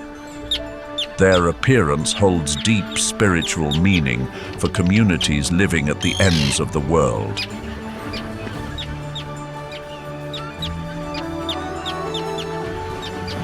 The Inuit consider the Arctic tern the most accurate biological clock of nature. When their crackling calls echo on the cliffs, it is a sacred signal that spring has truly returned. They believe this bird is a guiding spirit, carrying light from one end of the world to the other to warm their land. However, in 2023, the long journey of these messengers of light faced a severe environmental challenge.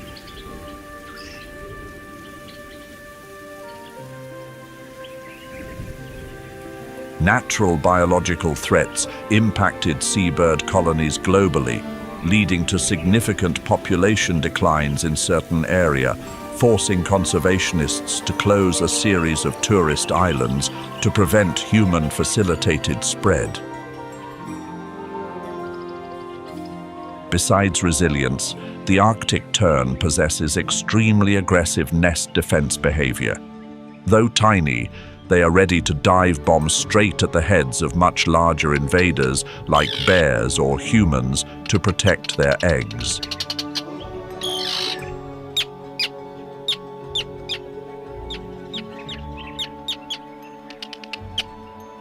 The Arctic tern is the red thread connecting the planet's two poles, a testament to the limitless power of the will to survive. As long as their wing beats still vibrate across the ocean, the light of hope will forever be transmitted across continents. As the Arctic tern's wing beats touch the ground to begin the breeding season, the Arctic fox is already waiting. They are masters of adaptation, possessing a genome designed to survive in the planet's harshest environments.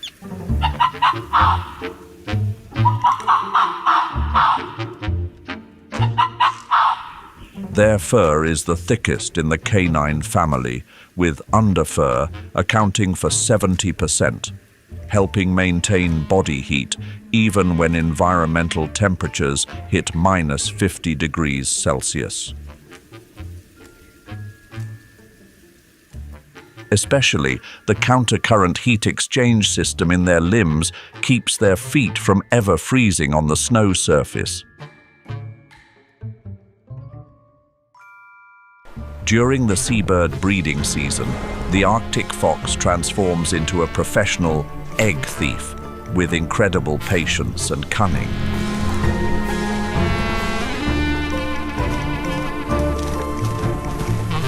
They often lurk around Arctic tern nesting areas, where thousands of nutrient-rich eggs are laid directly on the ground or in rocky crevices.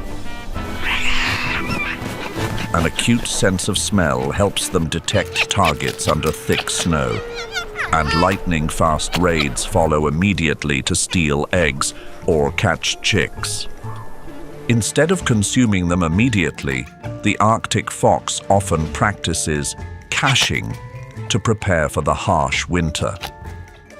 A single fox can take dozens of eggs per day, burying them deep in the permafrost. This is a natural refrigerator that keeps food fresh for months. A tiny creature, yet it carries within it the intellect and will of a giant survivor amidst the frozen polar region.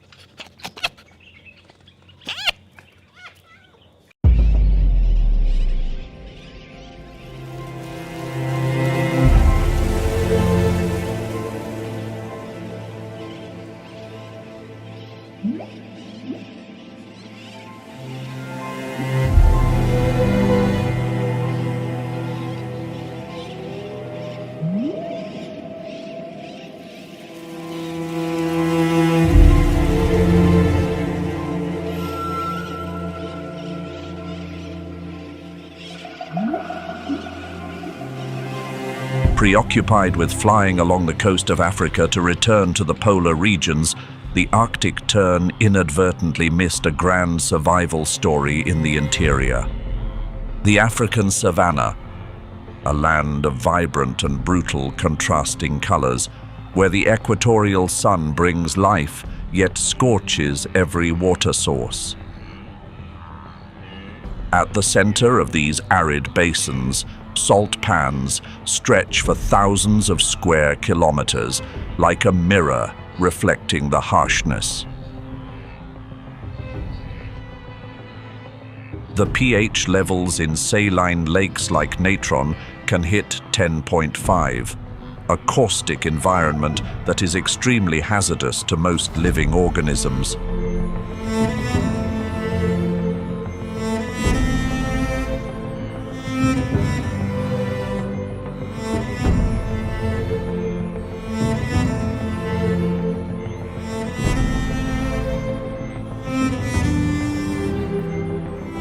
Ground temperatures in the dry season frequently exceed 50 degrees Celsius, turning the air into shimmering heat waves.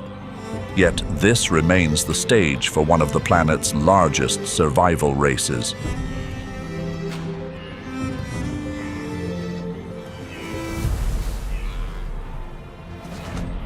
Burchell's zebra leads that race.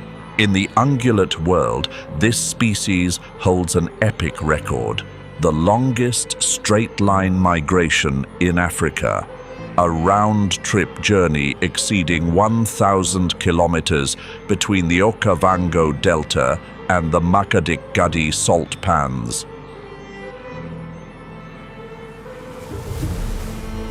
The answer lies in the mineral hunger of mothers who are pregnant or nursing. Although the northern plains are green, the vegetation there is poor in phosphorus and calcium concentrations. Zebras begin their migration at an average speed of 20 kilometers per day to reach the salt basins.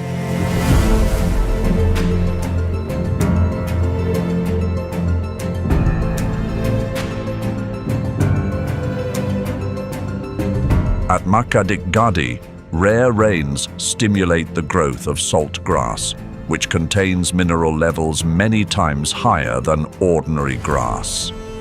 This is the essential nutrient source to form strong skeletal frames for foals and enrich the quality of milk for mares. This movement is a marvel of orientation and collective memory, relying on acute olfactory sensors, zebras can detect moisture in the air from dozens of miles away. Their digestive system is designed to process the toughest, driest grasses thanks to hindgut fermentation. This mechanism allows them to consume large quantities of low-nutrient food but compensate with rapid processing speed.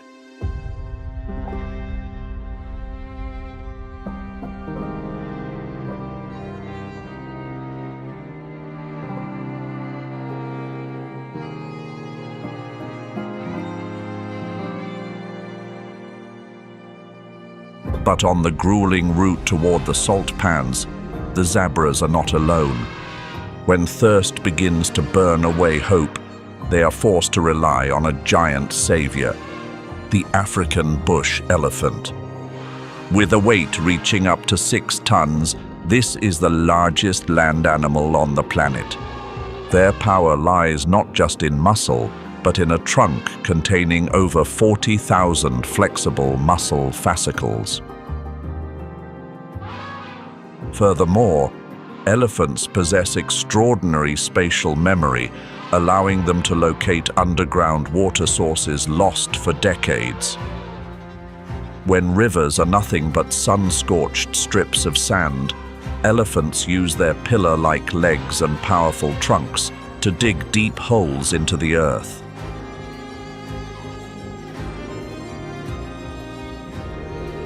They have the ability to sense deep moisture thanks to vibration receptors in their feet and trunks.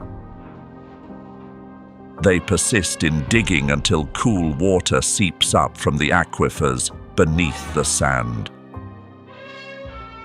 After the matriarch and her family have quenched their thirst with up to 200 liters per day, they move on.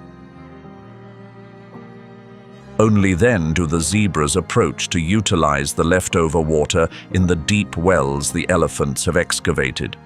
Without the indirect support of these giants, zebras would struggle to cross 500 kilometers of desert without collapsing from dehydration.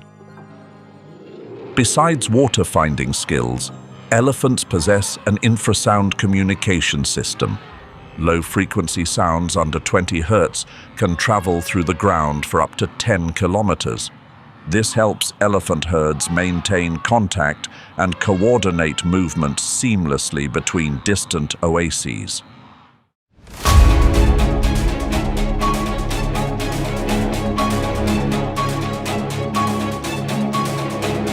The shadow of the giants is also a shield protecting zebras from glowing eyes in the deep night. Because when the sunset fades over the Kalahari Desert, a different, brutal hunting order begins to rise. The spotted hyena.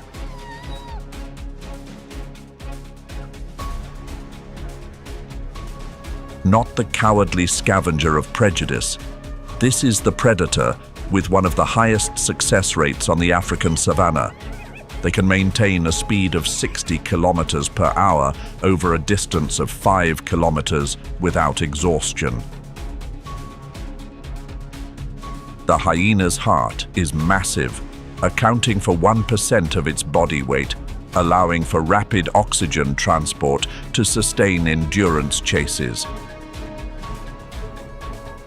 For a zebra, the spotted hyena is a formidable persistence hunter, capable of maintaining a high-speed chase until the prey is completely spent.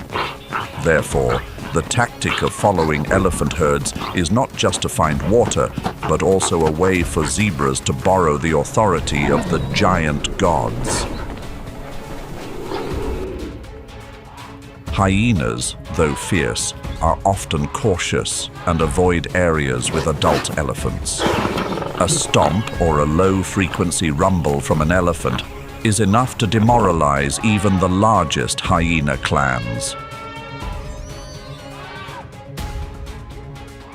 A terrifying jaw with a bite force of 1,100 pounds per square inch becomes useless against the giants of the savannah.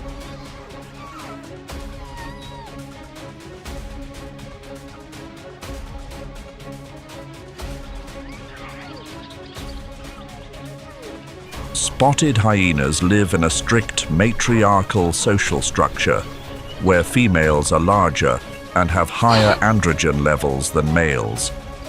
Every individual in the clan must follow the lead of a powerful alpha female, creating a highly disciplined hunting network. They use over 10 different vocalizations to communicate, including the signature laugh. This is actually an alarm signal indicating stress or competition for food. The spotted hyena is nature's ruthless filter, removing weak individuals to keep the bloodline of the migrant strong. They maintain the harsh balance between life and death on the salt pans.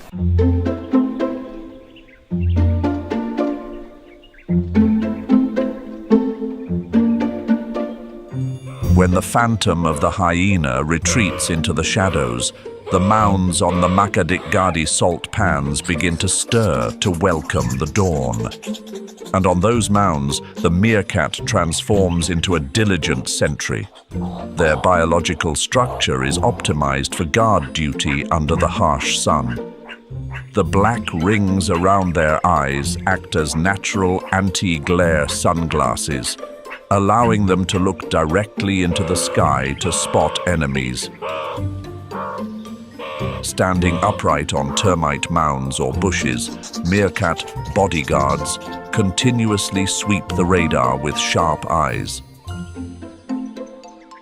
They possess an extremely detailed warning language system with over 30 different sounds.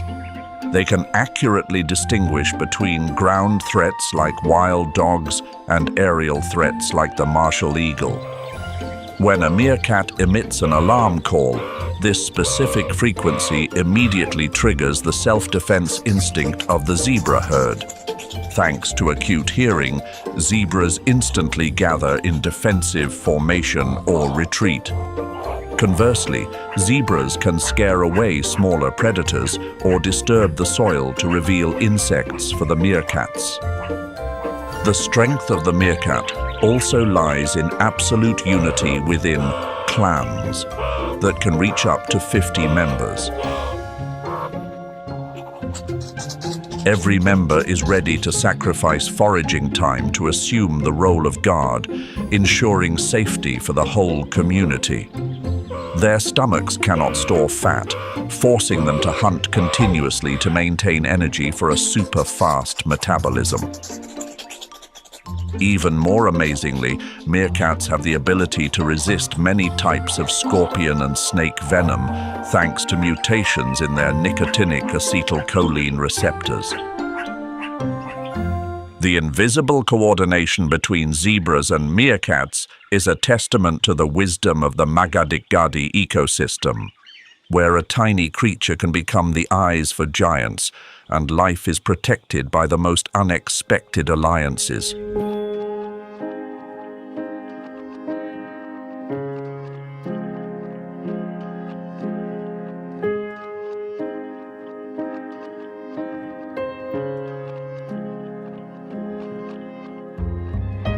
But not every creature needs alliances to survive. Instead of trailing elephants for water like the zebra, the gemsbok has been forged to become a permanent resident of the arid lands. To survive days when ground temperatures exceed 50 degrees Celsius, they use a vascular network called the carotid rete.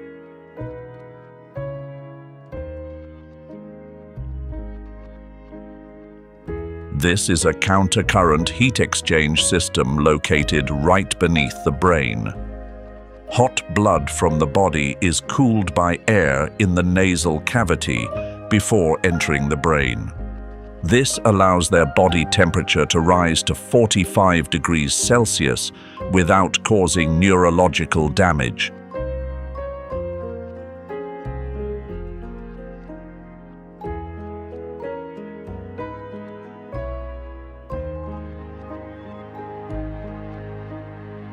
The gemsbok is a rare antelope that does not depend on surface water.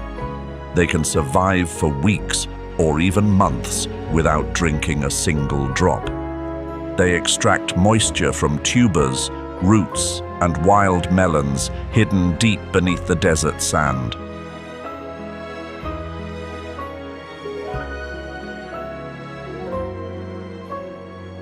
They possess the ability to concentrate urine to the maximum and reabsorb all moisture from feces to prevent water loss through excretion. When air humidity rises at night, desert plants absorb moisture. The gemsbok chooses this time to feed, capitalizing on this precious supplemental water. Their eyes, bearing characteristic black stripes like light-filtering lenses, calmly observe the movement of an ecosystem being scorched. The presence of the gemsbok is a powerful bass note, highlighting the price of freedom in an environment without compassion, where the winner is not the fastest runner, but the one who knows how to turn scarcity into an absolute survival advantage.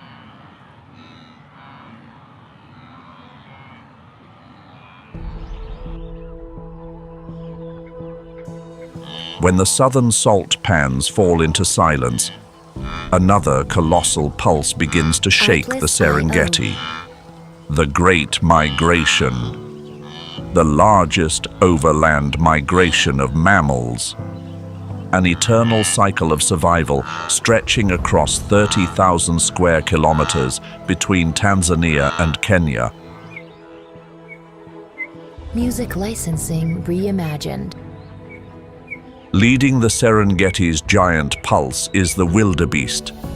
Despite their somewhat clumsy appearance, wildebeest are true endurance athletes capable of maintaining speeds of 80 kilometers per hour. With an overwhelming army of 1.5 million individuals, they form a single biological entity, a massive pulse of life flowing across the savanna. Wildebeest are the architects of the Serengeti Mara ecosystem due to their irreplaceable role in restructuring the landscape. Their 800-kilometer circular journey is a quest for phosphorus and nitrogen concentrations. By consuming over 5,000 tons of grass daily, they prevent the encroachment of shrubbery and promote the growth of nitrogen-rich young pastures. Their digestive systems function as mobile fertilizer factories, dispersing millions of tons of organic nutrients back into the soil. The wildebeest's migratory behavior relies on a special ability: storm sensors. They can sense infrasound from thunder and the scent of rain moisture from over 50 kilometers away. Each individual relies on collective intelligence to make decisions to overcome brutal obstacles. During the breeding season, a magnificent biological phenomenon occurs. Over 500,000 calves are born within just 2 to 3 weeks. This synchronized birthing tactic helps ensure the highest survival rate against the encirclement of predators. A wildebeest calf can stand firm and run with the herd just 7 minutes after birth. This is one of the fastest development rates in the animal kingdom. The flow of the wildebeest also creates a food chain for thousands of other species, from lions and leopards to vultures lurking above. Even when they fall in the Mara River, their carcasses provide a massive protein source for the aquatic ecosystem for months afterward. The migration is how they keep the breath of the savanna from ever extinguishing. Every hoofbeat of 1.5 million individuals is an affirmation of the power of the connection between animals, the land, and the rain.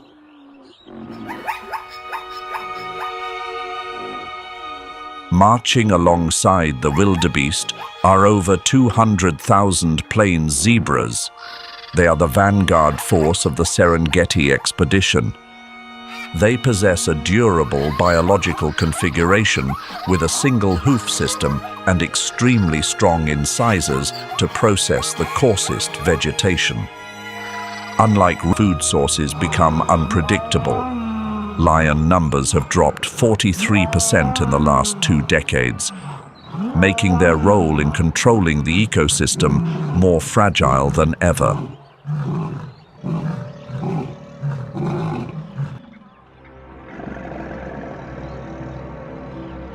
But the greatest challenge the migrants face lies beneath the murky waters of the Mara River. The Nile crocodile, one of the planet's largest and most terrifying reptiles. A predator that has existed almost unchanged for the last 65 million years. With lengths reaching up to 5 meters and weights over 700 kilograms, they are hunting machines optimized for ambush. Their armored skin contains pressure receptors to detect the slightest vibrations of prey in the water. The Nile crocodile is a master of patience. They can hold their breath underwater for up to 2 hours waiting for prey. They can fast for a whole year, but consume food equal to half their body weight in just a few days of migration. The weakest or slowest individuals are often targeted in the water, where the crocodile employs its signature rotational technique. This powerful movement allows the predator to efficiently process its meal, utilizing the maximum torque of its entire body. Nile crocodiles are the great gatekeepers of the blue boulevards flowing through the savannah. Their presence turns every river crossing into a purification ritual, where only the strongest and luckiest have the right to step onto the other bank.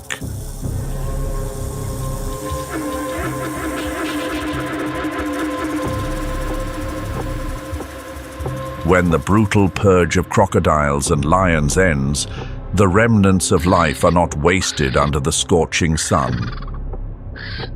From the soaring heights, the keenest eyes begin to descend to execute the final cleanup mission. The white-backed vulture, the diligent sanitation army of the Serengeti ecosystem. They possess a wingspan of up to 2.2 meters. This is the perfect design to utilize thermal columns to soar for hours without expending energy. Their specialized features allow them to maintain hygiene while efficiently scavenging, ensuring that no essential nutrients are wasted in the savanna's cycle of life. Notably, the white-backed vulture's stomach possesses an acidity level of approximately pH 1, stronger than car battery acid. Their highly acidic stomachs allow them to neutralize the deadliest pathogens and bacteria found in carcasses without harm. In the Great Migration, vultures play the role of biological waste processing centers operating at maximum capacity. Their presence prevents the spread of disease outbreaks from carrion into water sources and the air, protecting the health of the entire migratory herd.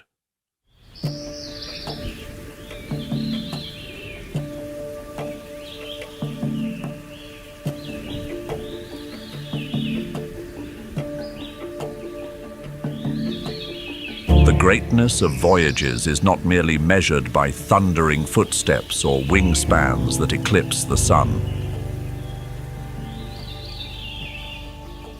Right beneath our feet, in the leaf litter and damp soil, another expedition is silently underway. It is the microscopic world, where tiny creatures undertake resilient migrations.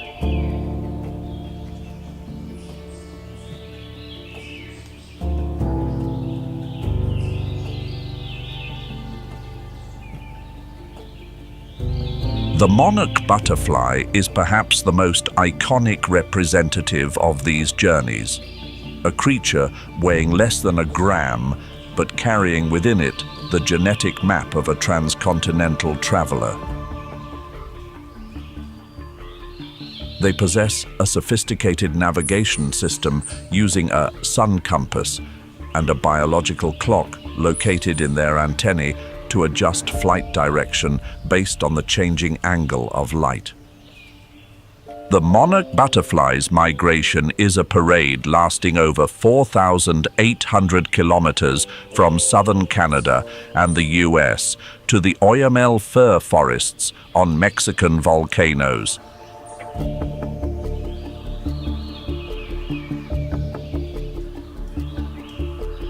The greatest miracle lies in the appearance of a special generation named by scientists as the Methuselah generation. While ordinary butterfly generations live only 2 to 6 weeks, the Methuselah generation can live up to 8 months, 8 times longer than normal. By delaying the development of their reproductive systems, reproductive diapause, they channel all stored energy into accumulating lipids to execute the transcontinental flight.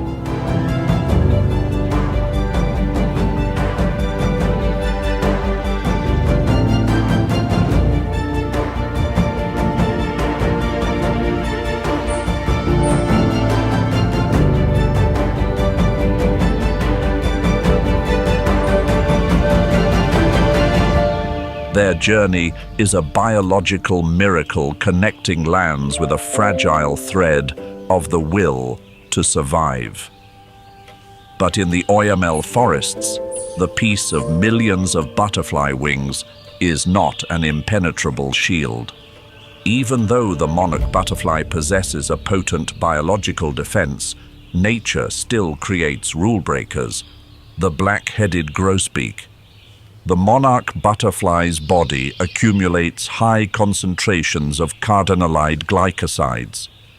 This natural compound from milkweed is a deterrent that affects the heart function of potential vertebrate predators.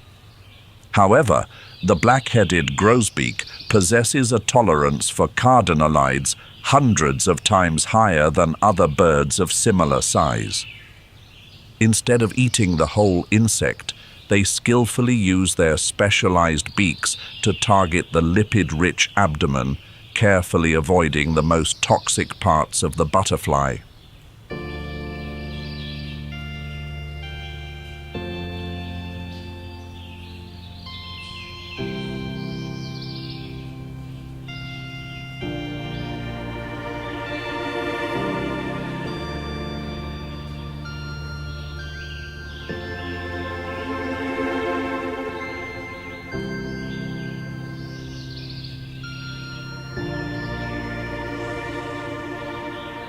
Leaving Oyamel, we arrive at an isolated island in the Indian Ocean, where a silent but more intense march is staining the ground red.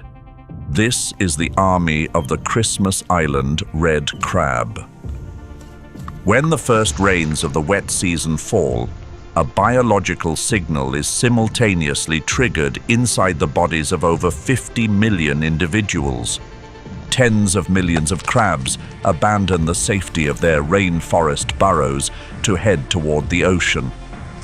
The entire 135 square kilometer island seems covered by a moving red carpet, a surging crustacean waterfall spilling over roads and cliffs.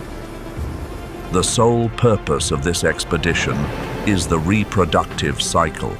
Males dig burrows by the shore to mate. Females wait for the tidal cycle to release eggs. At the moment of high tide and the waning moon, each female will cast about 100,000 eggs into the sea, creating a colossal biological cloud beneath the salty water. After a month of developing in the open ocean, the baby crabs, small as match heads, undertake the return journey.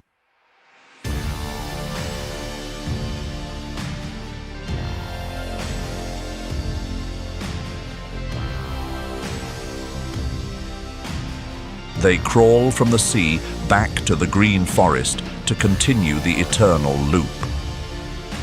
The red crab migration is the breathing rhythm of an entire island ecosystem, where nutrients are cycled between forest and sea. That red carpet is a testament to the undying will to perpetuate the species, an epic written by claws and calcium shells on damp earth.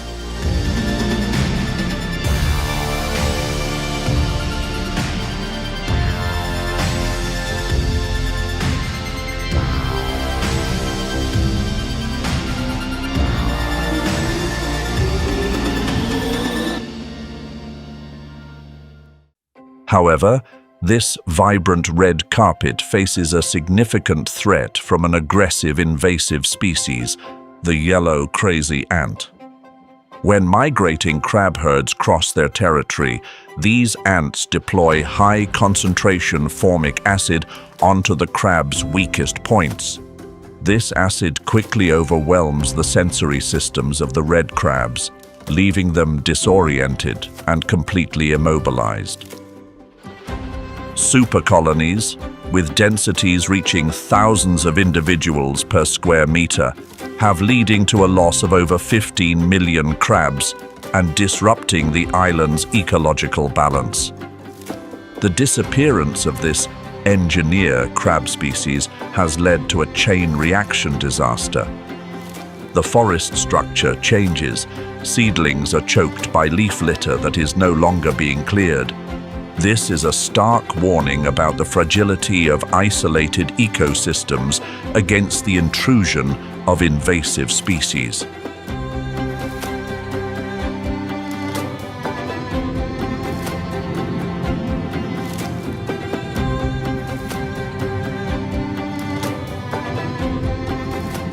Beneath the deep blue water at the island's edge, the crab eggs just released from their mother's embrace suddenly become a feast for the planet's largest fish, the whale shark.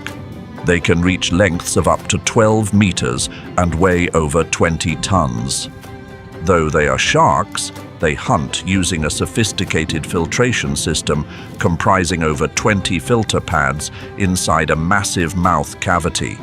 They perform active suction feeding, expanding their mouths up to 1.5 meters wide to swallow thousands of liters of water per minute. This filter system traps protein and fat-rich crab larvae, while excess seawater is expelled through gill slits. The synchronization between the red crab's reproductive cycle and the whale shark's migration route is a testament to the intimate connection between land and ocean. Thanks to the abundant energy from this sea of larvae, they can accumulate enough fat reserves to continue their transoceanic voyage lasting thousands of kilometers. From the bright red larval fields on distant islands to dusty savannas and frozen polar regions, the cycle of life has never stopped. Every voyage we have just traversed is not merely a physical movement between geographical coordinates. They are epics written in sweat, blood, and the fierce will to survive of millions of living beings. Among the extraordinary migratory journeys we have just explored, which animal left the strongest impression on you? Let us know your thoughts in the comments below. Don't forget to like and share the video, as well as subscribe to the channel and turn on notifications so you don't miss the next exciting journey.